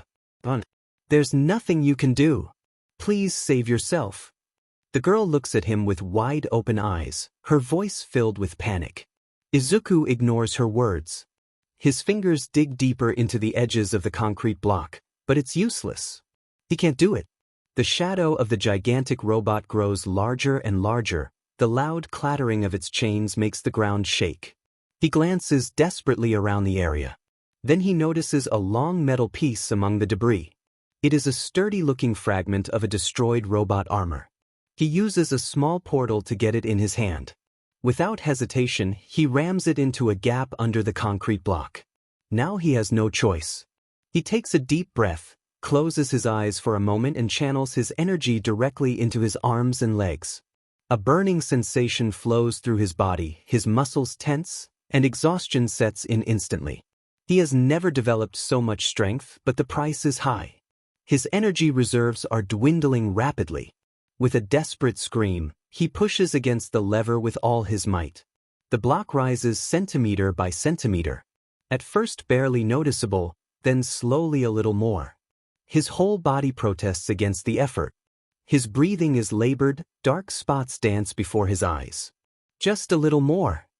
His arms are shaking, his legs are threatening to give way. His head is pounding, his body is begging for a break, but he holds out. Finally, the boulder lifts just enough for the girl to pull her leg out. She hesitates briefly in pain, but Izuku shouts, "Now! Get out of there!" With her last ounce of strength, she pulls herself out of the trap. No sooner is her leg free than Izuku's grip on the lever slips and the concrete block crashes back to the ground. The dull thud sends a shiver down his spine. If she had been even a second slower. But there's no time to think about it. Her leg is badly damaged, and Izuku immediately realizes that she can no longer run away. The robot is now standing directly above them. Its gigantic fist rises threateningly. Izuku tries to concentrate, but his body feels empty. He has hardly any energy left, but it has to be enough. With his last ounce of strength, he creates a portal under himself and the girl. A moment later, they land at a safe distance. Just in time. The zero-pointer's fist rams a huge hole in the ground, exactly where they were standing just a few seconds ago. He turns to the girl, who is lying on the ground, panting. Her face has taken on an unhealthy green hue. Just as Izuku is about to ask if she is okay, she leans forward and vomits a torrent of colorful rainbows over his feet. For a moment, he stares in disbelief at the glowing chaos at his feet. Then Present Mix's voice booms through the speakers. "The test is over." With these words, all tension falls from Izuku's shoulders. His vision blurs, the world begins to flicker, and his legs give way. Total exhaustion hits him like a wave, and with a final, exhausted sigh, he sinks to the ground unconscious. The control room for the entrance exam is a windowless, dimly lit room. The walls are completely covered with numerous monitors. An entire side of the room is taken up by a huge screen showing various camera images and data on the participants. The examiners sit in front of individual desks with monitors and control panels, carefully observing every detail of the exam. Dozens of them are present and follow the screens with concentrated gazes. No one says a word. The examinees are still standing in front of the gates of the respective training grounds and are waiting for the practical exam to start. But even at this early stage, all eyes are already on them. Who stays focused, who seems nervous, and who is distracted by their surroundings. The teachers of the hero course are watching the participants carefully. Midnight leans back, relaxed, and breaks the silence with an amused smile. Like every year, it's a mixed bag of confident talents, nervous newcomers, and those who have no idea what to expect. And they're all bursting with youthful energy. The racerhead sighs wearily, his expression seems lethargic, but his sharp eyes never lose sight of any of the participants. Most of them have no idea what they're really getting into. They dream of the glory and fame of being a hero without realizing what sacrifices it will demand of them. Director Nizu sits in his chair and looks at the monitors with obvious curiosity. He nods in agreement. That's why the practical exam is so intense. They learn from the beginning what is expected of them. Eraserhead shakes his head and frowns. As I have repeatedly emphasized, the current exam process is not optimal. It favors candidates with offensive quirks and excludes those who think and act differently. But that's what the sports festival is for, Vlad King interjects, crossing his arms over his chest. That costs us valuable training time, Eraserhead grumpily replies. And even if a student attracts attention there, it doesn't mean that they have the same chances as the others. Midnight, who has heard countless such discussions, rolls her eyes. Attention, here we go. She interrupts the conversation and leans forward as the gates of the training grounds slide open on the monitors. A loud, "Let's go" from present mic booms through the loudspeakers, but hardly anyone reacts immediately. Many examinees seem frozen, as if they had been waiting for a countdown. It takes another energetic call for most of them to slowly start moving. Eraserhead watches the scene with an expressionless face. This delay would cost lives in a real situation. All Might, who is attending as an examiner for the first time, gives him an optimistic smile. But some responded immediately. That's great, isn't it?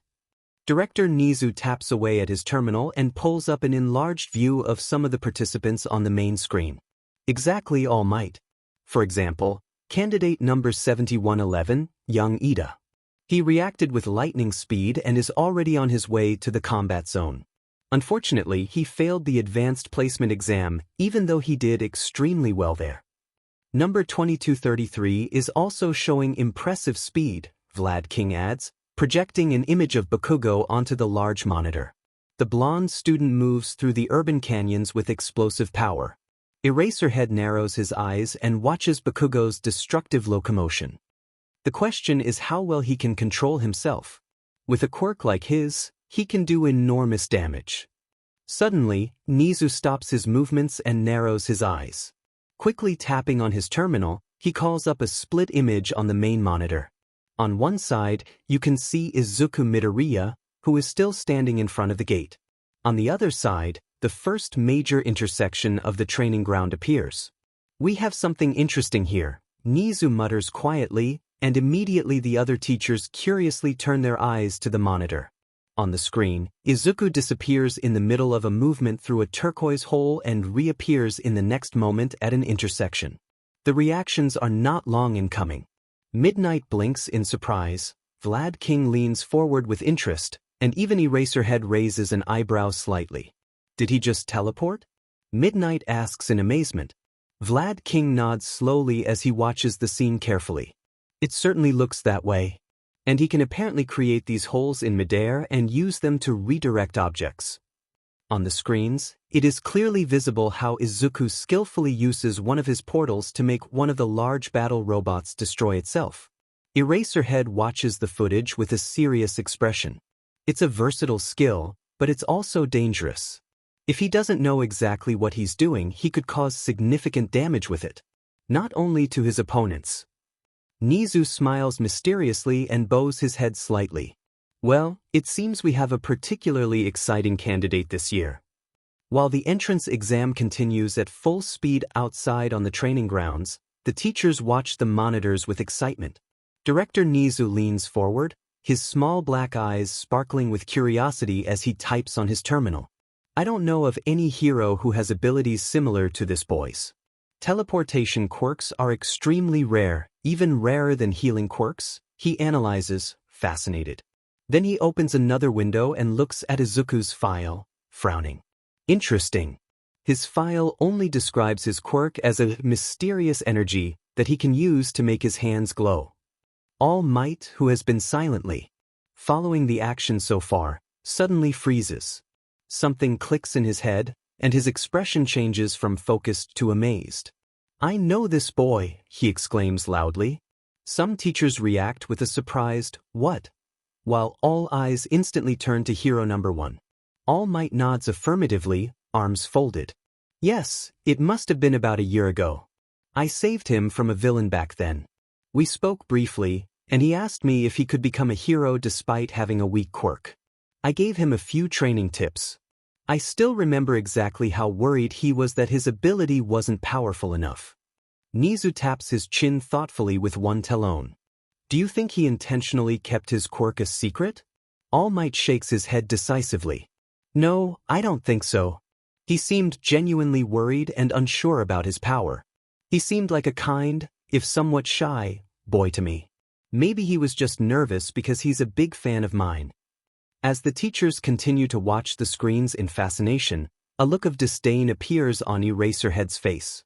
He watches as Izuku destroys another robot with its own fist, skillfully placing a portal.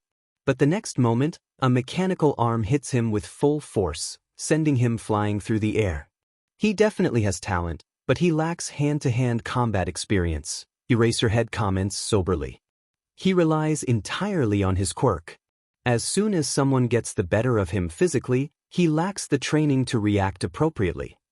Vlad King laughs softly and points to the monitors. The boy can take a beating. A hit like that would have taken most of the participants out of the fight. But he gets up again as if nothing had happened. Nizu changes the view again and calls up Izuku's school file. His expression remains calm, but his voice becomes more serious. His file doesn't read particularly positively. Lots of negative entries. Apparently, he was always looking for a fight. However, his grades are consistently excellent. Midnight frowns. That doesn't match the boy All Might described. However, a certain name appears in almost every entry, Katsuki Bakugo, Candidate 2233, Nizu continues. It is striking that Midoriya was always punished alone, while Bakugo's record is absolutely flawless. Not a single reprimand. It was never questioned whether both might not bear partial blame. An oppressive silence spreads throughout the room. Midnight thoughtfully puts a hand to her chin. That sounds extremely one-sided. Something is not fair at all. Nizu smiles mischievously. I'll take a closer look at both files later. The monitors change the image and show Bakugo in the middle of the fight. The blonde boy sweeps through the urban canyons, exploding and dismembering one robot after another with brutal efficiency. He's already accumulated almost 70 villain points. Impressive, Vlad King remarks appreciatively. Midnight raises an eyebrow. But he doesn't have a single rescue point yet. Nizu leans back contentedly and places his talon on a large red button on his desk. A malicious chuckle escapes him. Time for the final challenge. Let's see how the participants will react to it. With a light press of the button, the image on all screens changes simultaneously. Chaos breaks out instantly. The ground begins to shake on every training ground. Enormous mechanical structures break free from their moorings and spring to life. Giant robots roll through the artificial cities and cause buildings to collapse. Trainees jump aside or freeze in terror. Cementos sighs and massages his temples. This will take me and my Jima all week to rebuild. Eraserhead frowns as he observes the participants' reactions. As expected, most of them panic or freeze in terror. In a real disaster, they would be worse than useless. They would be a liability. The hitherto silent ectoplasm nods in agreement. Well, not everyone is cut out to be a hero. Suddenly, Midnight notices something. She zooms in on a particular camera view and throws the image onto the main screen. A participant is trapped. Should we stop the zero-pointer? Nizu shakes his head calmly. Not yet. Our safety precautions are sufficient to prevent serious injury. At least most of the time. Midnight narrows her eyes. I didn't like this break at all. Vlad King watches the scene with arms folded. It doesn't look like anyone's going to help her. But before he can finish the sentence, the screen flickers briefly. A turquoise glow appears, and an oval portal opens right next to the trapped contestant. All Might straightens up in his seat and a broad grin appears on his face. There he is. Midoriya. The teachers watch with excitement as Izuku desperately tries to push the heavy piece of debris away. His hands tremble with exertion, sweat drips down his forehead as he does his best to free the trapped student. But the piece of debris is too heavy. His muscles finally give out and he has to pause for a moment. Eraserhead narrows his eyes skeptically. He's giving up? But then something happens that captivates everyone again. Izuku raises a hand. His fingers glow faintly and a small portal appears above him. A metallic clang sounds as an iron bar falls directly into his hand. Nizu leans forward with interest. He stays calm under pressure and adapts his strategy. An essential quality for a hero. With renewed determination, Izuku uses the iron bar as a lever and finally manages to lift the piece of debris just enough for the participant to free her leg. But there is no time to breathe a sigh of relief. A deep, mechanical roar shakes the air as the zero-pointer raises its gigantic fist. The massive hydraulic cylinders hiss loudly as the enormous arm slowly rises and then comes crashing down on Izuku and the girl. Cementos draws in a sharp breath. If he doesn't act immediately, Izuku reacts at the last second. His eyes widen, his breathing becomes erratic, but his hands move confidently. A large, turquoise portal opens up directly below them. A blink of an eye later, they disappear into it, while the massive arm of the zero-pointer hits the ground with a deafening bang. The cameras quickly switch to show where the two reappear. This time, they are not just a few meters away. Hundreds of meters further, in an almost untouched section of the terrain, Izuku and the participant from the second portal emerge. They land roughly on the ground. Izuku instinctively rolls, while the girl remains lying there, breathing heavily. Nizu turns in his chair and clasps the armrests with his small paws. An enthusiastic sparkle enters his eyes. Fantastic! Not only can he take other people with him through his portals, but he can also transport them over great distances. Eraserhead crosses his arms and frowns. If the boy has deliberately provided false information about his quirk, it was a wise decision. With a skill like his, the government, the Hero Commission and various rogue organizations will be after him. Nizu nods thoughtfully. I agree. Fortunately, he's getting a lot of rescue points right now. That way, I don't have to manipulate the point system. Vlad King gives him a suspicious look. You would have actually manipulated the point system just to get him into the school? Nizu smiles meaningfully. Of course, I won't let such an extraordinary quirk fall into the hands of the Hero Commission. In recent years, it has gained far too much influence and power anyway. Vlad King's forehead wrinkles deeply. It almost sounds like you're not sure whether the commission always acts in the best interests of the heroes. I'm sure it doesn't, Nizu replies calmly.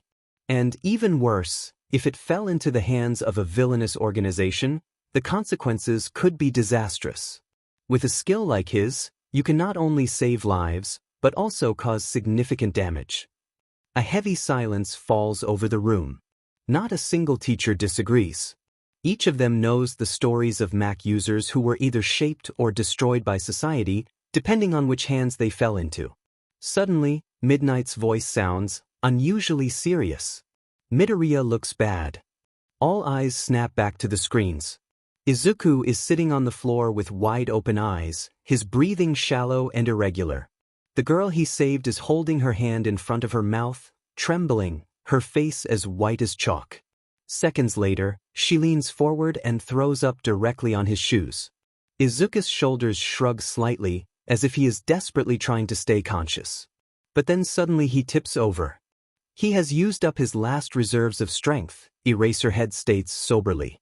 Vlad King nods slowly. It was all too much at once. First the rescue, then the portal over this distance. He's at his wit's end. Nizu looks thoughtfully at the screen and smiles gently. Until the last second, he behaved like a true hero. Eraserhead sighs deeply and pulls his scarf over his face. He mutters quietly, "Problem child." Izuku blinks several times and looks around in the boundless expanse, which shines in bright turquoise and soft white. For a moment, panic takes hold of him. Nowhere are walls, shadows, or even any kind of landmark visible. Slowly, memories of the UA entrance exam return. It was over, then suddenly everything went black. And now he stands here in this unfathomable void, trying to grasp what is happening. Something is changing before him. It is little more than a faint flicker in the light, but Izuku perceives it clearly. Slowly, a shape begins to form from it, as if it were growing directly out of nothing. Her body is enveloped in a turquoise glow. Izuku rubs his eyes, unsure whether he is awake or dreaming. With each heartbeat, the apparition takes on clearer contours until it finally becomes visible who or what is standing before him. The figure is tall and possesses an almost unearthly elegance. A slender body, surrounded by a glowing, gently flowing mane, the end of which envelopes the lower half of its appearance in wavy strands. Her hair shimmers intensely in deep turquoise, with occasional sparkling highlights, as if pure light were trapped within it. Behind her head floats a circular glow, and Izuku wonders in amazement if it could be some kind of crown. Her face looks mask-like, almost expressionless, yet there is a strange, silent devotion in it. Her eyes are little more than suggested shadows, as if she were resting in deepest contemplation. A mysterious dignity radiates from her entire being. A tingling sensation runs down Izuku's neck as he stares at the figure, mesmerized. His breathing quickens. The presence of this being not only fills its surroundings, it also permeates him, flooding him gently yet noticeably with strange power. At the same time, he feels a deep sense of awe and humility, as if he were facing a power far beyond his imagination. "You are not one of mine." The figure's voice is gentle, but every single sound carries a deep, reverberating heaviness. There is silence as the being slowly circles Izuku, but always maintains a respectful distance. "And yet, there is something familiar about you." Izuku hardly dares to breathe. His lips feel dry, his heart is beating so hard that he can feel it clearly. The figure's aura is overwhelming, but at the same time gentle and warm, like a hug that gives him both comfort and reverence. "Who are you?" Izuku asks barely audibly. "I am the goddess Eliatrope." Her words echo in his head as if she had spoken directly into his thoughts. "Some call me the Queen of Portals or simply the goddess. But that doesn't matter now. What's more important is who you are." Izuku hesitates. The goddess's name still echoes in his mind. Finally, he hesitantly produces his answer. My name is Izuku Midoriya." A gentle smile plays around her lips. "Greetings, Izuku." Slowly, she starts moving again, circling him once more, but closer than before. Suddenly, part of her shimmering hair moves towards him at lightning speed.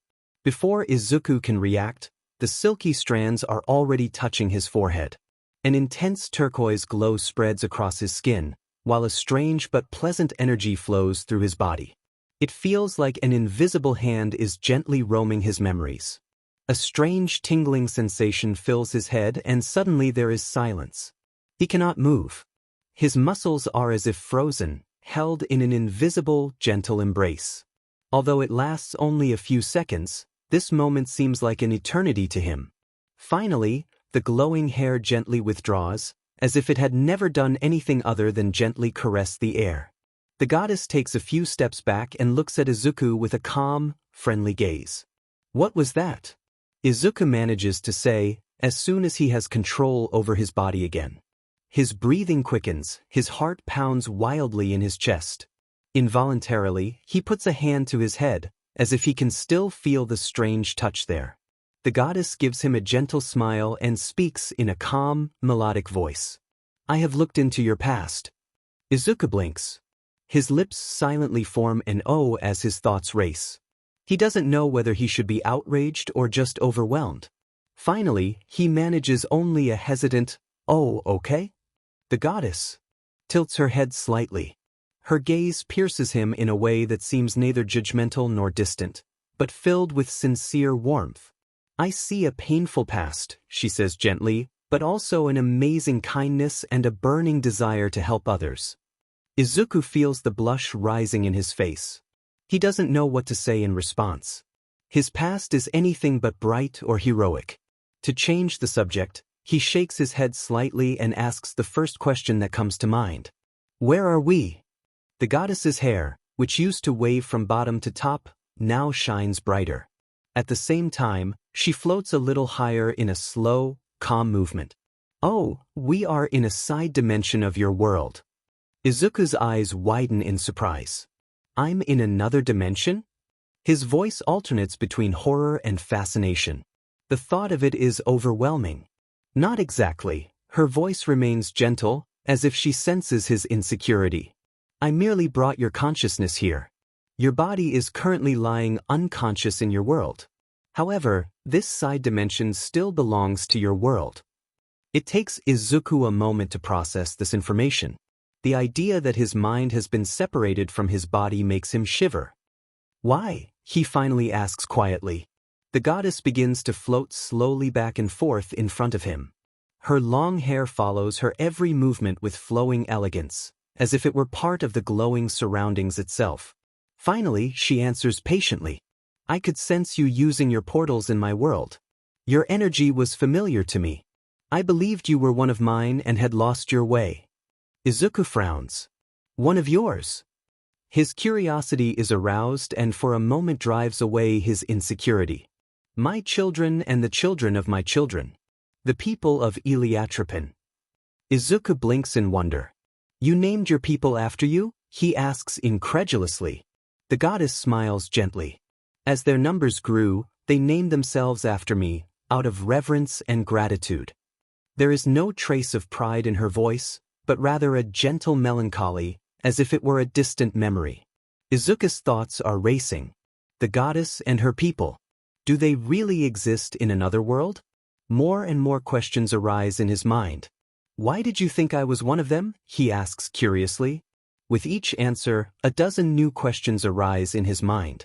The goddess looks at him thoughtfully. Her gaze seems to penetrate deep into his soul, as if she is weighing up what she can tell him. Finally, she continues calmly. You are remarkably similar to them. Your appearance, your stature, even your hat reminds me of my people, only yours is a little shorter. But most importantly, she pauses for a moment, then there is a soft certainty in her voice. Like them, you are highly imbued with Wakfu. Izuku nods slowly, but his head is spinning. Wakfu? He mutters. The word is foreign to him. He is sure he has never heard it before. I don't know this word. The goddess continues to look at him patiently. Wakfu is an ancient magic, she explains in a calm voice. An energy that flows through everything that exists. It connects the world in an invisible web, permeating everything from the largest stars to the smallest stones. But it is strongest in things that are alive. Izuku catches his breath. Magic? All his life, he has believed that quirks are the only thing that makes people extraordinary. He has never heard of something called magic before. Magic? He finally utters softly. The goddess smiles knowingly. Yes, but not in the way you know from the stories of your world. Her gaze becomes thoughtful. It would probably be more appropriate to describe it as a different form of energy. A force that, when properly directed, can cause a wide variety of phenomena. Instinctively, Izuku thinks of his portals. He has been using this Wakfu for years without knowing what it really is. Now he finally has the unique opportunity to get answers to his questions. A whole new world of possibilities is opening up before him. A world as unknown as the goddess who is floating in front of him. Izuku feels small under her calm and knowing gaze. He lowers his head. Like my portals? He finally asks uncertainly. The portals are a skill that every Eliatrope has, the goddess explains calmly. Your portals are almost exactly like those of my children. That's why I thought you were one of them at first. Izuku ponders this for a moment before asking again. But how can that be? Why am I so similar to them? The goddess pauses. Her gentle floating comes to a halt for a moment, as if his question has taken her by surprise. Silence settles between them as she searches for an answer. When she finally speaks, her voice sounds more thoughtful than before. I'm not sure, she admits. But these special abilities of your world. You mean the quirks? Izuku interjects. Yes, exactly, the quirks. She nods slightly. That concept doesn't exist in my world. But if I interpret your memories correctly, it's possible that the concept of an Eliatrope has somehow wandered through the dimensions and taken shape in your world in the form of your quirk. Confused, Izuku frowns. I don't understand, he admits frankly. For a moment, there is silence again. But then a broad grin spreads across the goddess's face. There is now clearly audible amusement in her voice. Me neither. But unfortunately, that's all we have. Izuku blinks in surprise, then laughs softly. Her words take some of the severity out of the situation. He decides to leave the subject alone for now. You said that this Wakfu. He stumbles over the foreign word that lies unfamiliar on his tongue. That can cause various phenomena. Does that mean I could do more with it than create portals? The goddess tilts her head slightly as a knowing smile plays around her lips. The possibilities are almost limitless, she explains. But portals are the most natural ability of an Eliatrope. They are an expression of their innate connection to the Wakfu. However, that is not their only ability.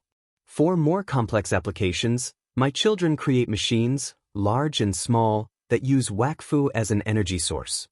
Izuku's eyes widen in fascination. They build machines that run on Wakfu? He asks curiously.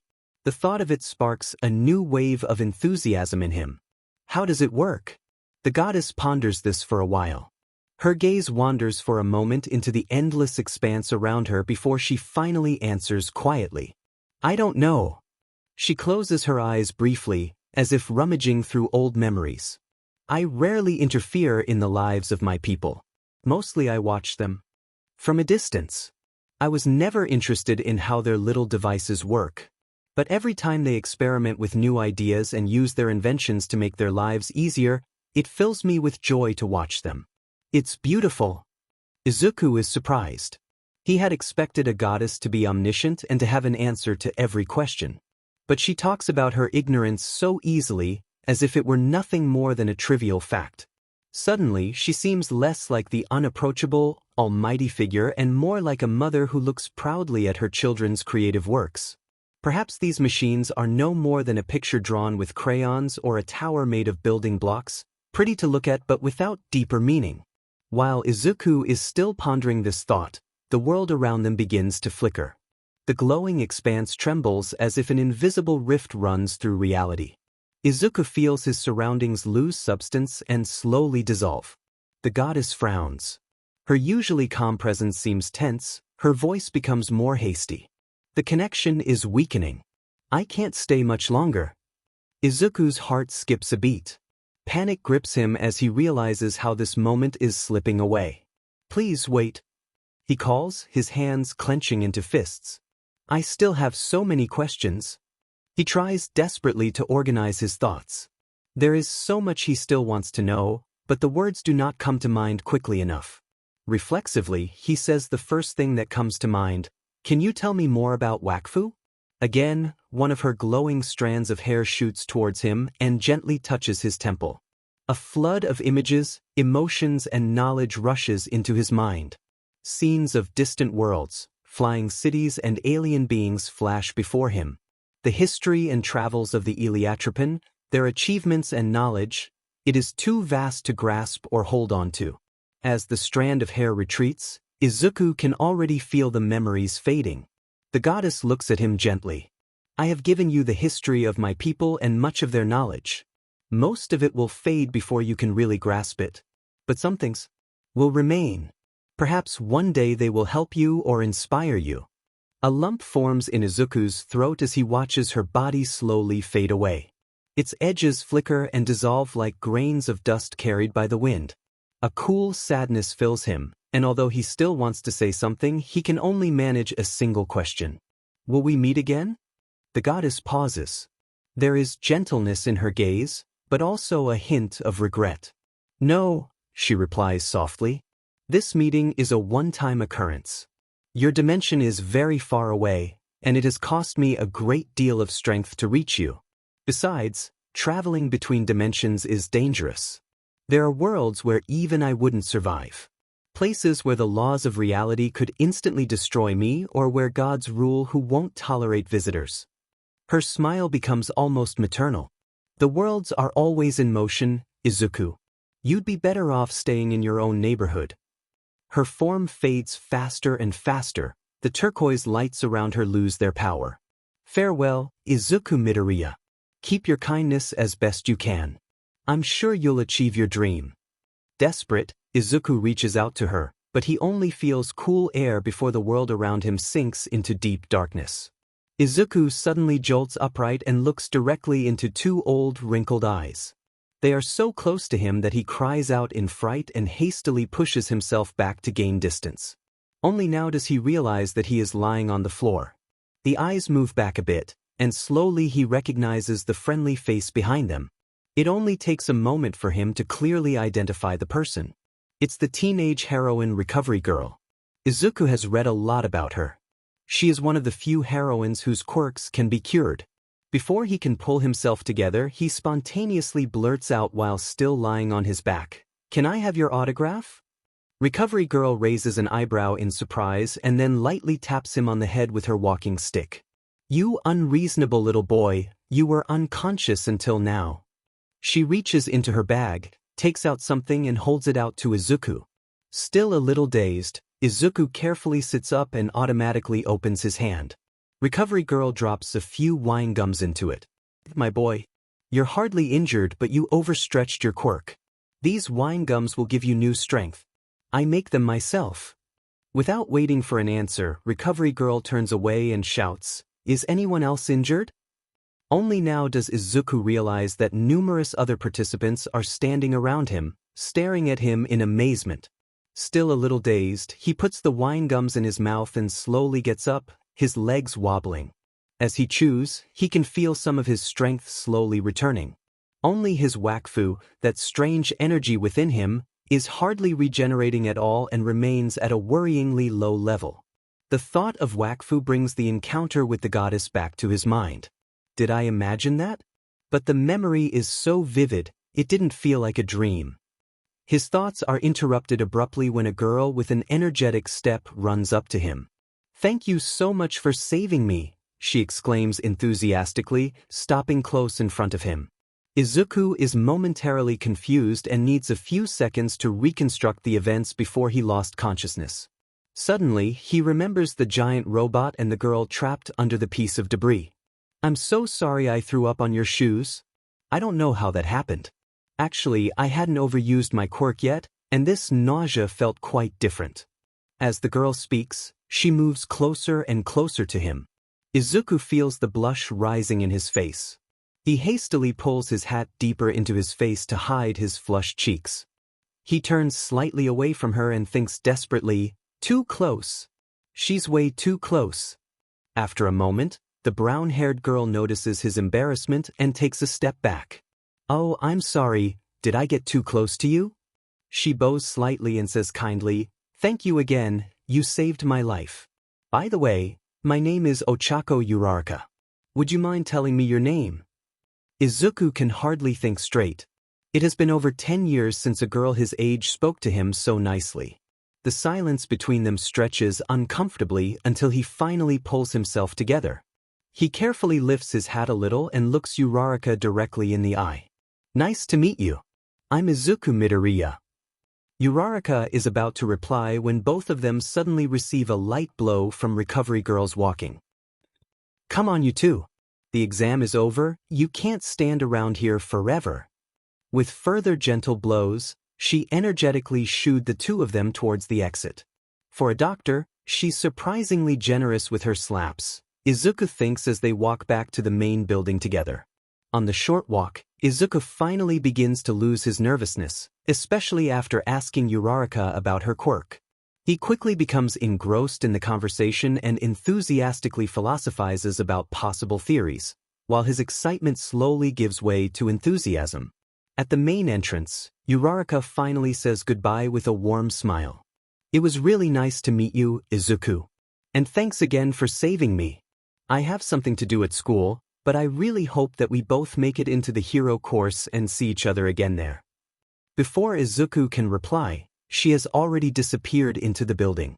Izuku watches her go for a moment, feeling an unfamiliar warmth inside. He sincerely hopes that they will indeed see each other again soon. Maybe they can become friends. Just the thought of having become closer to someone during the entrance exam than he has been in the last 10 years fills him with a strange but pleasant feeling of confidence. With a slight smile, Izuku finally makes his way home. That evening, Izuku lies exhausted in his bed and stares at the ceiling. The events of the day twist and turn in his mind as if he could better organize or understand them that way.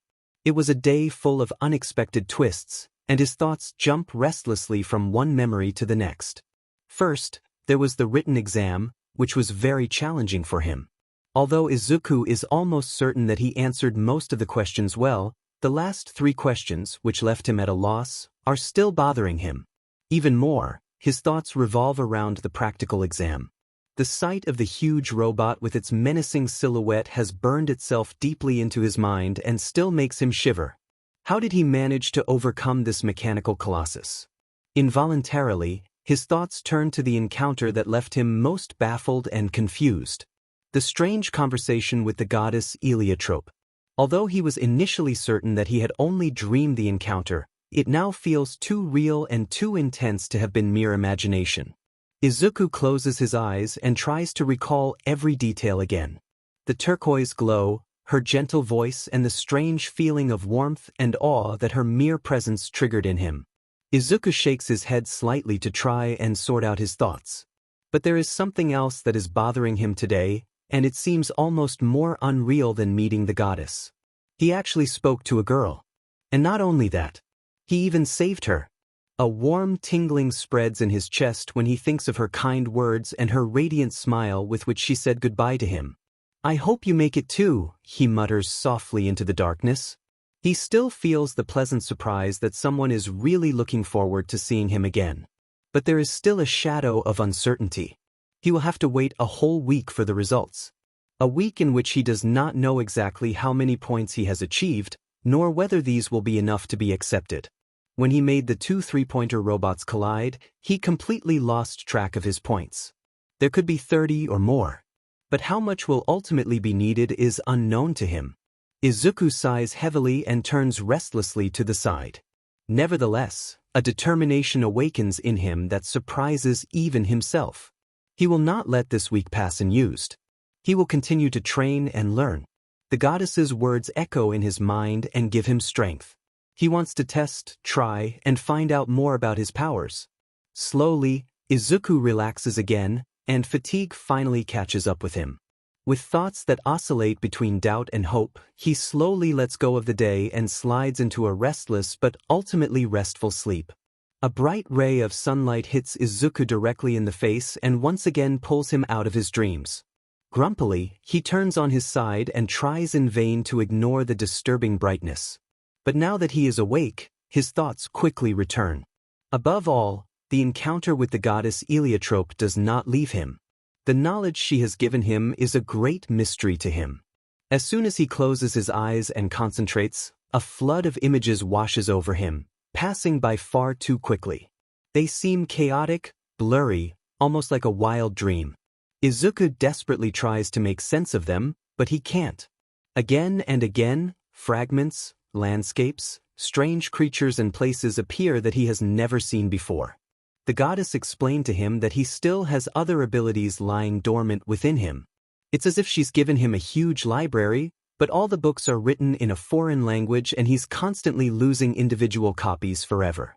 In a week he will receive the results of the UA entrance exam, and until then he mustn't waste any time. He resolutely decides to use these days meaningfully. The goddess's words still echo in his head. She said that she could feel the Wakfu within him and that it exists all around him. Izuku has been pursuing an idea ever since that won't let go of him. Maybe he can learn to perceive this mysterious energy not only within himself, but also in his surroundings.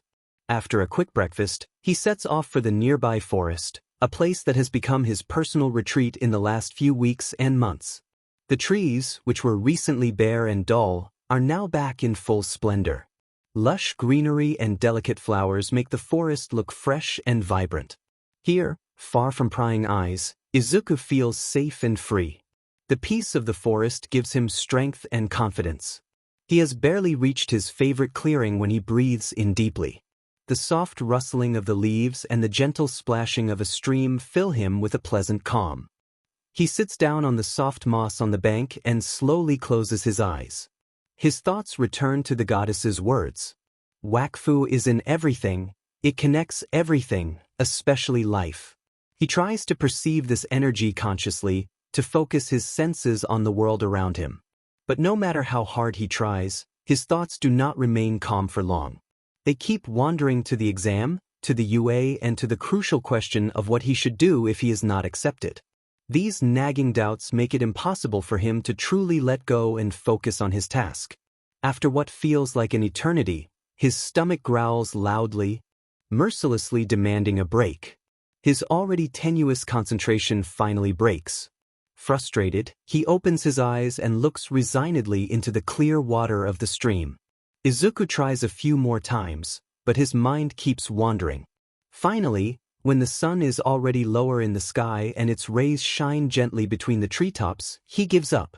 Disappointed, tired, and hungry, he gets up from the ground, brushes the dirt off his knees, and slowly makes his way home. His shoulders slump, and each step feels weighed down by the burden of his disappointment. No progress. Of course, he knows he can't expect to succeed on his first try, but he's still frustrated by his own impatience. Maybe it's normal to struggle at first, he thinks, but the feeling of failure weighs heavily on him. On his way home, he crosses the streets of his neighborhood, but his thoughts remain in the forest. He decides to go back there tomorrow. Maybe then he will be able to block out his worries and fully engage with the Wakfu. Exhausted, Izuku opens the front door and enters the apartment. Immediately, he is greeted by the familiar smell of roasted meat and warm rice, which makes his stomach growl loudly again. Inko is already standing at the stove and looks up when she hears him. "Welcome home, Izuku," she greets him with a gentle and encouraging smile. "Dinner will be ready in a moment." "Thanks, Mom," he mutters wearily and sinks into a kitchen chair. Inko gives her son a scrutinizing look and immediately notices the tiredness and disappointment in his eyes. Without saying a word, she places a plate of steaming katsudon in front of him, his favorite meal. He gazes at the carefully arranged meal for a moment before sighing deeply and nervously playing with his fingers. "I'm just not getting anywhere, Mom," he finally begins quietly. "I wanted to practice today to get better, but no matter how hard I try, it just doesn't work. My mind keeps wandering." There is frustration in his voice, and his eyes are fixed on the food as if he is looking for answers in it. Inko sits down gently across from him and studies him carefully. Her voice is calm and understanding as she asks, "What exactly did you want to practice? Is it about your quirk?" Izuku nods slightly, being careful not to reveal too much. He's unsure whether he should tell someone about his encounter with the goddess. He doesn't want anyone to think he's crazy. "Yes, I try to perceive my energy not only within me but also outside of me. But no matter how hard I try, I just can't feel anything. I just can't concentrate, but I have a feeling that it should be possible." He cautiously raises his eyes to gauge her reaction, but she just continues to look at him sympathetically, without showing the slightest skepticism. "Izuku," she begins gently, "you're putting too much pressure on yourself. Maybe you're trying to force it instead of just letting it happen. When you're too focused on something, you often miss the simplest things." Izuku looks at her in confusion while she continues smiling. "You know, sometimes something only works when you stop thinking about it. If you concentrate on it too much, you block yourself. Next time, try to clear your mind. Take your time, relax and be open, without any pressure or expectations. Only then will you really be able to feel what is happening around you." Her words have a calming effect on him, like a gentle rain that softens the dry earth. Slowly, he feels a knot in his chest loosen. "Maybe you're right, Mama," he mutters thoughtfully. Her words have an effect, and a small, cautious smile appears on his lips. "I'll try again tomorrow. This time without pressure." His mother nods encouragingly and squeezes his hand lightly. "I know you can do it, Izuku. You've overcome so many obstacles already. I'm sure you'll manage this time too." The rest of the evening passes with quiet conversation. Izuku talks about his worries and doubts, and Inko listens patiently, alleviating his concerns or at least making them more bearable. With each passing minute, Izuku feels his inner tension ebbing away until he finally feels better. When he goes to bed that night, his worries have not gone away, but they no longer weigh so heavily on him. His thoughts feel calmer and more focused. Above all, he feels something that he has been missing before. It is confidence. He knows that he is still a long way from reaching his goal. But now he firmly believes that he is on the right track. The next morning, Izuku uses the route to the forest for his daily running training. It is early, the air is pleasantly cool and fresh, and each of his steps is accompanied by a calm, even breathing rhythm. When he finally arrives at his familiar clearing, a feeling of peace and quiet spreads through him. The small lake, its surface glistening in the morning sun, seems like a silent mirror of the nature around him. Slowly, Izuku sits down on a large, flat stone that the sun has pleasantly warmed. He closes his eyes and first focuses on banishing all conscious thoughts from his mind. He gently but firmly suppresses every disturbing thought, every emerging fear or worry. Little by little, he sinks deeper into himself until his mind feels like a calm lake, perfectly still and clear. When Izuku is ready, he gently turns his attention outward. First, he focuses on his breathing. He feels his chest rising and falling and feels the cool, fresh air filling his lungs. Then he expands his perception to the light touch of his clothes, which lies pleasantly soft on his skin. He is now clearly aware of the gentle wind that caresses his hair and makes the leaves rustle softly. Gradually, he expands his perception to include his entire surroundings. Only now does he notice how many different animals are around him. He hears a wide variety of insects and birds. For a brief moment, he thinks he hears something bigger that sounds more like a bird than an insect, but it is running on the ground and rustling through the grass. But then the sound suddenly disappears again. Izuku tries hard to locate the small creature again, but it makes no more sound, and the other noises also gradually move further away. Frustrated, he finally opens his eyes, driven by impatience to see what might have been there. At that moment, an intense turquoise light permeates his consciousness, as if someone had flipped a switch inside him. The familiar world with its bright, vibrant colors is no longer there. Instead, a surreal scene reveals itself in striking shades of black and turquoise. Izuku's breath catches in wonder. Every stone, every tree, every blade of grass is suddenly surrounded by dark contours, crisscrossed by pulsating, turquoise lines of energy. It seems as if life itself is flowing around him in visible channels. Even the smallest details emerge as if drawn by light. Those things that move shine particularly brightly.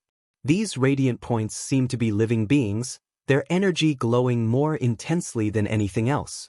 For a moment, Izuku is completely overwhelmed by the beauty and complexity of his new perception. Even the smallest insects are clearly visible, and he can see every single fish in the lake, gliding elegantly through the water. Everything seems interconnected, a fascinating, living web of energy that had previously remained hidden from him. "Wow, this is amazing," he murmurs in awe. He barely blinks, and the familiar colors suddenly return. The sudden disappearance of the new view leaves a strange feeling of loss. Nevertheless, he also feels deep joy at his first successful attempt, even though this joy is slightly clouded because he has obviously frightened away the small animal.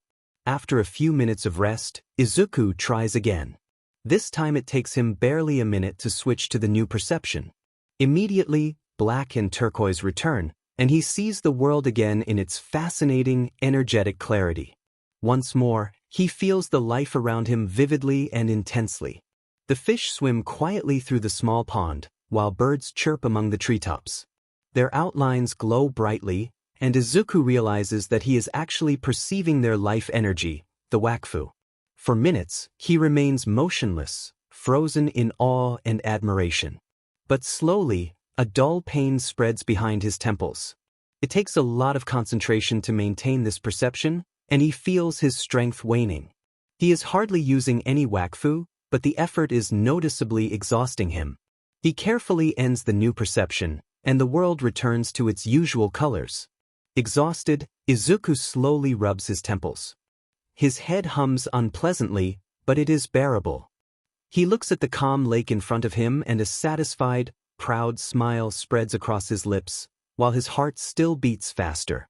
"I think I'll call it the Wakfu vision," he finally mutters softly to himself. A feeling of satisfaction and confidence fills him.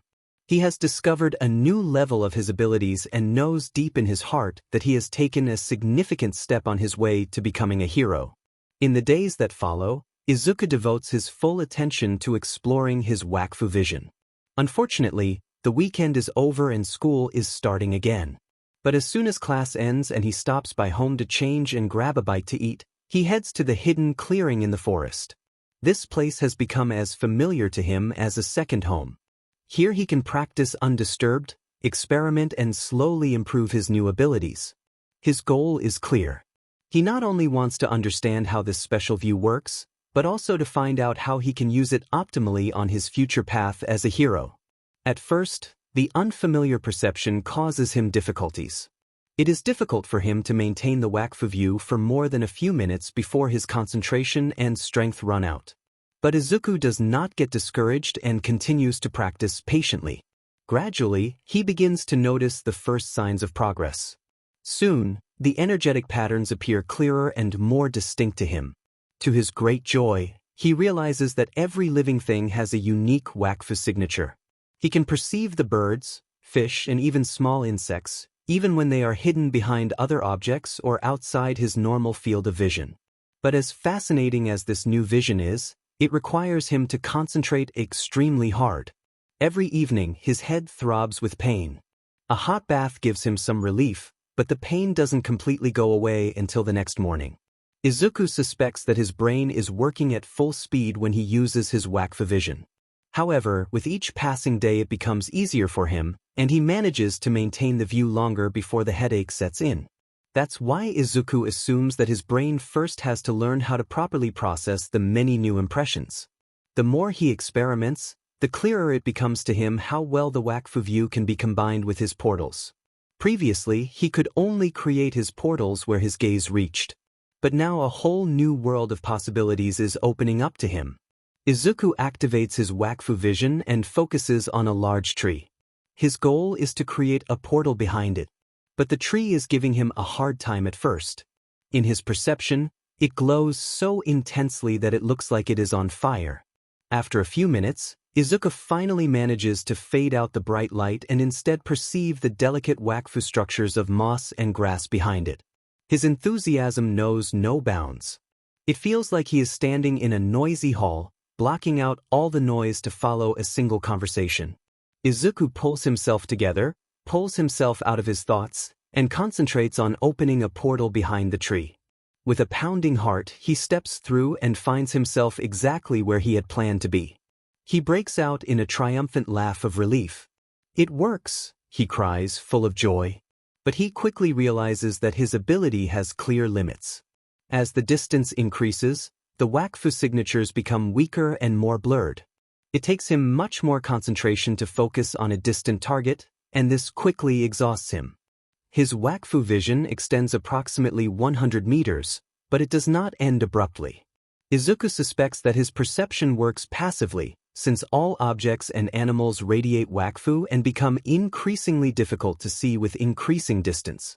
He tries to extend the range of his vision, but even a few additional meters exhaust him massively.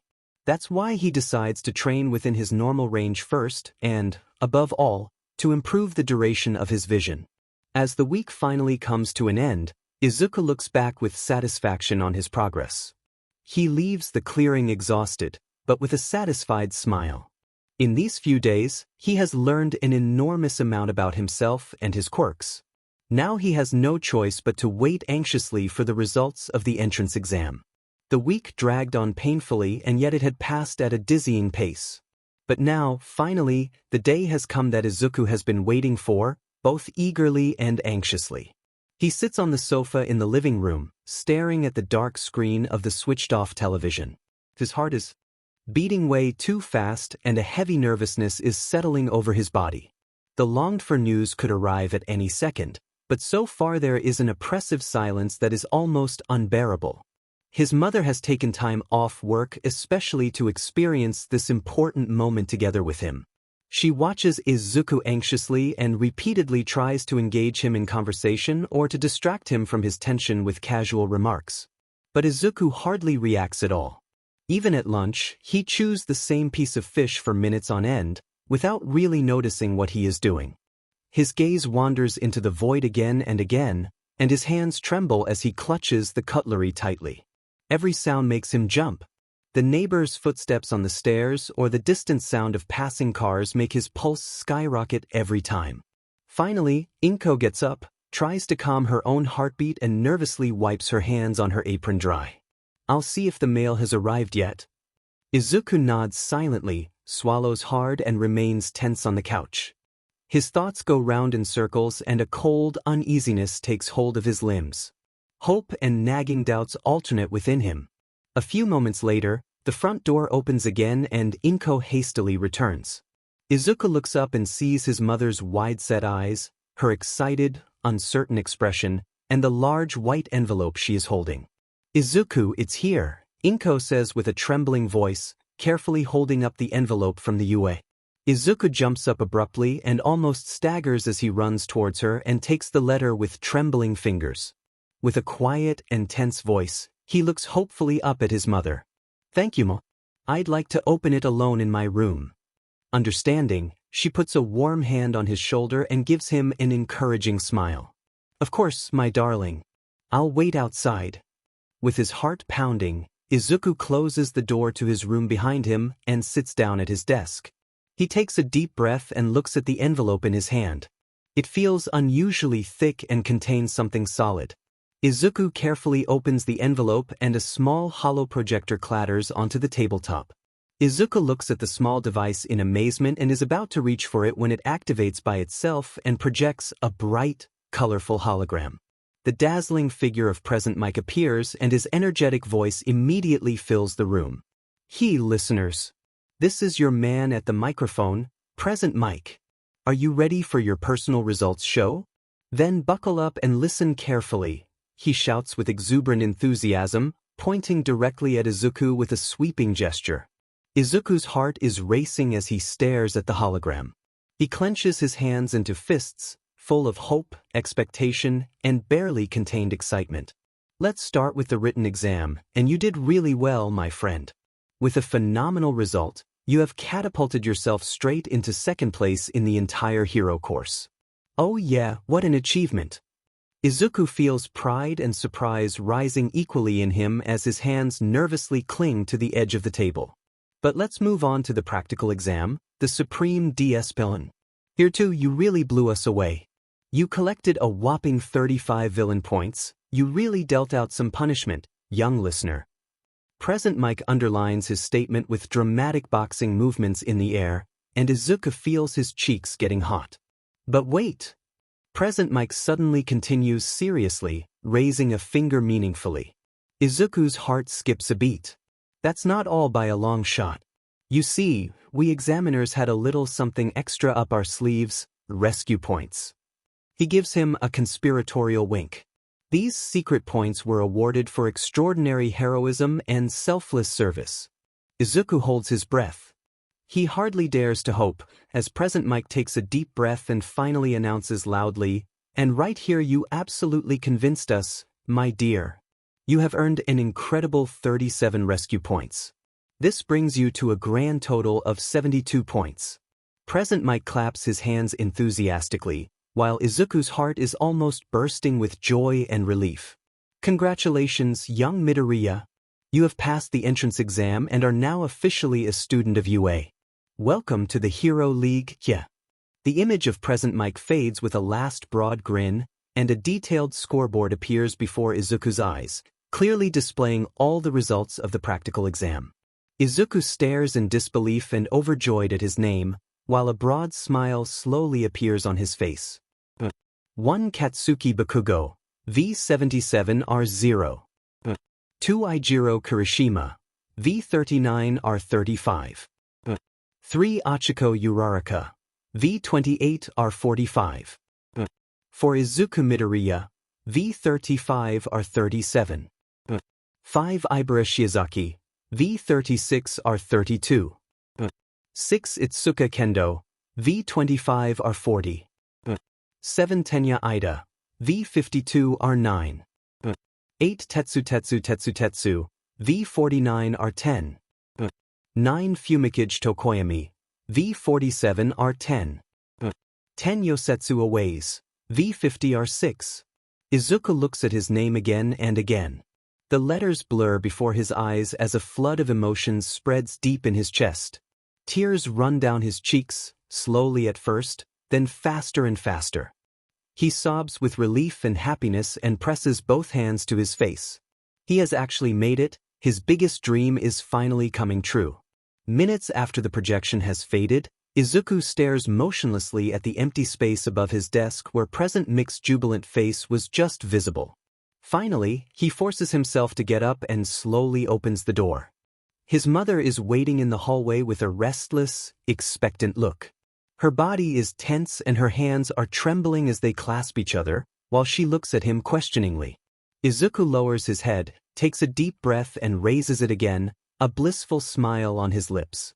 "I did it, Mom," he whispers with a voice choked with tears, looking his mother directly in the eye. "I'm in." No sooner has he spoken the words than Inko begins to cry immediately. Sobbing and smiling at the same time, she pulls her son into a firm, warm embrace, as if she never wants to let him go again. "I knew you could do it, Izuku," she says proudly and happily, her voice trembling with emotion. "I always believed in you." Izuku holds her tight, breathes a sigh of relief and simply savors this moment, which seems to him like the first step into a new, exciting life. It's a beautiful spring day. The warm sun pours golden rays over the bustling streets, while the trees stand in rich, vibrant green. Their leaves rustle softly in the gentle breeze, carrying the scent of fresh flowers. Today is Izuku's first day at UA, and he still can't believe he's actually been accepted into this famous school for heroes. Excitement and pride mix inside him, creating a pleasant warmth accompanied by a slight nervousness that has been with him since early morning. Over the past few weeks, he has trained intensively to further improve his skills and prepare for the challenges ahead. He has now mastered his Wakfu vision so well that he can use it for hours on end. However, he noticed that his eyes glow a striking turquoise color when he does so. This made it difficult to use his ability in public without being noticed. Fortunately, he quickly found a simple solution. With a little practice, he managed to dampen the sensitivity of his vision enough to make the glow disappear. The price he paid, however, was a significantly reduced range. But that opened up new possibilities for him. He learned to combine his Wakfu perception with his normal vision. Even though some details were lost in the process, this combination was more comfortable and much less tiring in everyday life. The last few weeks at Aldra High have been challenging. Since Bakugo found out that Izuku came fourth in the entrance exam, he seems to be boiling with rage. Izuku can feel his aggression as soon as they are in the same room. Bakugo probably sees the high score as a personal insult. But Izuku no longer rises to his provocations. He decided long ago that he would no longer waste his energy and time on such games. Thanks to his new abilities, he can now use his portals much more efficiently to avoid confrontations with Bakugo and his followers. With the help of his Wakfu vision, he makes sure that no one is at the destination of his portals who could observe him. Even though it is officially forbidden to use his quirk in public, hardly anyone seems to mind when it comes to Bakugo. But Izuku doesn't want to push his luck. Besides, keeping it a secret gives him an advantage. As long as Bakugo doesn't know about his quirk, he can't develop a strategy against it. It clearly frustrates Bakugo that he hardly ever sees Izuku outside of class. Even when he occasionally spots him in the schoolyard, Izuku usually disappears before he can even reach him. As soon as they lose sight of him for even a moment, he's gone. Once, it was particularly close. Bakugo and his henchmen were chasing him and had almost surrounded him. Only a spontaneous jump into an empty toilet saved him. One of them was close on his heels, but Izuku had already used his Wakfu vision to see that the room was empty. He had placed a portal in one of the stalls in the hallway, pushed the door open, and literally jumped inside. His pursuer rushed into the room shortly after, but found the bathroom empty. From a safe distance, Izuku watched as Bakugo and the others arrived shortly after. The mere thought of how his pursuer would try to explain the incident brought a broad grin to his face. This game of cat and mouse, which he had now mastered with ease, continued until his last day at Aldra High. Today, however, Izuku stands at a new threshold. Entering the UA is not only a challenge, but also a long-awaited new beginning. It is an opportunity to finally free himself from the shadows of the past. A deep sense of anticipation fills him. A small, honest smile spreads across his lips as he takes determined steps toward his new goal. The impressive buildings of the UA come into view. He sees them with his own eyes for the second time, and yet their sight is so overwhelming and awe-inspiring that it takes his breath away for a moment. Although he is now officially a student at this school, the thought still feels strangely unreal. With quick but somewhat uncertain steps, Izuku hurries through the wide, bright corridors in search of his classroom, 1A. Suddenly he stops. A familiar Wakfu signature enters his perception, and his heart skips a beat. He swallows hard. Of course, he had known that Bakugo had also been accepted. But deep down, he had hoped they would end up in different classes. Izuku pauses for a moment, then uses Bakugo's signature as a guide. The classrooms are probably next to each other. With every step that brings him closer to his destination, he feels his initial confidence waning. A few moments later, he finally stands in front of the door. Above the entrance, the number 1A is emblazoned in large, clear letters. Izuku stares at the inscription for a moment, sighs quietly, and mutters, "He's in my class again." He takes a deep breath, then slowly pushes the door aside and enters cautiously. He had already seen from outside that most of the students were already there. Only a few are missing, but at least he's not the last one. It's a small consolation, but it does little to ease his nervousness. No one seems to notice him as he quietly slips into the room. His gaze automatically wanders to the back. There sits Bakugo, his feet demonstratively resting on the desk, as if he owns the classroom. Directly in front of him stands a tall boy with neatly styled dark blue hair. His posture is upright, almost stiff, as he speaks in a clear, instructive voice. "Don't you have any respect for school property?" Izuku recognizes him immediately. It's the same student who had reprimanded him during orientation for muttering too loudly. An unpleasant memory that immediately causes his stomach to tighten. Bakugo responds with a dismissive snort, leaning back provocatively and eyeing the blue-haired boy with a scornful grin. "What fancy school did you come out of?" The tall boy unconsciously straightens up a little more, now looking almost like a statue. With audible pride, he replies, "I went to Sumai." A cruel gleam appears in Bakugo's eyes, his grin widening. "Sumai, huh? One of those snobby elite schools? Perfect. At least it'll be worth killing you." The other boy takes a step back, visibly shocked. His face fluctuates between indignation and uncertainty. "What? Kill me? Do you even want to be a hero?" Izuku feels the familiar mixture of frustration and despair building up inside him. Not even 5 minutes in his new class, and Bakugo is already causing trouble again. But this time there's something else. A small, cautious hope stirs within him. Maybe things will be different here. Maybe there are people in this class who will stand up to Bakugo. People who can bring about change. Then Bakugo's gaze suddenly falls on Izuku, who is still standing rooted to the spot in the doorway. In the blink of an eye, the mockery disappears from his face. All that remains is pure anger. "Deku, you damn nerd," he yells, his voice booming throughout the classroom. Without hesitation, Bakugo jumps up and stomps toward Izuku with quick, aggressive steps. Instantly, all eyes are on the scene. Izuku's heart pounds in his chest. In the past few weeks, he had managed to avoid Bakugo.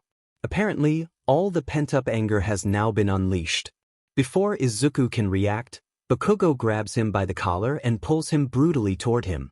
The fabric cuts painfully into his neck, and he gasps for air in fright. Panic flares up inside him. Normally, Bakugo at least restrains himself a little in front of others. But this time, his anger seems to have completely overwhelmed him.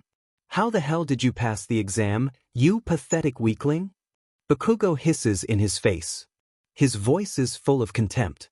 "A worthless pebble like you has no place here." Izuku gasps for breath but forces himself to remain calm.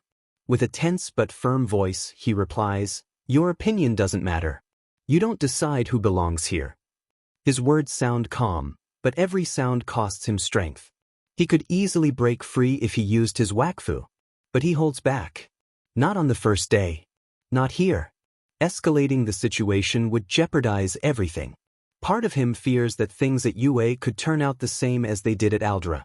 That everyone will look away or, as so often before, side with Bakugo. But this time, everything is different. For a moment, there is frozen silence. Then the class begins to stir. The tall student with dark blue hair, who had already clashed with Bakugo earlier, raises his arms energetically. This is completely unacceptable. Let him go right now, he shouts in a firm voice. Another student with a powerful build and wild, spiky red hair steps forward decisively and grabs Bakugo's arm. Hey man, what's this? That's totally unmanly. A girl with long, black hair neatly tied back in a ponytail seems indecisive for a moment. But then she lifts her chin and calls out in a clear voice, such behavior will not be tolerated at UA. If you don't let him go immediately, there will be consequences. Bakugo growls, his gaze sweeping angrily around the group. Shut up, you dim and extras, he hisses, but his grip weakens. Slowly, he seems to realize that he is no longer at his old school. That he can't just do whatever he wants here. With a contemptuous click of his tongue, he pushes Izuku away. Izuku loses his balance, stumbles backwards, and hits the floor hard. A collective gasp goes through the room. Then silence falls. Bakugo stomps back to his seat without another word. The entire classroom seems frozen. Slowly, Izuku gets back to his feet. His gaze wanders around the room.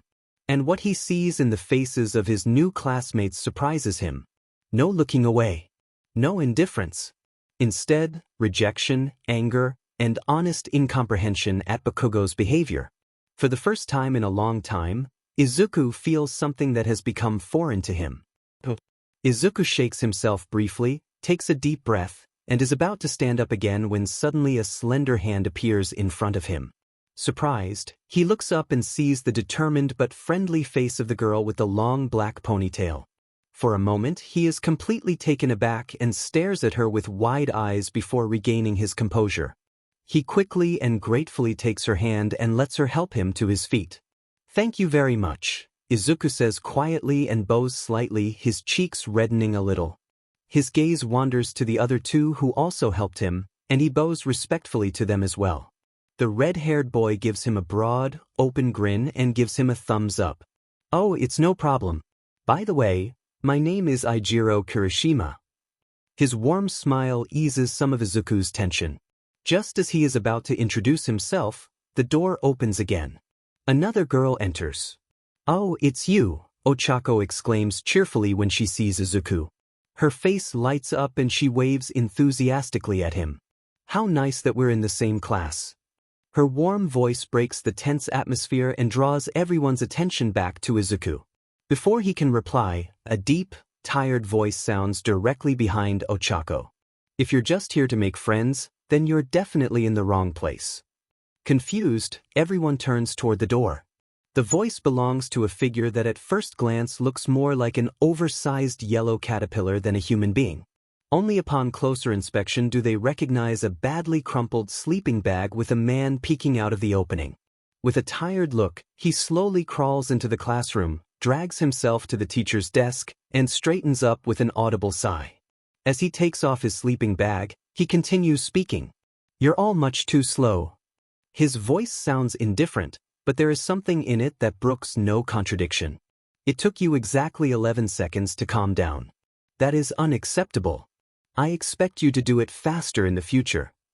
The man standing in front of them, with his disheveled hair, dark circles under his eyes, and overall unkempt appearance, looks more like a vagrant than a teacher.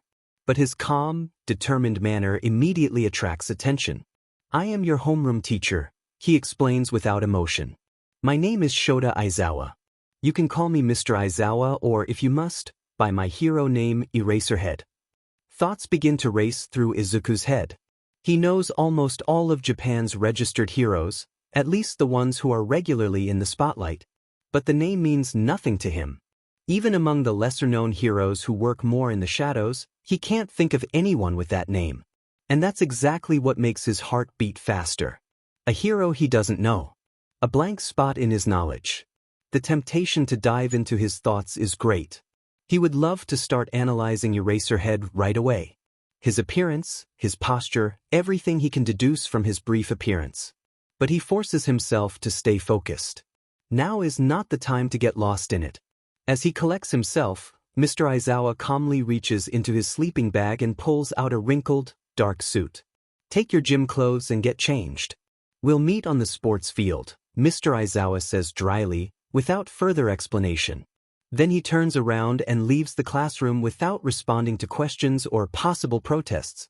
For a moment, the class remains silent, confused and somewhat indecisive. But finally, the students get up and make their way to the changing rooms together. In the changing room, Izuku turns to Izuku again with his typical broad grin. By the way, I didn't catch your name earlier. Izuku looks up in surprise and notices that the tall student with dark blue hair is now looking over at them with interest. Oh, sorry, he says quickly, trying to balance awkwardly on one leg as he tries to pull on his gym shorts. I'm Izuku Midoriya. Tenya Ida. The other introduces himself politely, his voice overly formal. I recently transferred from Sumai. I'm glad to finally get to know you properly. His tone becomes more serious, almost a little subdued as he continues. To be honest, I was quite impressed by you during the entrance exam. You immediately recognized what the test was really about. Izuku feels the blood rush to his face. Gesturing wildly, he tries to dismiss the praise. I didn't know how the exam was structured. I just saw that Uraraka needed help, so I acted. Ijiro's eyes widen, and for a moment it looks like he's about to explode with excitement. Wow, that's really manly of you, he exclaims, his broad grin widening even more. Izuku smiles sheepishly and quickly turns away to change his shirt. But he soon realizes that this is going to be difficult. Since he doesn't want to take off his hat under any circumstances, he has to carefully maneuver the top over his head without the fabric getting caught. It takes a while before he finally has his sports shirt on. Hey, Midoriya, Kirishima begins cautiously after watching him for a while. Wouldn't it be much easier if you took your hat off for a moment? The question catches Izuku off guard. His cheeks flush red. I don't feel comfortable taking my hat off in public, he says quickly, somewhat awkwardly.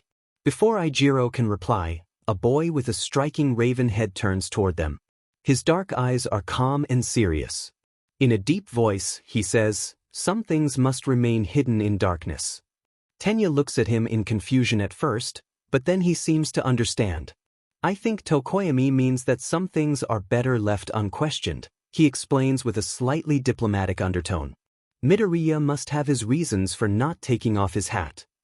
Izuku immediately looks guilty and scratches the back of his head in embarrassment. Oh man, I'm really sorry, Midoriya.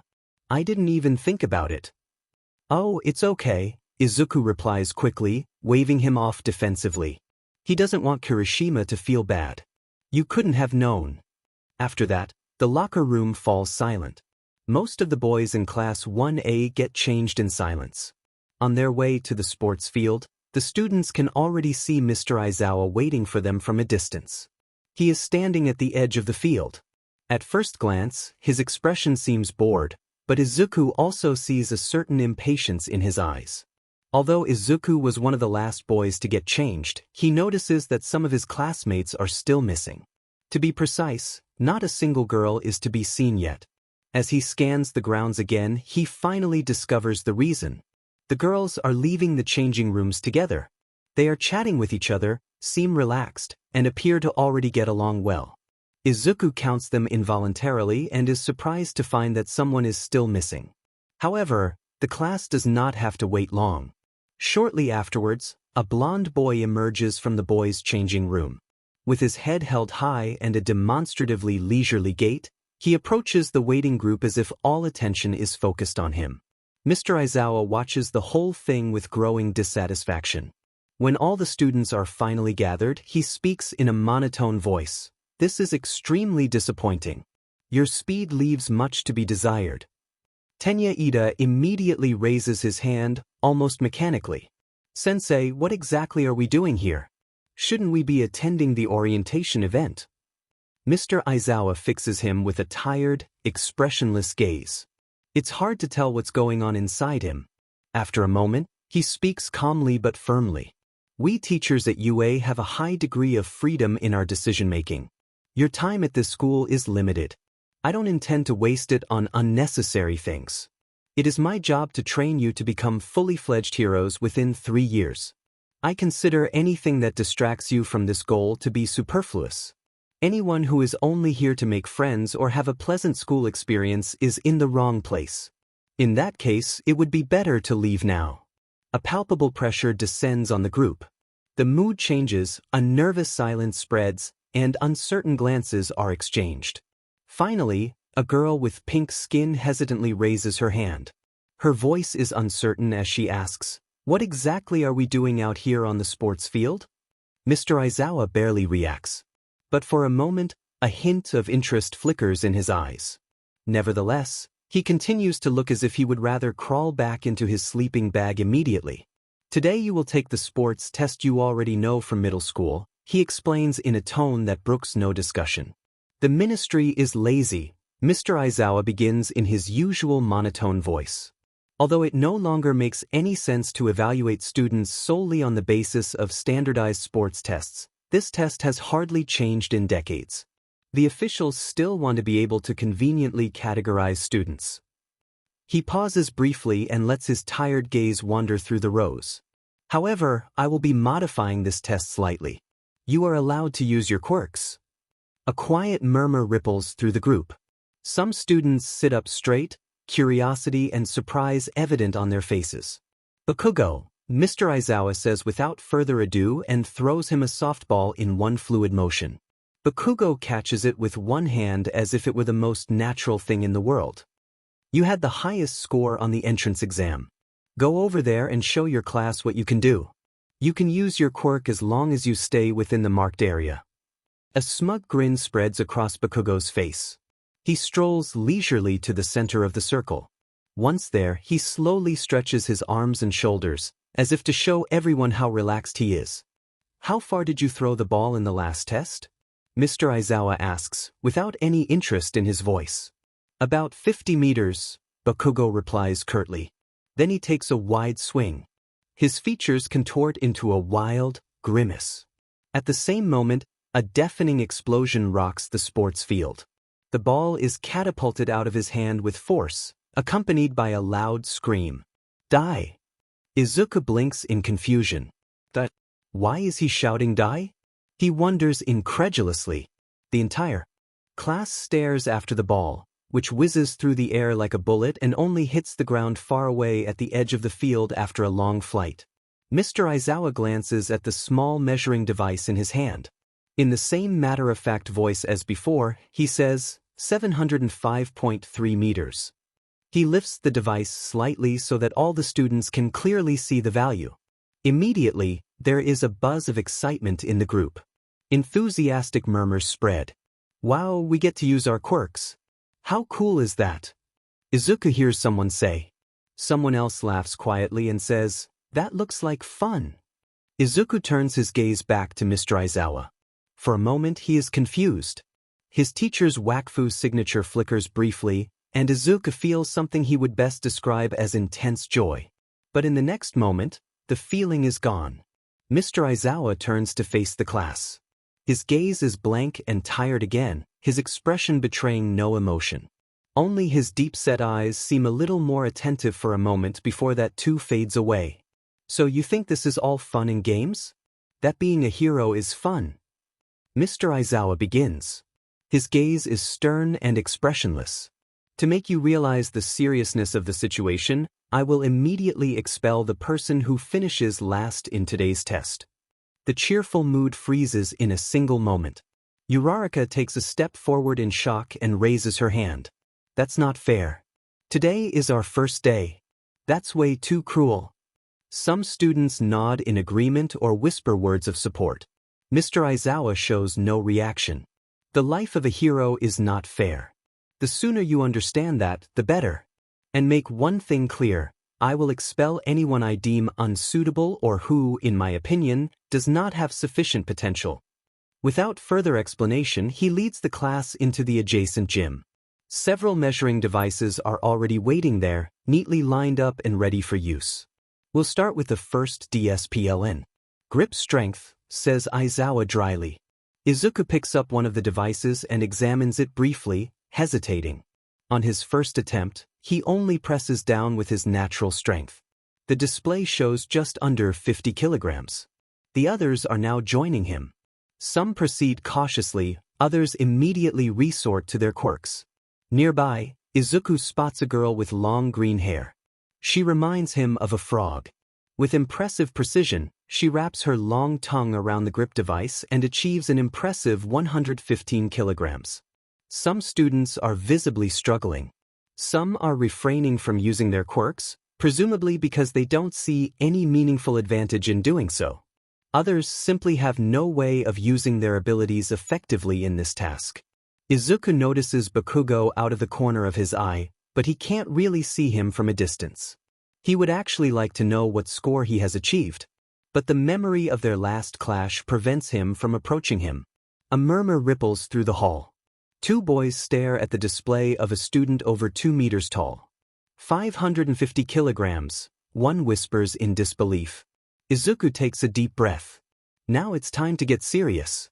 He gathers Wakfu in his arms and tries again. The needle shoots up to 105 kilograms. Not bad. But he can do better. He carefully increases the energy supply. The display continues to climb. 110. 118. Finally, it stops at 132 kilograms. His hand begins to tremble slightly.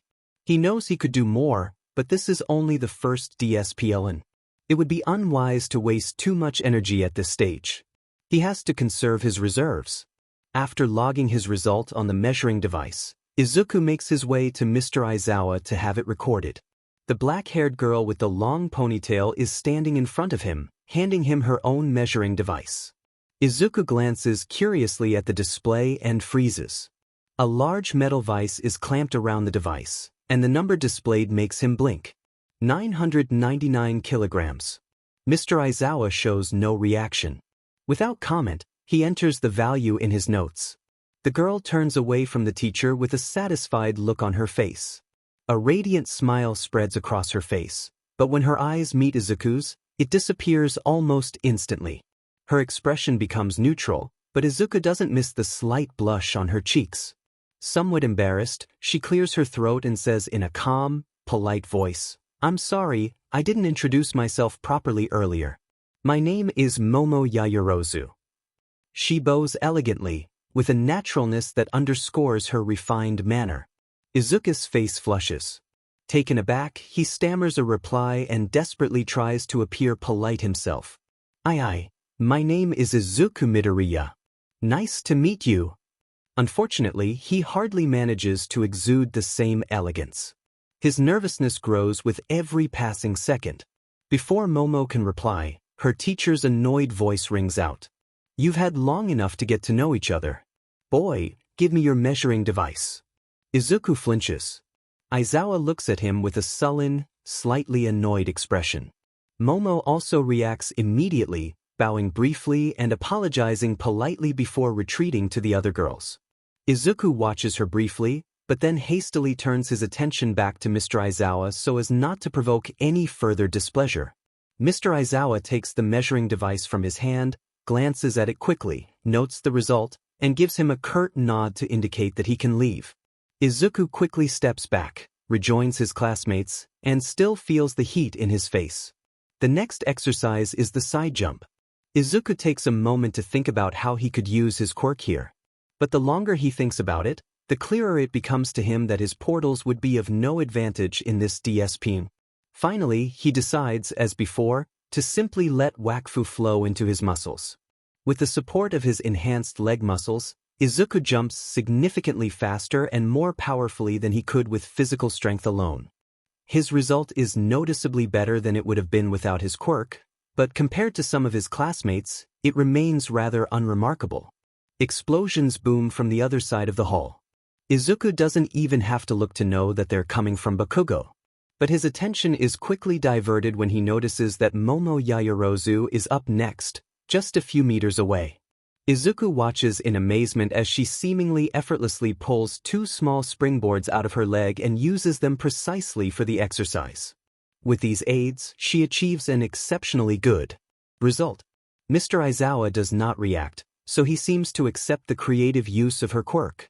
Fascinated, Izuku wonders how exactly her ability works.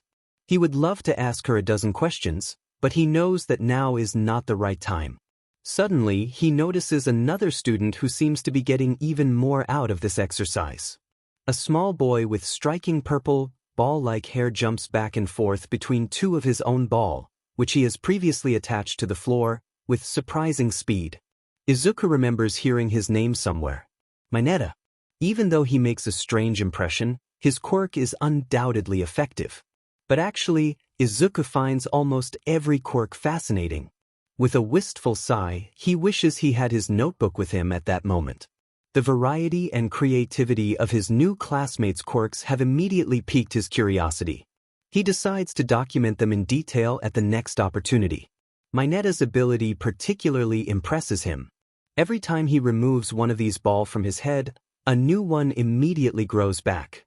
The balls stick firmly to the floor, yet Mineta bounces off them when he lands, giving him an astonishingly high speed. Izuku is amazed.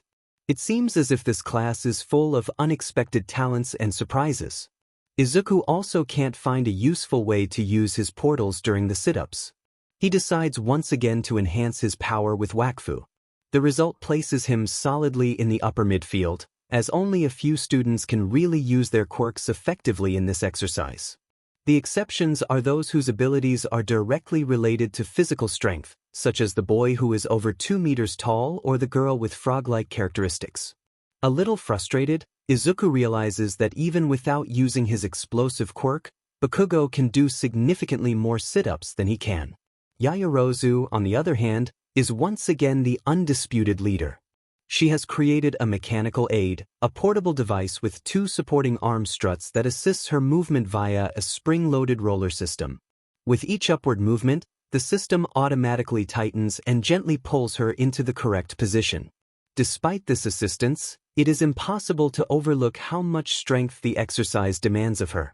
Her forehead is covered in sweat, her breath is shallow and ragged, and her face contorts with effort with every sit-up. Although the device enables her to keep going, Izuku can clearly see that she has long since reached her physical limits.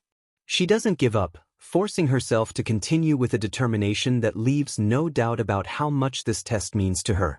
The last exercise in the gym is a real challenge for Izuku. He has to sit down and touch his toes with his hands. No matter how hard he tries, he just can't reach them. Just as he is about to give up, he has an idea. If Yaoyorozu was allowed to use a vice, then he should be allowed to use his quirk here too. While Mr. Aizawa turns to write down his result, Izuku hastily speaks up. "Please wait. Sensei, I have another idea." Mr. Aizawa stops and looks at him without any visible reaction. Izuku leans back, takes a deep breath, and opens a small portal directly in front of him, just big enough for his hands. The second portal appears right next to his outstretched feet. Carefully, he pushes his hands through and easily touches his toes. Mr. Aizawa says nothing more, but simply notes, "Full marks." Next to Izuku sits the boy with the raven head. He watches curiously as a dark figure detaches itself from his body and stretches forward smoothly until it reaches his feet. He also receives full marks, and for a moment, a barely visible but satisfied smile appears on his otherwise serious face. After all the students have handed in their scores, the class leaves the gym and returns to the sports field to complete the remaining disciplines. "Next, you'll do the ball throw," Mr. Aizawa announces without turning around. Then he adds briefly, "Bakugo, you can sit this one out. I already have your score." The first to be called is the blonde student who was the last to come out of the changing room earlier. Izuku now recognizes him. He had already seen him at the entrance exam. With exaggerated self-confidence, the boy strides to the throwing area. Instead of throwing the ball immediately, he hurls it vertically into the air. Then he leans back, and a glistening beam of light shoots up from his belt. The beam hits the ball and propels it into the distance with considerable force. 202.7 meters, Mr. Aizawa says dryly, glancing briefly at his device and then calling out the next name. Mina Ishido, it's your turn. An energetic girl with pink skin and wild hair runs cheerfully to the throwing area. Without hesitation, she grabs the ball and throws it with gusto. Izuku can't tell if she used her quirk, but the ball only flies about 42 meters. With a slight pout and a barely audible sigh, she returns to the other girls. She doesn't seem entirely satisfied with the result. Then the frog-like girl is called. Tsuyu Azui, Mr. Aizawa calls her name. She grabs the ball, wraps it skillfully with her long tongue, and begins to spin it around her. Izuku watches, fascinated. Her control over the movement is precise and rhythmic, and when she finally lets go of the ball, it flies through the air in a wide, targeted arc. 167 meters, announces Mr. Aizawa. Next, it's Tenya's turn. Instead of throwing, he swings his leg back and hits the ball with a powerful kick. The engines in his calves ignite with a loud roar. The ball flies away in a wide arc, over 500 meters. Ochako follows shortly after. She calmly picks up the ball. A soft pink glow begins to shine as she throws it seemingly effortlessly. The class watches spellbound as the ball gets smaller and smaller until it disappears on the horizon. Aizawa lifts his cell phone and shows the display without comment. The infinity symbol flashes on the screen. A quiet murmur ripples through the rows. Some murmur in awe, others stare at Uraraka with their mouths open. Masahiro Ojiro is next. With a powerful swing, he hurls the ball far across the field with the help of his muscular tail. The result is impressive. Denki Kaminari is less fortunate. His quirk is of little help here. The ball flies just 40 meters. Eijiro Kirishima is also unable to really use his ability in this DS-pion, but at least his ball reaches a significantly better distance than Kaminari's. Izuku watches every single attempt closely. Every technique, every quirk, every movement captivates him. Inside, he wants his notebook more than ever. He wants to record everything, every detail. Something unexpected happens with the next participant. Before he even picks up the ball, several birds approach from a distance. His name is Koji Koda. As he bends down toward the ball, he whispers barely audibly in their direction. In perfect coordination, the birds grab the ball with their claws and fly away with it. Moments later, they cross the fence of the sports field together. Mr. Aizawa glances at his measuring device. It stops at exactly 2,000 meters. Izuku frowns. Is that the maximum range? But if that's true, how did Uraraka get infinity? Maybe Mr. Aizawa added the symbol manually to highlight her quirk. Then it's Rikido Sato's turn. He tears open a small white packet and pours the contents into his mouth. At first, Izuku can't tell what it is. But shortly afterwards, Sato's muscles begin to visibly pump up, his body mass increases significantly, and his aura suddenly flickers more intensely in the Wakfu vision. Only now does Izuku's gaze fall again on the crumpled packet in Sato's hand. It looks like one of those little sugar packets you get with tea or coffee. Sugar is probably the source of his quirk's energy. Sato takes a swing, and the ball whizzes across the field in a wide arc. The result, over 400 meters. Next, Mizo Shoji enters the throwing area. The student, who is over 2 meters tall, merges two of his extra arms into a powerful throwing arm. With brutal force, he hurls the ball into the air. The result, 620 meters. Kyokujiro is next. Her stance is determined, but the ball only flies about 30 meters. Izuku notices that she is not satisfied with the result, even though she doesn't let it show. Her successor has an unusual ability. He can shoot adhesive tape from his elbows. With a serious expression, he wraps the ball and tries to catapult it like a slingshot, similar to what Azui did with her tongue. But the plan fails. The tape sticks too strongly, the ball loses speed and spins uncontrollably to the ground. Not even 20 meters. Then Fumikage Tokoyami is called up. Dark Shadow, the dark, shadowy figure that always follows him, springs into action. She takes the ball, moves about 10 meters away from Tokoyami, and prepares to throw. Izuku watches in awe at how fluid and powerful the movement looks. He wonders if 10 meters is the maximum distance Dark Shadow can move away from its carrier. The ball flies through the air in a high arc. The technique reminds Izuku of a skilled baseball throw, although he feels that Dark Shadow is exaggerating a little.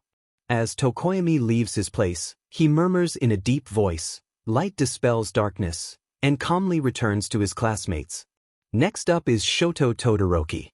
The surname sounds familiar to Izuku, but he can't quite place it at the moment. With a calm, almost indifferent expression on his face, Todoroki steps up to the throwing area. He doesn't say a word. Instead, he takes the ball in his hand, lifts it slightly, and lets cold flow through his fingers. A thin layer of ice covers the surface and begins to slowly deform the ball. Within seconds, an aerodynamic ice spike emerges, smooth and pointed, almost like a spear. Then Todoroki lowers his hand. Directly beneath the ball, a slender column of ice grows out of the ground. It shoots upward with jerky force and hurls the frozen ball into the sky with enormous force. The ball glides high and far through the air, stabilized by its shape, with almost no resistance. 408 meters, says Mr. Aizawa matter-of-factly, without looking up. The remains of the ice column crack quietly as it slowly begins to melt in the sun. Todoroki turns around without a word and calmly returns to the group. Steam rises, settling briefly around his shoulders before the veil dissolves again. Then an unusual sight enters the throwing area. A floating, seemingly empty school shirt. It is Toru Hagakure, the invisible girl. Suddenly, her clothes fold neatly and sink to the ground.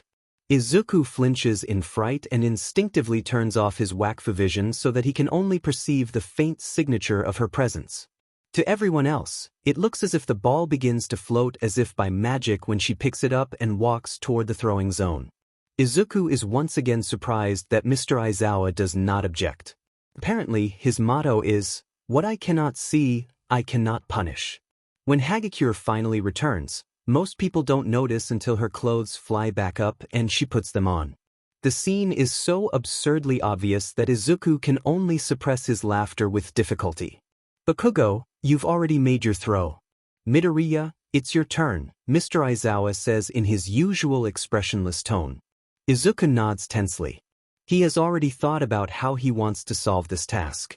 With firm steps, he steps into the throwing zone and focuses. Before anyone realizes what he is up to, he calmly raises a hand and opens a portal at the far end of the sports field. It is so far away that probably no one in the class notices it. At first, the class seems unimpressed. Only when Izuku creates a second portal directly in front of him, now clearly visible in the middle of the throwing zone, does it fall silent. All eyes are on him, and a lump forms in his throat. His nervousness rises, but he breathes out calmly, lifts the ball, takes half a step back, and drops it through the glowing portal without a word. A few seconds pass, then the familiar whoosh sounds as the portal closes. "The ball fell over the fence, full points," Mr. Aizawa announces dryly, without looking up from the measuring device. A soft murmur ripples through the class. Some students stare at Izuku in surprise, others begin to murmur. As he approaches the others, a few of them come up to him with appreciative looks. "That was cool," Ashido shouts, pumping his fist in the air enthusiastically. "So manly," adds Kirishima with a broad grin. Izuku has to smile. He's not sure what exactly was manly about it, but the praise feels good. Honest, spontaneous, and above all friendly. For a moment, he's just relieved. Then his gaze falls on Bakugo and his joy vanishes instantly. Bakugo's eyes sparkle with rage, his face contorted with hatred. "Deku, you DMN failure." "What was that?" he growls, his voice getting louder with every word. Then he storms off. Explosions begin to crackle at his hands. "You made fun of me." But before he reaches Izuku, something unexpected happens. Nowhere, several strips of fabric shoot through the air and wrap themselves around Bakugo's arms, legs, and torso at lightning speed. He is stopped in mid-sprint, the explosions ceasing instantly. Izuku flinches. At the same time, a strange feeling runs through him, as if something inside him has been abruptly brought to a halt. His Wakfu is still there, but something is missing. No pain, more like a sudden emptiness. Something inside him that was just moving a moment ago is now completely still. For a fleeting moment, panic rises within him until he realizes where it's coming from. His gaze wanders to Mr. Aizawa. The glowing red eyes, the tousled hair, the taut bands, there's no doubt about it. It's his quirk that triggered this. Izuku swallows hard. The feeling of being cut off is unsettling. But before it can fully take hold, the tension eases. Aizawa withdraws his power.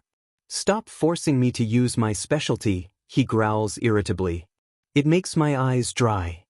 The deactivation of his quirk has surprised Bakugo so much that he doesn't even scream anymore. His anger hasn't dissipated, but the moment has passed. Without another word, Mr. Aizawa releases the bands. They retreat and settle neatly around his neck. "We're wasting our time here," he says, returning to his usual tone. "Get ready for the next tasks." Izuku breathes a sigh of relief and takes advantage of Bakugo's confusion to quickly mingle with his classmates again. His gaze keeps wandering back to Bakugo, but he doesn't react. He just stares grimly at the floor. Unfortunately, Izuku has missed Mineta's throw. Momo is next. Izuku watches intently to see what she will do. He expects a clever solution and is not disappointed. Calm and focused, she creates a medium-sized drone that picks up the ball with its gripping arms and carries it evenly across the sports field. The drone flies far enough to effortlessly carry the ball over the fence. "Full marks," says Mr. Aizawa, without changing his expression. Izuku is amazed. Her quirk fascinates him every time. She seems incredibly versatile and precise. Once again, he feels the desire to talk to her in detail about her ability someday. Next on the agenda is the standing long jump. Mr. Aizawa sticks to his list as usual and calls out the names in order. Without any announcement. The class has long since gotten used to their teacher not making a fuss about such things. Many students use their quirks in amazingly creative ways to score as many points as possible in this DSPLN. Aoyama, if Izuku remembers correctly, begins. He points his belly button laser downwards, fires, and catapults himself almost completely across the sand pit with a glistening beam of light. Somehow, it's not really about jumping anymore, Izuku thinks as he watches the spectacle. But Mr. Aizawa doesn't intervene. His expression remains blank as always, at least as far as Izuku can tell. Maybe he's just happy as long as the students use their quirks thoughtfully. Azui masters the jump with impressive ease. With a powerful leap, she catapults herself effortlessly over the pit. Izuku is sure that she could have jumped even further if necessary. Ida follows shortly after. His calf muscles fire precisely, and he glides effortlessly over the sand bed. Todoroki creates a narrow ice rink under his feet. He glides elegantly to the other side. Bakugo, on the other hand, does what he always does. With a series of powerful explosions, he hurls himself across the pit in controlled chaos. While still in the air, he throws Izuku a mocking sideways glance as if to say, "Try to beat that." Izuku doesn't respond. Instead, he calmly steps up to the starting line. For him, this task is almost trivial. He opens a portal directly in front of him, the second on the other side of the pit. One step is enough to get him across. As he runs back to the group, he sees out of the corner of his eye that it's Mineta's turn. He sticks one of his ball to the ground and jumps on it. It's not quite enough to cover the entire distance, but he manages about 3/4 of it. Amazingly efficient for someone his size. Momo Yaoyorozu impresses as usual with her creativity. She creates 2 stable stilts, climbs onto them calmly, and crosses the pit with steady steps. The sight is so absurd that it almost seems comical and has nothing to do with jumping. "Well, I didn't really jump either," thinks Izuku, unable to suppress a quiet chuckle. The penultimate DSPLN is the 50-meter dash. The students are to compete in pairs, and Izuku quickly calculates in his head. If Mr. Aizawa continues to strictly adhere to the order of the class list, then a soft sigh escapes him. "That I'll probably run with Bakugo." He frowns, slightly annoyed. I just can't get rid of him. Not only are we in the same class, but we're also right next to each other on the list. That's why I'm sitting behind him, and if our teacher continues to organize everything strictly according to plan, we'll always be paired up together. Izuku takes a deep breath and forces himself to calm down. There's nothing I can do about it. And honestly, Bakugo isn't worth ruining my day over. Before he can lose himself in his thoughts any further, a loud, sharp clap breaks the tense silence on the sports field. You creep! How dare you! An angry voice pierces the silence. Izuku and many of his classmates turn simultaneously in the direction of the noise. There stands Mineta, his face bright red and a clearly visible handprint on his cheek. In front of him stands Momo Yaoyorozu, arms crossed, her gaze cold, firm, and full of determination. Mr. Aizawa shuffles closer, his hands in his pockets, visibly annoyed. With a long sigh, he asks, "What happened?" Before Momo can answer, Mina jumps in. "It's Mineta's fault, Mr. Aizawa." He made suggestive advances toward Momo. And right in the middle of the sports field. No, that's not true. Mineta immediately cries out in panic. I just asked her something. I didn't mean anything. Before he can continue to justify himself, Jiro crosses her arms and intervenes. Her voice is calm but sharp. Don't lie. We all saw your sleazy grin. And I heard your heartbeat. It said more than you would ever admit. For a moment, there is silence. All eyes are on Aizawa. Izuku stands a little apart, watching the scene intently. He feels a mixture of quiet shame at Mineta's behavior and honest admiration for the clarity with which his classmates have responded. Mineta raises his hands again to defend himself, but Mr. Aizawa immediately interrupts him in a calm but unmistakable voice. There are two ways we can resolve this situation. The entire class falls silent and listens intently. Even Bakugo casts a curious glance at the group. Either both parties file an official complaint. What? Why both? Mineta is to blame. Mina interjects indignantly. Aizawa's expression darkens noticeably. That's correct. But Yaoyorozu hit him afterwards, which means he also has a valid reason to file a complaint. He pauses briefly and continues in a serious voice. If you want to be heroes, you have to learn how to deal with uncooperative civilians, with people who provoke you, insult you, or behave disrespectfully. But violence is not the solution in such cases. Hitting is not the right response. An awkward silence falls over the group. Many lower their gaze, some look down at the floor, dejected. The message has been received. If both of them file a complaint, they will probably be expelled from the school, Aizawa explains in an unchanging voice. Momo and Mineta freeze. Both turn visibly pale. Momo unconsciously clenches her hands, while Mineta lowers his head and swallows. What's the second option, Mr. Aizawa? Tsuyu calmly breaks the silence. The two of them let what happened be and learn from it, is the terse reply. Mineta is the first to move. Fine. I can forget it, he says hastily, looking relieved, almost too eager. Momo remains silent. Her face clearly shows that she doesn't like either option. She struggles with herself, her gaze hard but also thoughtful. After a long, tense pause, she finally nods briefly. All right, fine. A soft sigh of relief escapes Mineta. Mr. Aizawa is already turning away, but then pauses briefly and looks back over his shoulder. There's no reason for you to be relieved, Mineta. If you ever get your hero license, you'll lose it faster than you can blink with actions like that, Mr. Aizawa says coolly, his voice cutting and clear. And if you continue to behave like this in the future, I will expel you, regardless of how good your performance is. Assuming, of course, that you don't come in last place today. Mineta turns white as a sheet. No sound comes out of his mouth. He stands rigidly, as if he has to pull himself together to keep from collapsing. We've wasted enough time. Get ready for the next DSPON, Mr. Aizawa continues without raising his voice. Aoyama, Ishido. You start. Slowly, the group disperses as the first students prepare for the 50-meter dash. The atmosphere remains tense. Izuku understands Aizawa's attitude. Objectively, it makes sense, but he still has a queasy feeling in his stomach. It bothers him how quickly Mineta got away with it. But he consoles himself with the thought that Yaoyorozu is letting it go, albeit reluctantly. The race proceeds quickly. One after another, the students sprint off or use their quirks as best they can. Then it gets serious.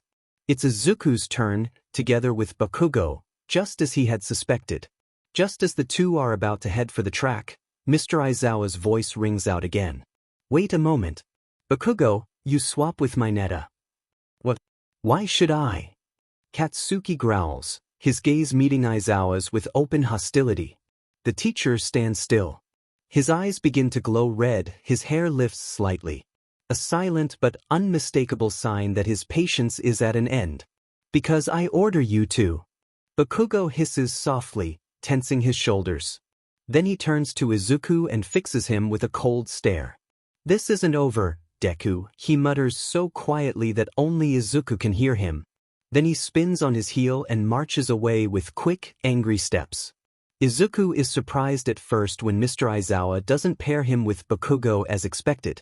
But the more he thinks about it, the more sense it makes. Their teacher probably just wants to prevent them from going at each other's throats again. Separating two groups with tension between them is probably smarter than letting them start side by side. When the small timing robot sounds the starting signal, Izuku reacts immediately. In one fluid motion he creates two portals. One directly in front of him, the other exactly at the finish line of the 50-meter course. He steps through and finds himself on the other side in the next moment. 1.57 seconds, announces the robot in a tinny voice. Izuku is about to rejoice at his result when the voice sounds again. 2.48 seconds. Confused, he turns around. Mineta is kneeling on the ground a few meters away, pale and visibly shaken. In front of him, a sticky trail stretches across the lawn, which is best not looked at too closely. His gaze is glassy, caught somewhere between nausea and exhaustion. The portals close behind Izuku, and suddenly he realizes what must have happened. Mineta must have jumped through the portal right behind him. Mr. Aizawa approaches with his usual calm gait. When he sees the scene in front of him, he stops, looks at both of them and sighs audibly. His gaze goes to Izuku. What happened here? Since Mineta is preoccupied with himself, the question is clearly directed at him. Izuku scratches the back of his head uncertainly. I'm not entirely sure, sir. I think Mineta went through my portal. Aizawa raises an eyebrow. Isn't that a normal side effect? Izuku's thoughts race wildly. He had never experienced any discomfort after jumping through a portal himself. For him, it had always been an almost seamless process. No dizziness, no nausea, not even a queasy feeling. Before he can answer, Uraraka speaks up quietly but firmly.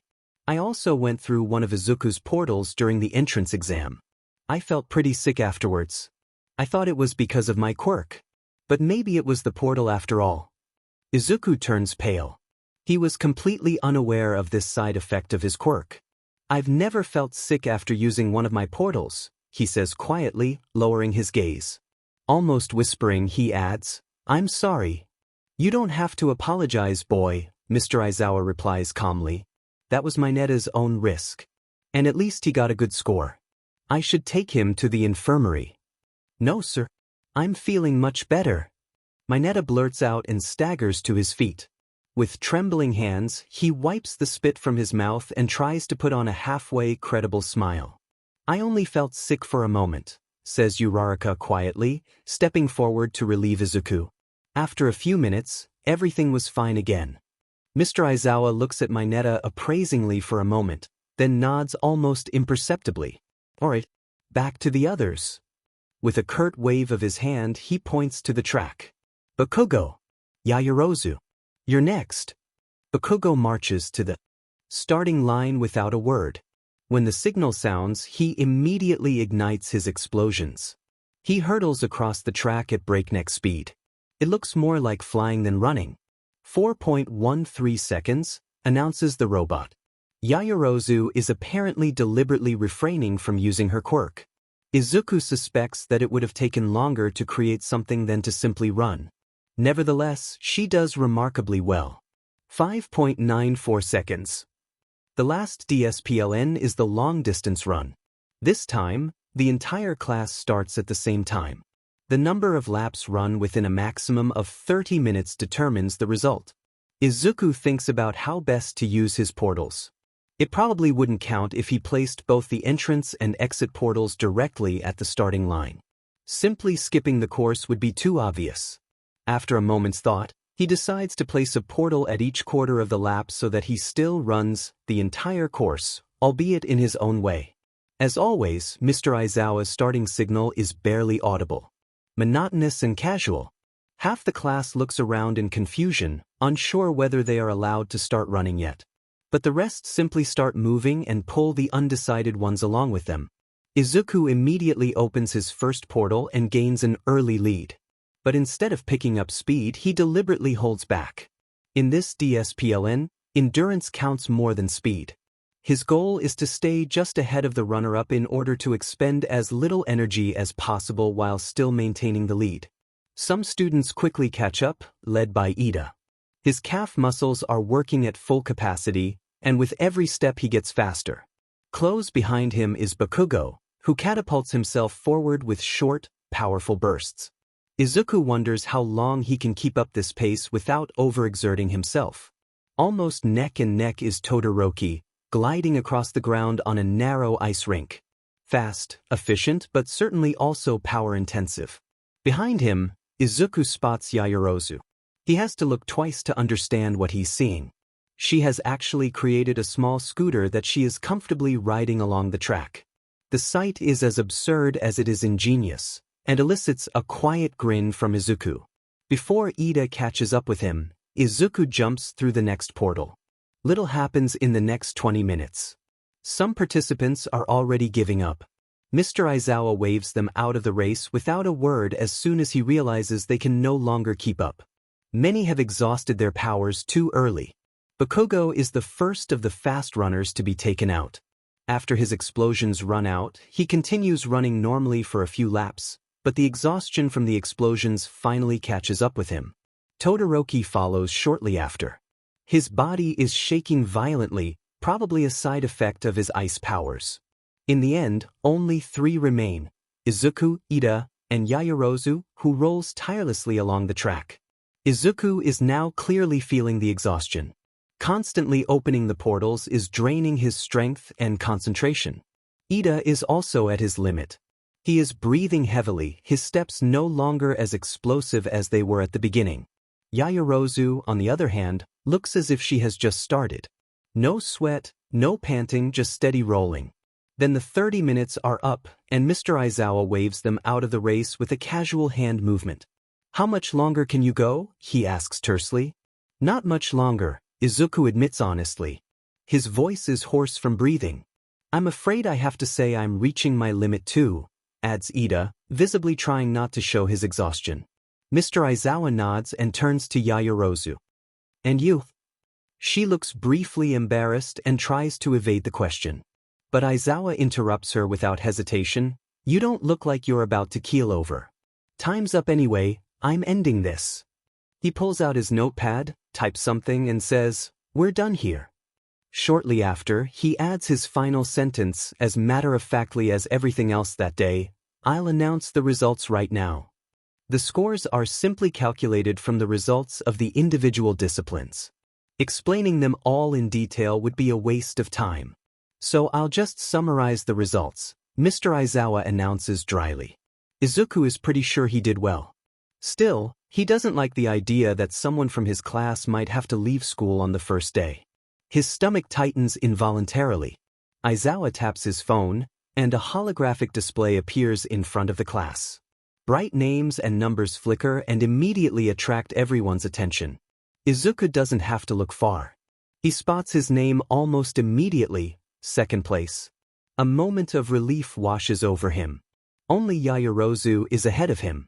No wonder, she had scored full marks in almost every DSPLN, with a seemingly effortless combination of creativity and precision. What surprises him, however, is that Bakugo is not in third place, but Todoroki, the quiet boy with the ice powers.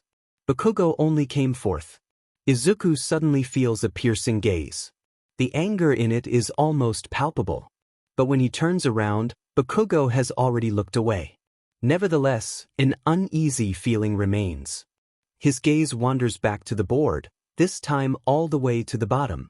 Last place, Toru Hagakure. If he remembers correctly, she is the invisible girl. He can already hear quiet sobbing. The other girls have gathered around her and are trying to comfort her.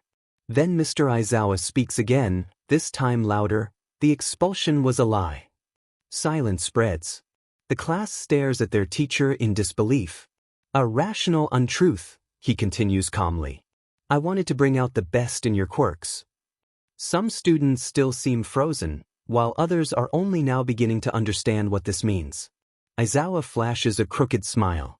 It doesn't necessarily look trustworthy, more like slightly crazy. What? Several voices burst out at once.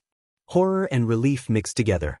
It was obvious, says Yaoyorozu calmly, as if she never seriously believed it.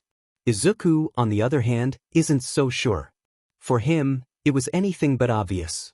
Aizawa hadn't given the impression that he was bluffing. A glance at the faces of his classmates shows him that many have been thinking the same thing. You'll find the curriculum in the classroom, Mr. Aizawa says finally. Go through it.